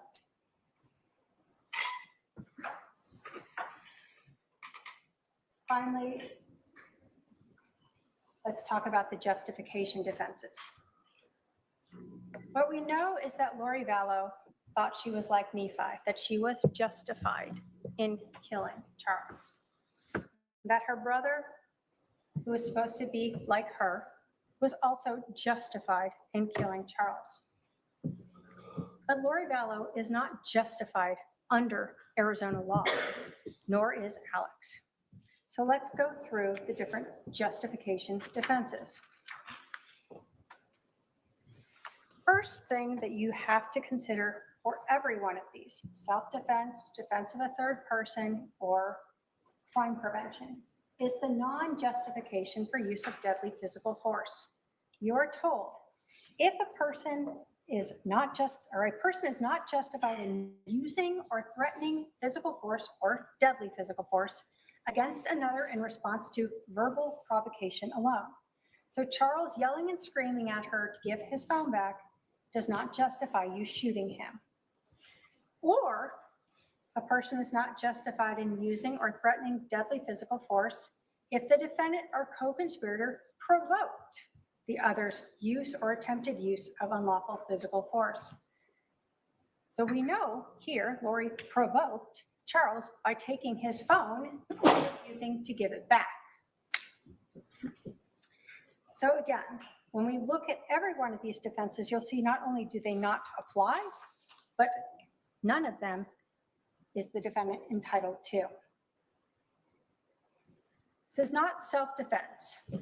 In self-defense, you're told that a person, a reasonable person, can use deadly physical force if they believe that deadly physical force was immediately necessary to protect against another's use or apparent attempted or threatened use of unlawful deadly physical force, and the person used or threatened no more deadly physical force than would have appeared necessary to a reasonable person in this situation. We know that Lori Vallow used Charles's phone to get him to come back inside, and she used his phone to keep him inside and give her brother time to come out and shoot and kill Charles. We know from the physical scene itself that Charles did not use a bat. We know from the physical evidence of Alex's 1-inch cut to his head and the lack of blood or concussion, the lack of damage to the mirrors, the walls, the location of the bat in relation to Charles, they all tell us that Charles did not use a bat. We know that Charles was a semi-professional baseball player. This would not have ended that way if he had had a bat.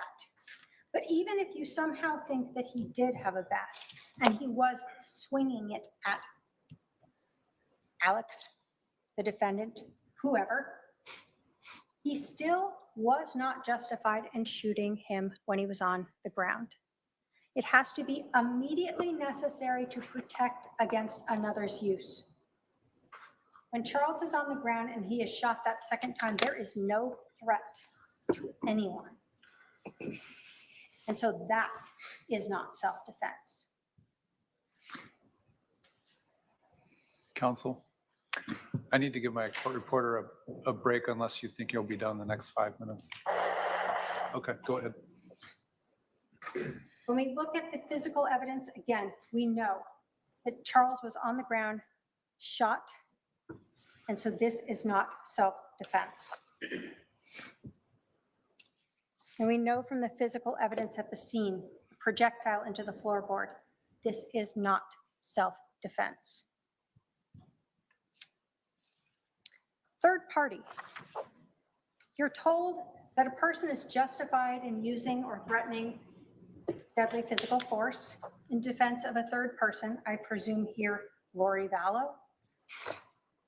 If a reasonable person in this situation would have believed that deadly physical force was necessary to protect against another's use, again, of unlawful deadly physical force against a third person, and they used only what was necessary for a reasonable person under the situation.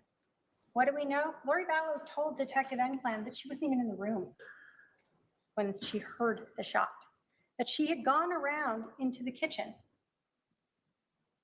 Who's he protecting at that point? What third person that's no longer there is he protecting?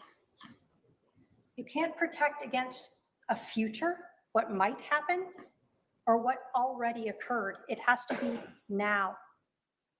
And Lori Vallow herself put herself outside the room when her brother shot Charles. So there is no third-party defense. But again, the same thing applies. Even if you thought so, that second shot removes any possibility of being justified. Crime prevention. This is the exact same thing, only in a slightly different stated way. But like self-defense, it allows a person to use deadly physical force against another to the extent a reasonable person would have believed that deadly physical force was immediately necessary to prevent Charles from committing aggravated assault against Lori Vallow. We know she's not in the room. Even if he had that bat and had been coming at her and then she left the room, that crime is over. And again, even if you believe he had the bat, you cannot shoot him while he's on the ground. That is not what crime prevention permits you to execute a person. Finally, there's mere presence. You're told that guilt cannot be established by a defendant's mere presence at the crime scene, mere association with another person at the crime scene, or mere knowledge that a crime is being committed. Lori Vallow wasn't just present at this crime scene. She brought her brother to the crime scene. She ensured that he brought a gun with him. She ensured that JJ was outside, and she ensured that Charles stayed inside. She was not merely present. She was a person who was actively participating in this crime. Ladies and gentlemen, we have talked about the evidence in this case. Evidence that was presented to you through witnesses who took the stand and exhibits that were admitted for you to review. Remember the evidence of Lori Vallow's motive. Charles's life insurance, Chad Daybell. Remember Lori Vallow's own words of wanting to get rid of Charles, of drugging him, her acceptance of her brother's statements that he wanted to kill Charles, how she used Melanie and Summer to plan her mission and ensure that Charles didn't have help from Brandon or Zach or Adam. Her words to Alex about it all coming to a head, that he had to stay near her and they would be like Nephi, justified in killing Charles. And finally, her words to Chad Daybell on July 18th, confessing to the killing when she said Charles had changed the life insurance before we got rid of him. Look at her actions and demeanor, having her brother come over on the 10th to her house with a loaded .45 caliber handgun, creating the one and only reason why Charles stayed inside the house, why he didn't just take JJ to school. The 12 minutes that Charles is at the house before Lori leaves in the car, the 47 minutes after that before they call 911, her demeanor when she comes back, not caring that anyone has been hurt, her demeanor on the body-worn camera, during her interview, what you heard about during the drive. Think about her credibility, how she cried for you in her opening statement. You certainly didn't see her cry on that body camera footage. You didn't hear about her crying as she was being driven to the Family Advocacy Center, and you did not see her cry in her interview. Finally, think about the physical evidence that proves that Lori and Alex staged this scene, that Charles was never in possession of that bat when he was shot by Alex or either of the shots, that instead he was executed that day for this defendant's benefit. The physical evidence disproves beyond a reasonable doubt that Lori Vallow and Alex Cox were justified under the law in killing Charles. The jury instructions tell you to use reason, common sense, and experience. Charles Vallow is dead today because this defendant and her brother Alex Cox conspired to kill him. They planned it out, and they had their weapons, and they orchestrated a way to ensure that Charles was back in the house where he was shot and killed for money and Chad Daybell. The evidence proves to you that Lori Vallow Daybell is guilty of conspiracy to commit first-degree murder, and the state asks you to hold her accountable and find her guilty. Thank you. All right, we're going to take our 15-minute afternoon recess. I'll remind the jurors to remember the admonition. We'll resume in 15 minutes. All right, for the jury. Well, well, well. Incoming voice. Incoming voice. Please hold all calls. Please hold all calls. Wait, hold on, y'all. I'm going to sneeze. Hold on.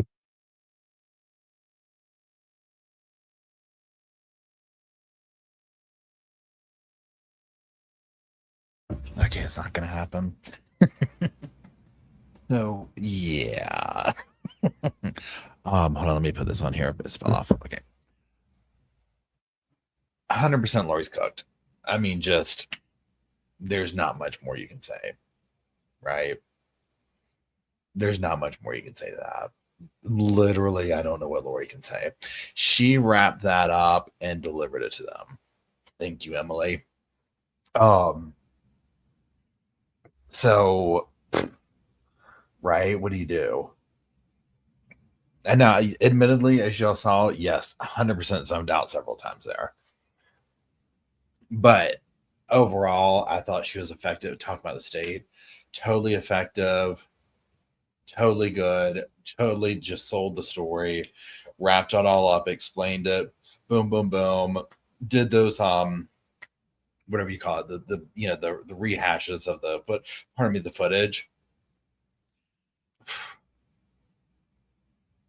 I don't think that I really don't know what Lori can say. I'm very curious to see what she's going to say. I definitely think we're going into tomorrow. And I'm trying to decide, do I want another cup of coffee or do I want a soda? I feel like I need like maybe a soda. I found I had to get some tube socks out. I had to get my sweatshirt. I've got my Crocs, my tube socks, my sweatshirt. I'm good to go. And then my little pillows.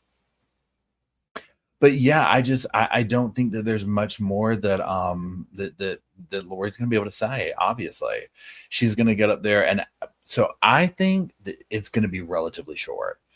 I think she's gonna get up there and be like, say a few little things, and then be like, and with that, I'll rest. Thank you. Oh, yeah, no, I just haven't asked the hotel for like a blanket. Yeah, so what I'm going to do for those that are just hanging out or just join or whatever, and or this is what we're doing tomorrow. So pretend that the judge is like, tomorrow's court, this judge right here, court is as normal. We're going to reconvene in the afternoon.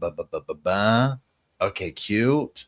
What we'll do is we'll do opening statements of Karen Reed in the morning, because the opening statement, I'm just very much want to see the opening statements. And then we'll switch over to Lori later. But it's all dependent on what Lori and them do. If he's like, hey, we're going to do, it all depends. Yeah, Lori's going to have a trust me, bro kind of vibe going on here.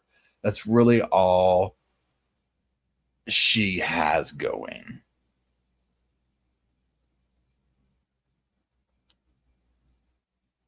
Yeah, you know what? You're right. Let me get the popcorn. Please hold. Let me grab my stuff. Pardon me. So this is your chance to go grab your stuff or whatever, because it's getting ready to get turned up in here, y'all. Okay, hold on one second.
So I'm heating up a tamale. And it's like in the package or whatever. And it's like, open this up, put it in the microwave 2 minutes. So I open the package and I put it on a plate. And then I open the fridge back up and put it in and walked away. And in like 30 minutes, I'd be hungry. And I'd be like, where did the hot tamale go? The hot tamale completely disappeared off the face of the earth.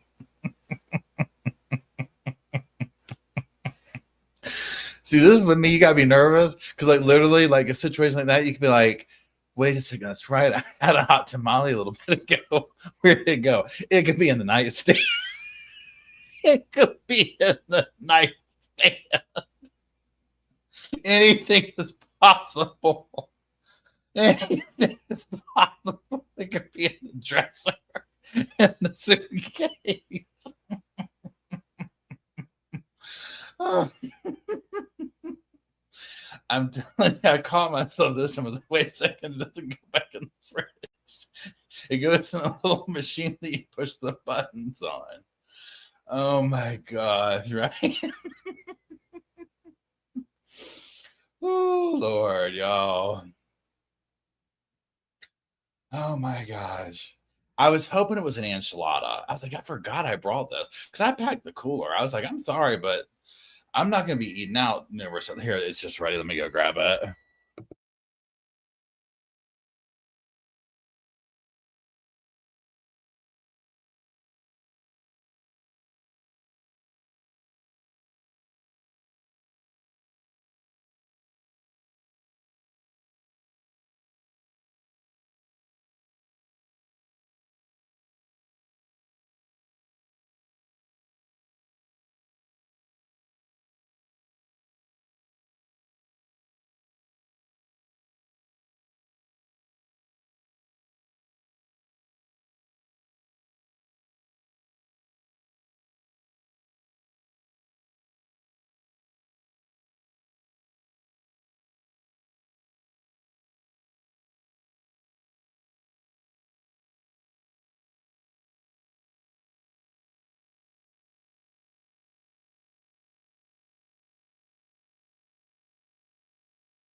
Okay, sorry. Oh Lord. Okay, so just call y'all. Look at. I don't even know if you can see this. Look at this. This is where we're at now. Hold on. Can you even see? Well, it's too hard to show. I've got tube knee high, almost knee high, calf high tube socks, gym shorts, this Crocs. Very comfortable. Very comfortable. Yeah, I found the hot tamale. I mean, it's a tamale. Oh, and it's a breakfast one. This is a treat. This is a surprise. Let's pray it's good.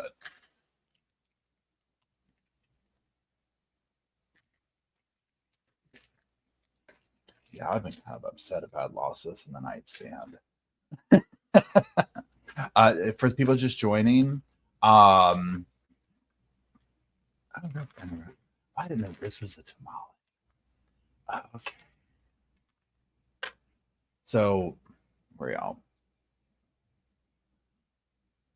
It's wrapped in that thing right there. I had never had these when I went to my cousin's because she moved to Houston area like a couple of years ago. Her husband's from there, and his sister, it was like Christmas time or whatever. So she made tamales, and I had never had one, and I honestly did not know that this is what this was until now. I was like, oh, this is a tamale.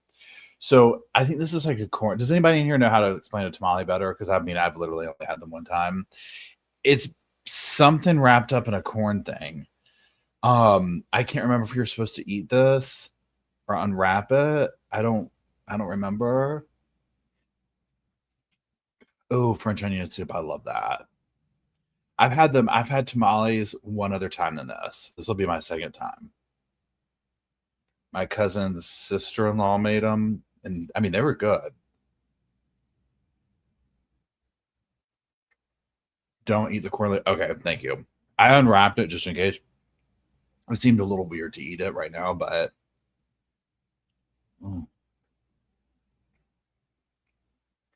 French onion soup is my favorite soup. French onion soup is my favorite soup.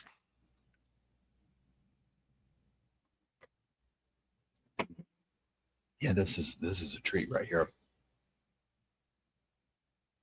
Enjoy. Don't unwrap it.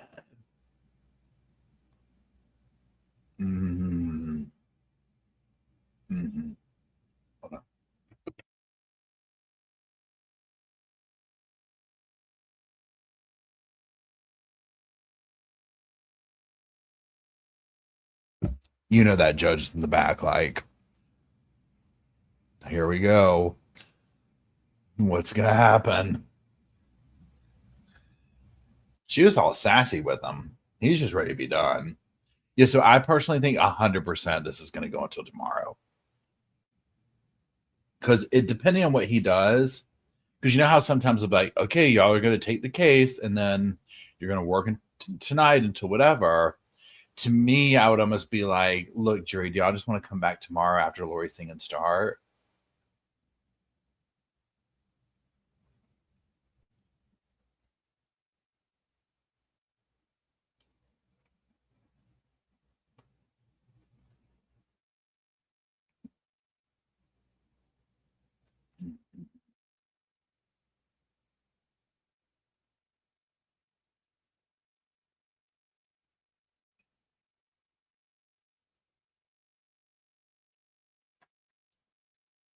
I'm watching a Law and Crime, and no, it's not paused. And be careful with your ears because what do you call it? The thing, it's not on mute.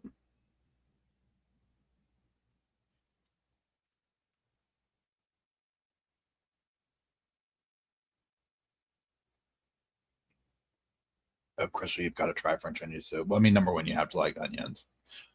So if you're an onion fan, try it. If not, don't try it.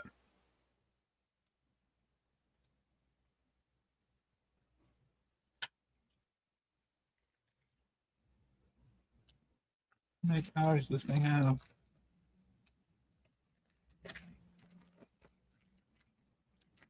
290. Okay. Now let me go get this one.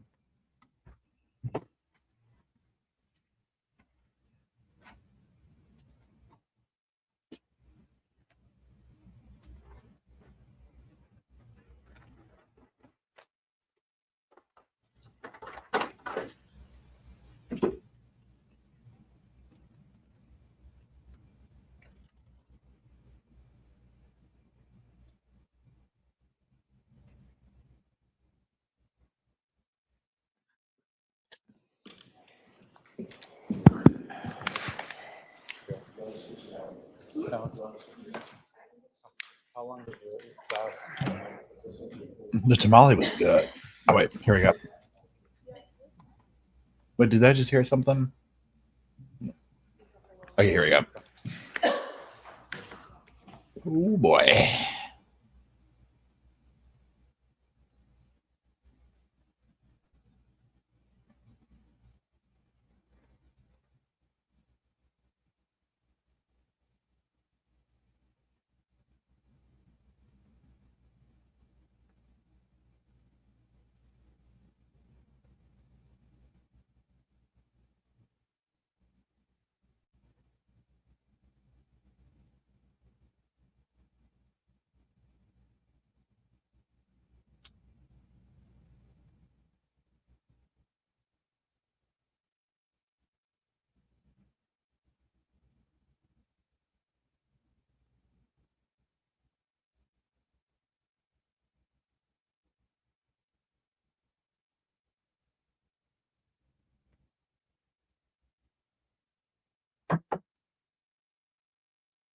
Okay, sorry.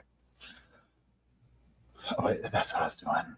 Okay, please hold. I mean, good Lord. Y'all, come on now. I'm trying to. There we are.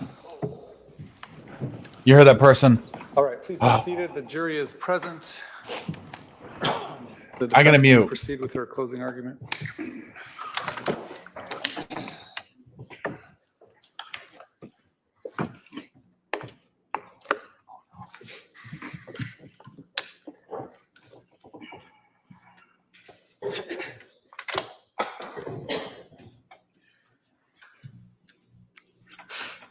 Ladies and gentlemen of the jury, the state of Arizona has the 100% burden of proving that I committed a crime, a grievous crime, conspiracy to commit premeditated murder of my husband, Charles Vallow. The state has the burden of proving to you that this event was not self-defense. In your jury instruction under the instruction, use of force and crime prevention, the last line reads, if the state fails to carry this burden, then you must find the defendant not guilty. In the law, under your jury instruction titled Justification for Defense of a Third Party, the last line reads, if the state fails to carry this burden, you must find the defendant not guilty. Under your jury instruction titled Justification for Self-Defense, the last line reads, if the state fails to carry this burden, you must find the defendant not guilty. In your jury instruction under presumption of innocence, it states, the law does not require the defendant to prove innocence. Every defendant is presumed by law to be innocent. Under the burden of proof, it explains that the state's burden is this. Proof beyond a reasonable doubt is proof that leaves you firmly convinced of the defendant's guilt.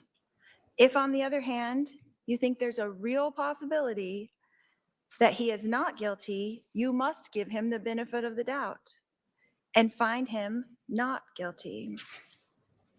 In Arizona, self-defense is defined as not being a crime. So let's look at what we've learned in this trial. We learned that a shooting occurred and that 911 was called, that law enforcement was notified. We learned that fire, EMS, and Chandler police arrived at the scene. We learned that my brother, Alex Cox, came out of the house with his hands up as directed by 911 and was questioned by the police in the driveway. We learned that I came up with my daughter Tylee, and we were told to wait by the car until police would speak with us. We learned from Detective Inklin on the stand that we asked for Tylee's medication from the house for her panic attacks, but it was not given to her. We learned that eventually my brother Alex was taken in a police car to the Chandler Police Department uncuffed. We learned in this trial that my daughter Tylee and I were also taken to Chandler Police Department in a police van.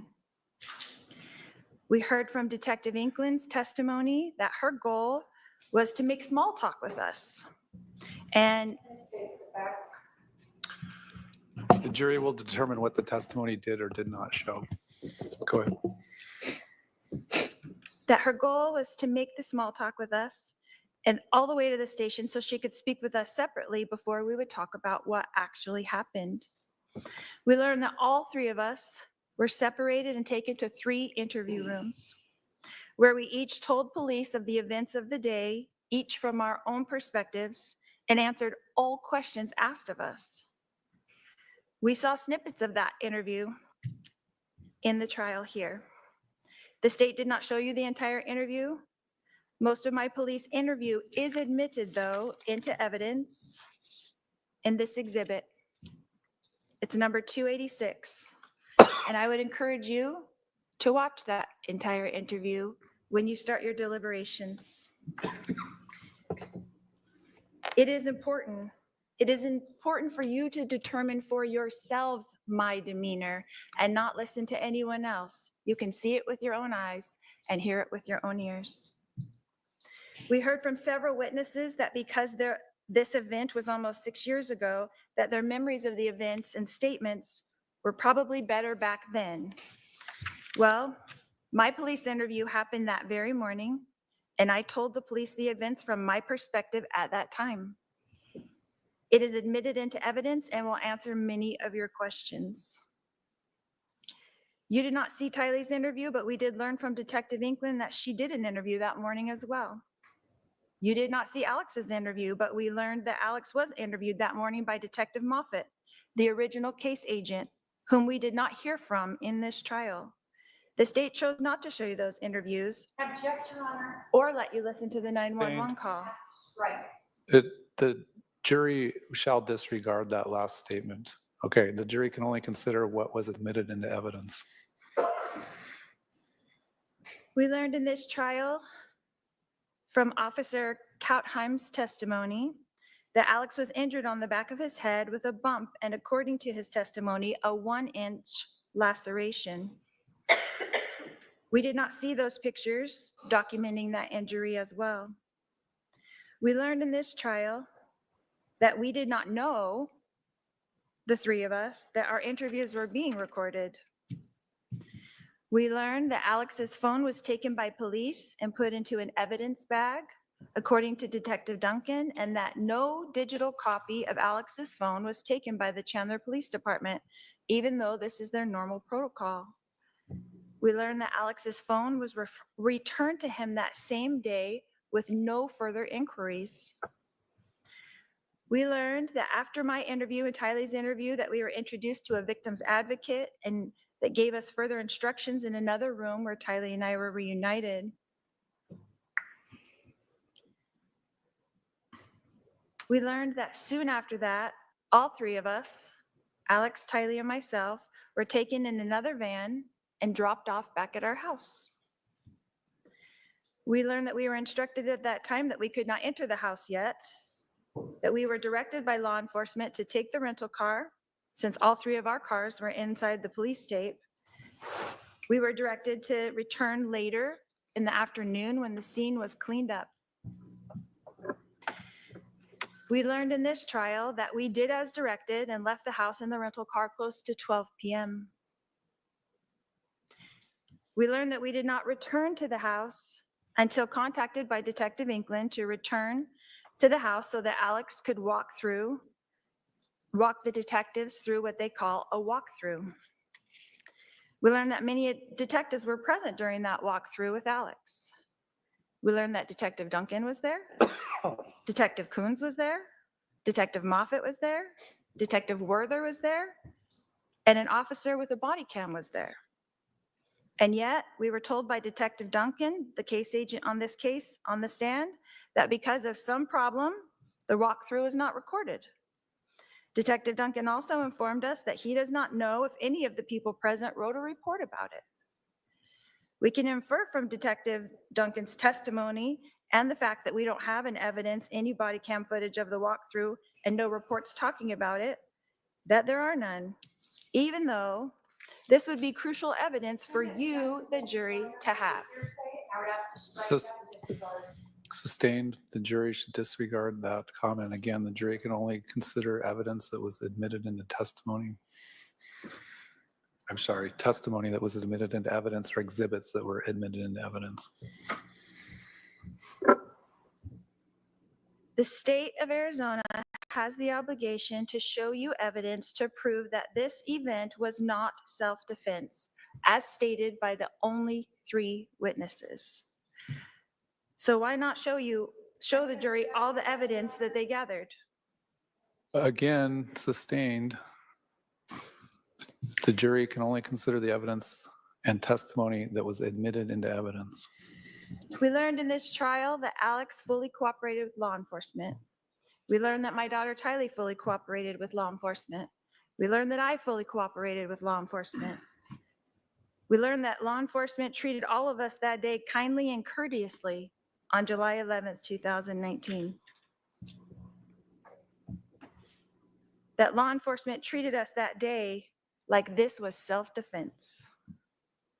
We were not given instructions to stay in town. We were not given instructions that we were under investigation of any kind. On July 11th, 2019, we were interviewed by Chandler Police and released with no further instructions.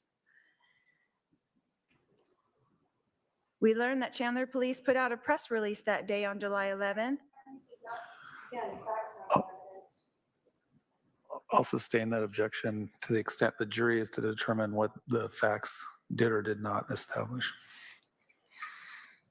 Under Arizona law, I had the right to self-defense. Tylee had the right to self-defense. Alex had the right to self-defense.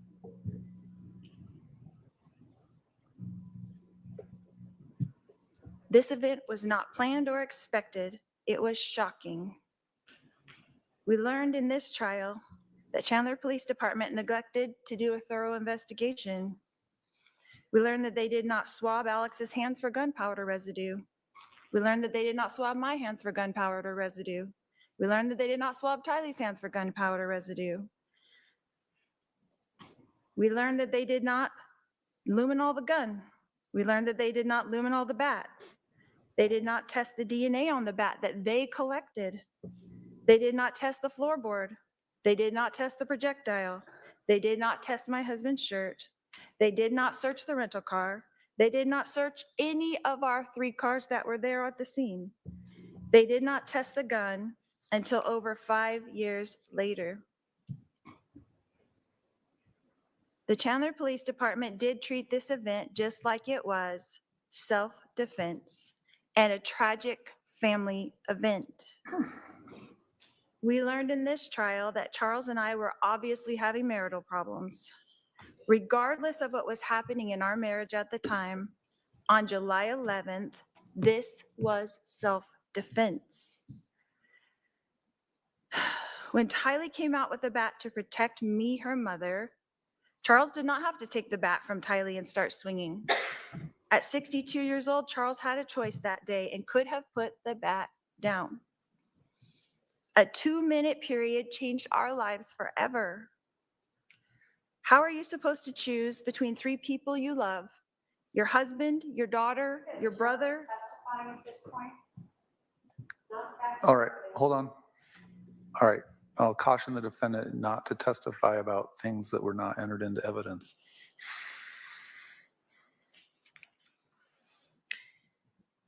How can you decide for another person if they feel threatened? Why does the state want to blame to someone? It's a reasonable person standard, not the standard of the person. I'm sure you'll point that out in rebuttal. I'll allow the argument as that inference. Go ahead.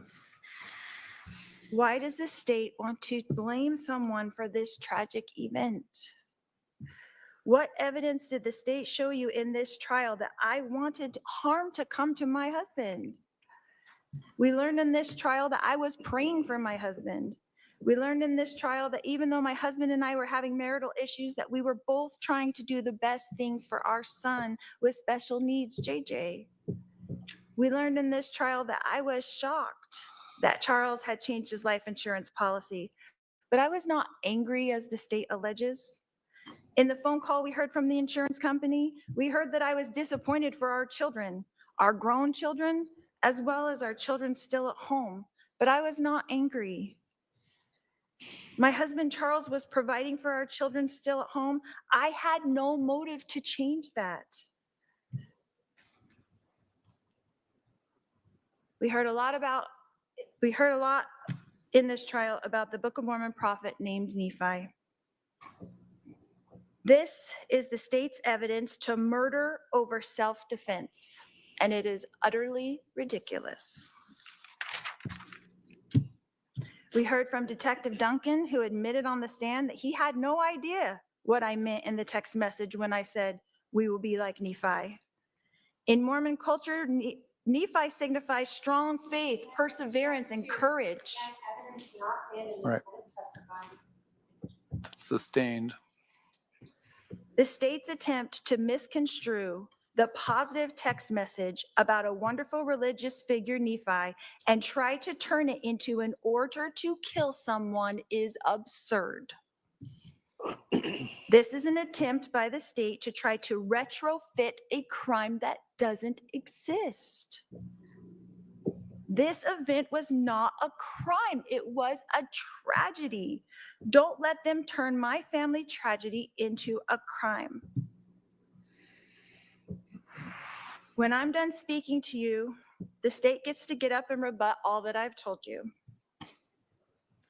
They've got to have the last word, so to speak, because it is 100% their burden to prove to you that I committed a crime. And you won't be allowed to hear from me again.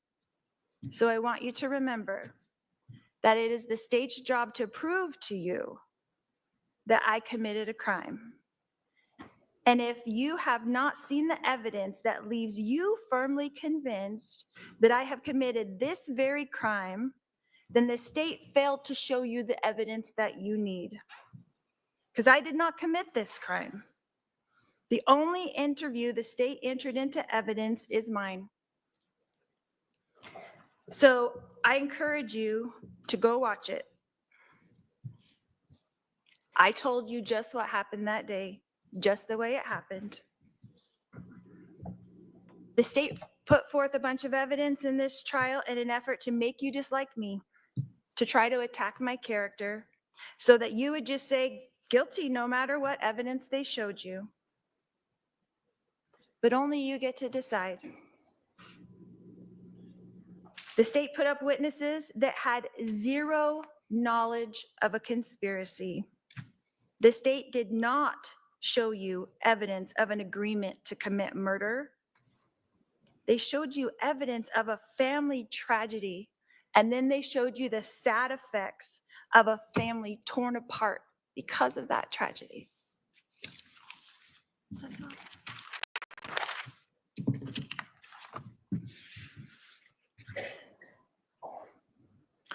All right, the state does have the burden, so they have the right to open and close the argument. Do you want to give a rebuttal close? Go ahead. The execution of Charles Vallow is not a family tragedy. There is nothing that you can say about shooting a man as he lay on the ground that you can try to construe in any way to make that a family tragedy. This case is about the defendant, not Alex Cox. Alex is involved in it because that is her co-conspirator. We are not here to determine his guilt, albeit it is quite obvious. This defendant wants you to just look at one piece, and she wants you to hope that there's only a person who will say, I saw, I heard the conspiracy. But what did you hear in every instruction is that you can look to other evidence to show that. This defendant wants you to forget about her words and pretend that when she told her lover, her soon-to-be husband, we got rid of him, that he changed the life insurance before we got rid of him, that somehow means what? That they killed him. And he changed his life insurance before they killed him. What does that tell you? That tells you motive, and that tells you who did it. This defendant is one of those we, because she's writing it. She wants you to pretend that when she is talking about Charles for months, acquiescing and agreeing to her brother killing him, having people tell her that it's wrong, having people know that they're planning something, that those words don't mean exactly what they are. We got rid of him, this defendant. The state, of course, has the burden, and that's how it should be. But every one of those justification defenses falls short when you look at the conspiracy itself. When they got rid of him, they did it by planning it. There is no reason that Alex Cox came over to this defendant's house with a loaded gun and waited for Charles to come inside, held there by this defendant using the cell phone. That is conspiracy. That is planning. That is premeditated. You can absolutely watch that whole video. That's why the state included that for you. What you're going to see is that Lori Vallow doesn't cry. She is not truthful, as we've gone through. Her timeline is absolutely wrong. She tells the detectives it's quick, it's 12 minutes. She wants you to believe that the police could understand all of this that day. But what did you hear? Is that all the police could tell initially was that the timeline was off.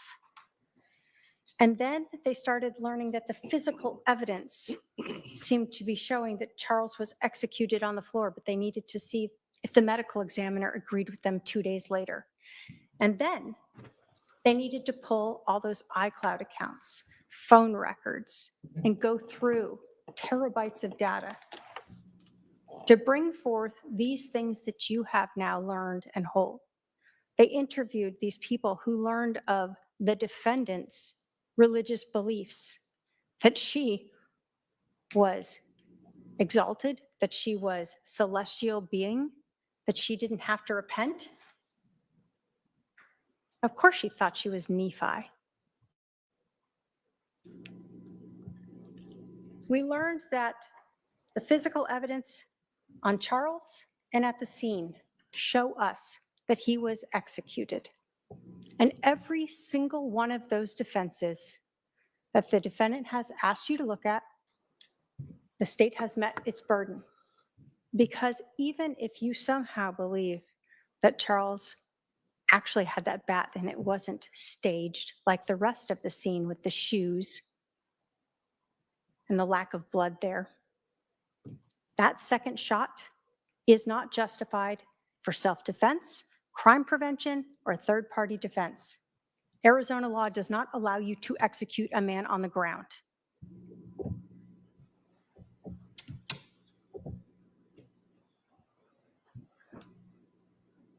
The defendant wants you to believe she was shocked and surprised by this, and yet she goes wandering around, goes to Burger King, Walgreens, drops off her kid, comes back and jokes about her neighbors. Not one action of a person shocked, surprised. She wants you to feel bad for her daughter, Tylee. You saw her there. You heard from the detectives. She's also not shocked, crying, upset, worried. And you saw Alex. Same demeanor. Why? They've had 47 minutes to work it all out.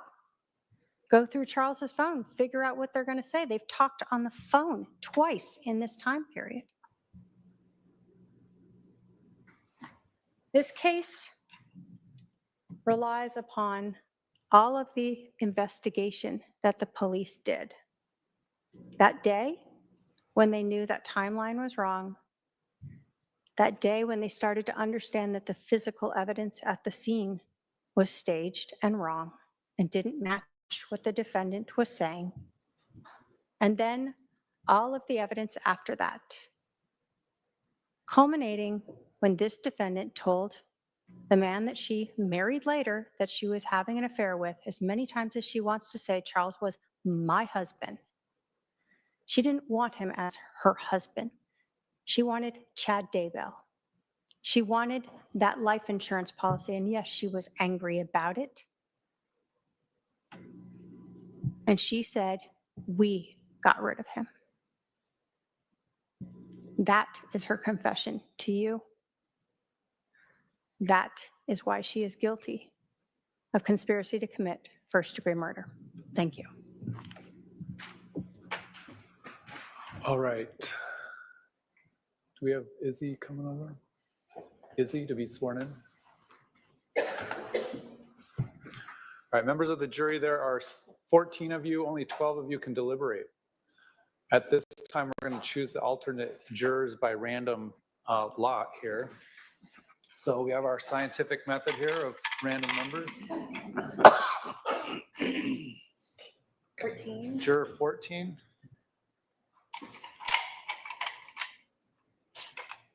Five. Juror 5. I don't think you're 5.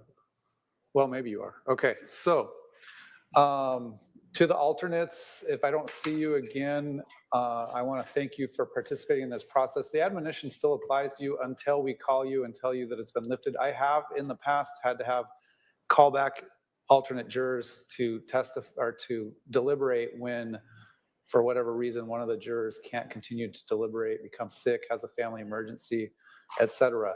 So you still could have to deliberate in this case. But again, if I don't see you again, I really do want to thank you for participating in this process. I know it might be somewhat of a disappointment to not deliberate right now, but we will keep you posted and we'll let you know if we need you. The remaining 12 jurors will retire to the jury room and begin your deliberations. First, we're going to swear in my staff.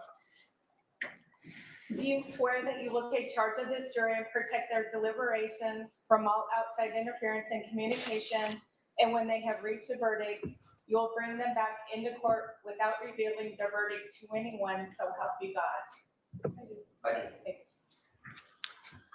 do. Izzy, drop those off. Undrop those off.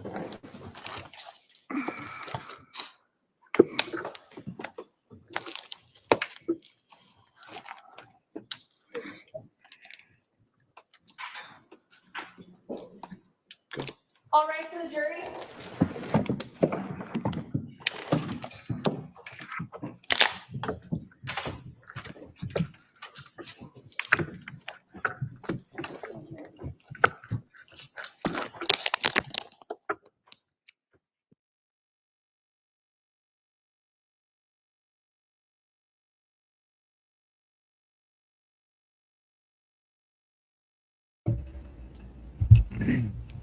Incoming Paul voice.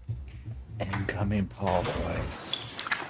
Incoming Paul voice. The jury's no longer present in the courtroom. I've passed out proposed aggravation phase jury instructions. In the event that there is a verdict of guilt, the state elects to proceed with an aggravation phase of this trial.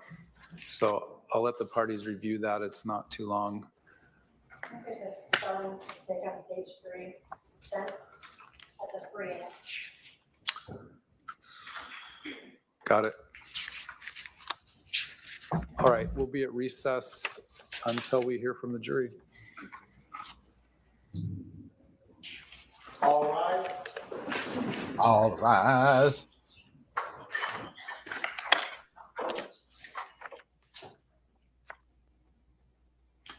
Well, everybody.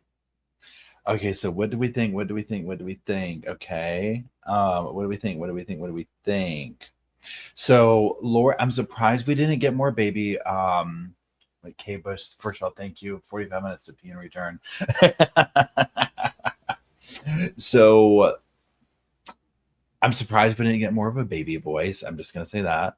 Thank you, Pat. I appreciate it.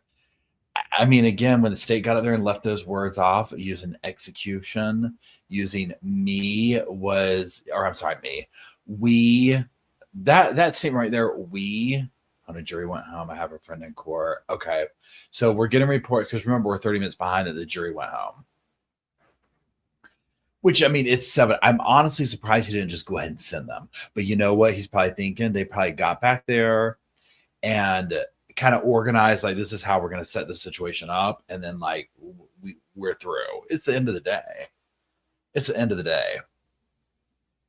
No how, y'all. I mean, I cannot. Okay, I cannot. Yeah, we conspiracy. Hold on. Young says both women are on the deliberating jury. Oh, good. Oh, good. Yeah, I will be shocked if it comes back not guilty. I just don't see how. And, you know, with Lori, and again, obviously it is what it is, but I'm really surprised she didn't go with some other tactics. You know, and I 100% expected the whole thing of, excuse me, sorry. The state has the burden. The thing she said like that, you know, the state did this. Her sitting here saying they didn't test ABC till years later. I mean, these were good things to bring up. And she keeps going, a family tragedy, a family tragedy. You can't, and she's trying to make it out like, oh, well, Tylee did this and Alex did that, and blah, blah, blah, blah, blah, blah, blah. It is what it is. You can't explain away the timeline and their actions. You cannot get around waiting 47 minutes to call. What do you call it? The jury, or no, to call the 911. I'm sorry, I was reading comments, got sidetracked. To call the 911. 2 shots, like they said.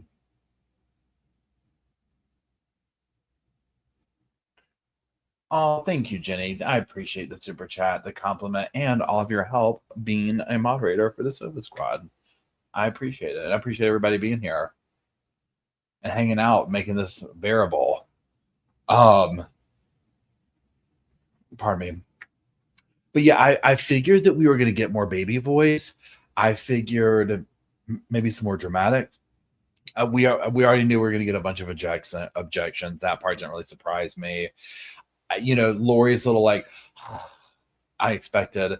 What surprises me, but also again just tells you what you're dealing with, is like, for example, Lori sitting there with that little thing, tapping that CD like she has, the secret code in there to life it, so whatever. This is going to tell you everything. Why on earth would you want that whole thing played? Why on earth would you want that whole thing played? None of that stuff looks good when you put it into context. And even, to be quite frank, most of us, when we saw it the first time, okay, we're like, why didn't they arrest her on the spot? You know what I'm saying? So this is the same thing that we see from Sarah Boone, Daryl Brooks, Nancy Brophy. They are so in their own world, and so like their level of like narcissism is so whatever, and victimization, that they think that this stuff makes them look good. And it's just like, you're just digging your hole deeper, which, hey, again, not complaining about that. And TJ says the jury's wondering about where all the key players are. 100%. They have to. Now, did you notice too how when the state said, talking about, we're not here to determine Alex's guilt, that made me think. So I know we talked earlier saying like the jury like knows he's dead, but are we sure? Like, I don't remember. Do we 100% know? Because that made me think that they don't know, because of the way they talked about him in present tense.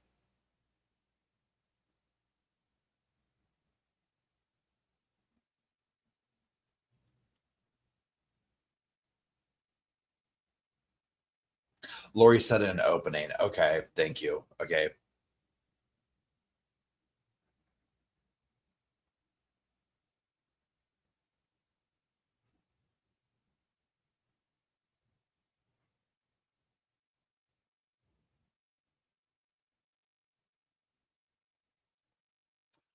Gotcha. Okay. Nate tweeted that they went home. Okay. So what kind of, we've got a 30-minute delay on them. So, what I'm saying? Like they've got they're 30 minutes ahead of us here on the normal feed. Let me tell you what, I pray that they get some interviews with these jurors, because I am dying to hear what these jurors have to say when they get the go ahead and they come through and they're talking about they went home and looked this case up and saw all the stuff behind the scenes. And we're like, what?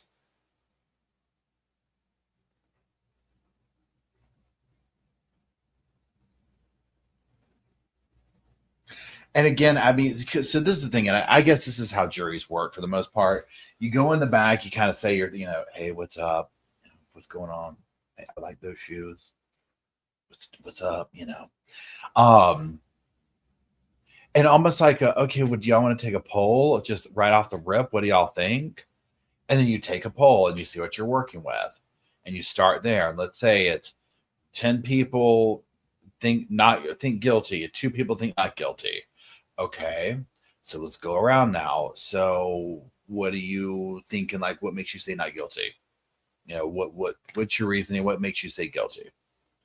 You know what I'm saying? Like, write down the top 5 things that make you feel the way you did it. You know what I'm saying? Like, you kind of go through it. So I would imagine at some of these where you go back in there and everybody writes guilty or not guilty. Like, it's just, everyone comes with the same thing, which I think is probably not, it's a little rare. Where do you go from there? Wait, hold on. Emily, I have to go to where the truth. Okay, Emily, thank you for being in here and hanging out. Everybody give Emily a nice little round of applause, a nice little sending off. I hope you're doing well, Emily. Thank you very much. I do appreciate you. And Christine says, wonder if they haven't been able to. Yeah, see, that's the thing too. I think too, there would be like almost like a little bit of you just want to talk and be like, oh my gosh, like, could you believe this? Could you believe that? Almost like an icebreaker session where you're just like verbally throwing up everything, and then you're doing your thing. They have to like a 4-person before they start deliberations. Hold on, let me get back up here. 4 that's what they do for discussions. Okay, yeah. So they go in there, do that. So yeah, all that little stuff, I imagine would take whatever, and then they probably would like, okay, let's go home.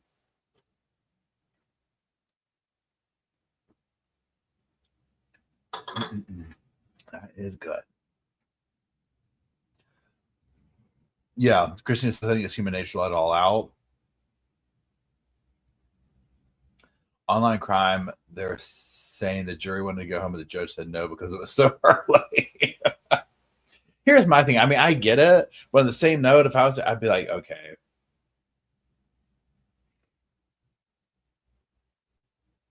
Yeah, Nikki says they should take 5 to be like, what the heck was that? Absolutely. I think it's like 4 o'clock there. Let's see what they're saying. Please hold. Oh my goodness.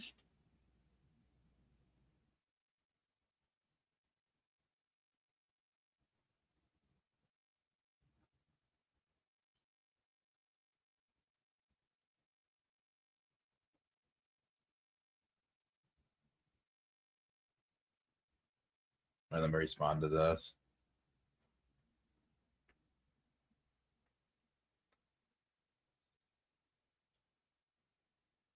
I said, hey now. Okay, what was I doing? Oh, yeah, okay, please help.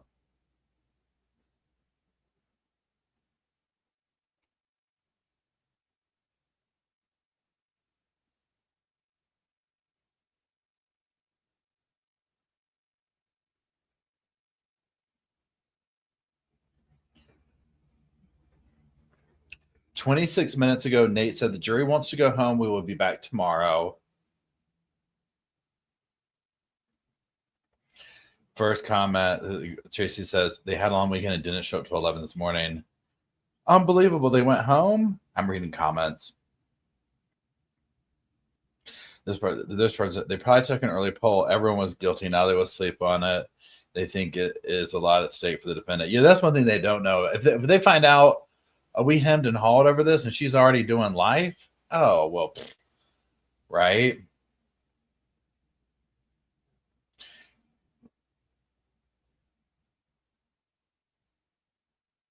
Okay, so, well, people under Nate's comment section are not liking this jury.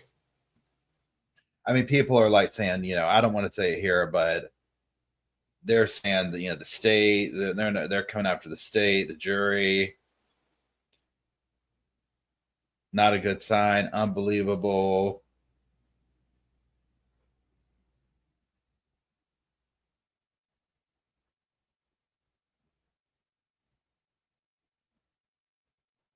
People don't think they're taking it seriously.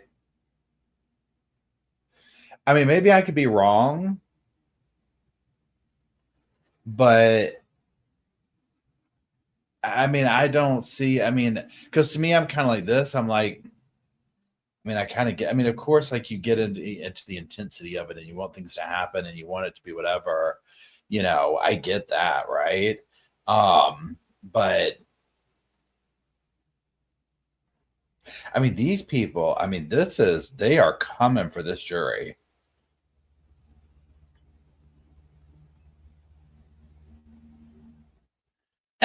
And then these people, this is about accurate. Who wants to bet we'll get the verdict about the same time Karen retrial starts? That's what people are upset about. Literally, people are like, people are literally just coming for them. Anyways, my gosh, y'all. It really, I mean, I'm talking hardcore trolling. Hardcore trolling over here. I mean, it's like, come on. Okay, where's that? Lori says. We don't need a. I wonder if Nate took that down because people are being so mean.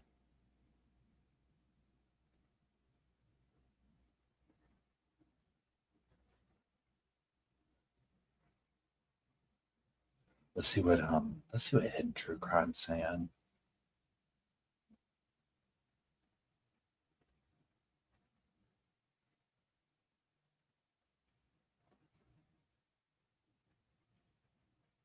I was like, how am I not?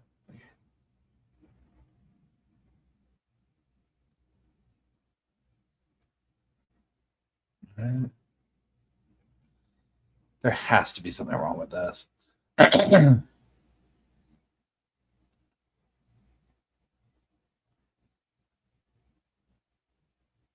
Okay, so that's not working. Let's see here. What's people saying over here? I was looking at Nate's I call it Twitter, X, whatever you want to call it.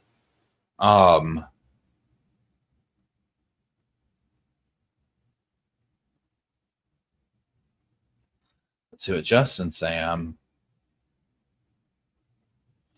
The jury is going home for the night. So just as Justin Lum 27 minutes ago. The jury's going home tonight. It continues tomorrow. Then 22 minutes ago, jury returns tomorrow at 10:30 a.m. to continue deliberating. Now let's see what people under Justin's thing say. Might be the same people, right? Let's see.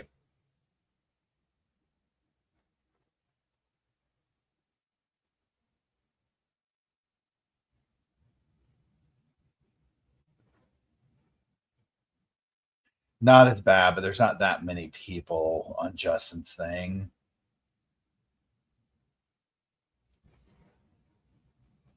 Then let's see what he says. Let's see what they say under this one. Yeah, Justin's doesn't have as many. Let's see what Gigi says. Pretty, there's Gigi.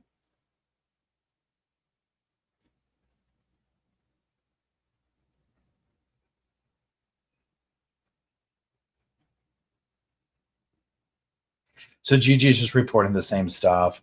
Pardon me. The same things I just read. And now what I'm doing is I'm looking at people who are like actually there.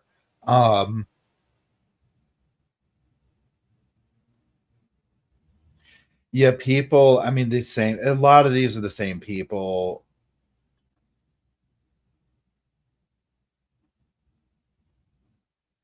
People, I mean, it's like, I mean, my thing is this. I get wanted to, it's drama, it's high stakes, you want to get an answer. But it's no reason to trash the jury. I mean, my gosh.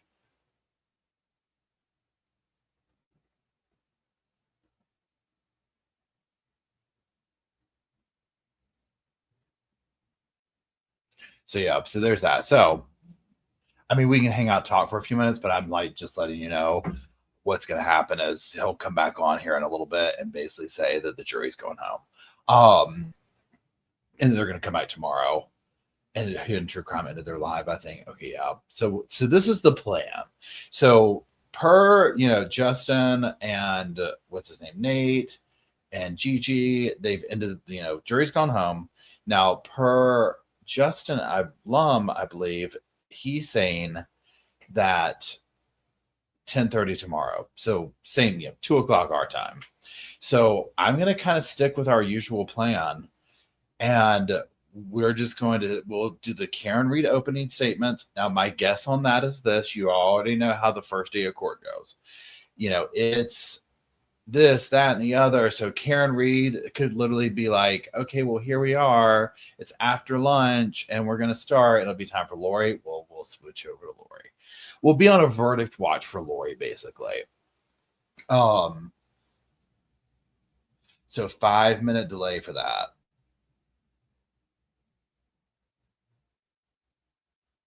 So we'll do Karen Reed in the morning, Lori in the afternoon.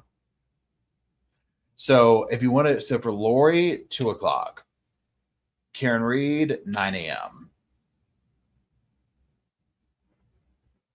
2 separate streams.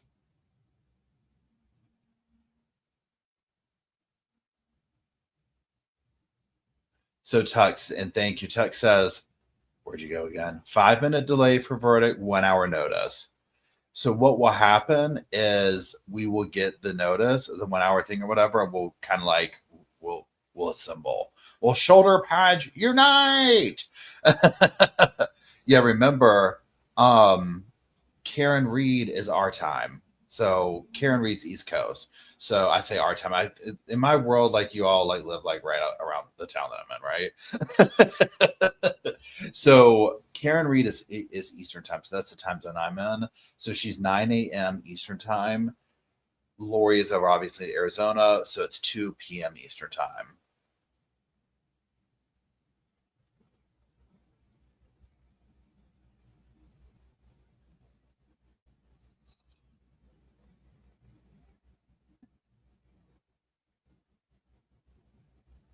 Yeah, I knew. Barb says I knew this trial wouldn't be that long. Agreed.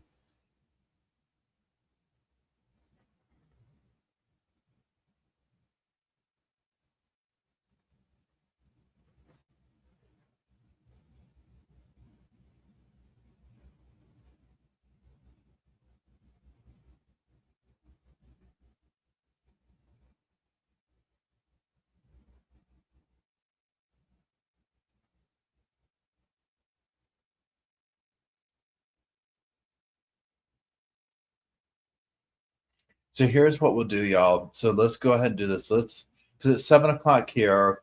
I'm going to go ahead and end the stream because nothing else is going to happen. People need to go do stuff. I need to like snooze for a little bit and then put together my little update from the truck video and prepare the lives for tomorrow, et cetera, et cetera. That's kind of it. So thank you once again to all the moderators for making today possible. It will be a busy day tomorrow. Big time, but I'm here for it. I'm excited about it.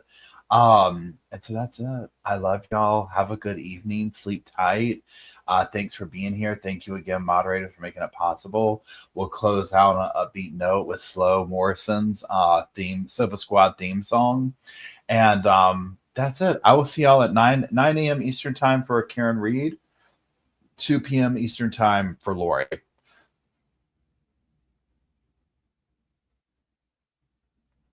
Good night, everybody. I love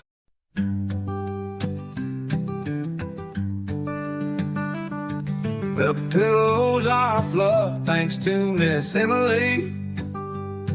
The couch is wide enough. Join the family. It's all love while we laugh at Bert's criminalities. Hey, hey, hey, welcome to the Sofa Squad. Sipping from the cup at hey, hey, hey, come laugh with the Sofa Squad. Can't roll my damn eyes hard enough. Oh, please, the puppies need me. Ooh, oh, please, my body is rejecting none of that fancy credential stuff. I'm just here for the cringe binge. Hey, hey, hey, welcome to the Sofa Squad. Sipping from the cup and hey, hey, hey, come laugh with the Sofa Squad. Can't roll my damn eyes hard enough.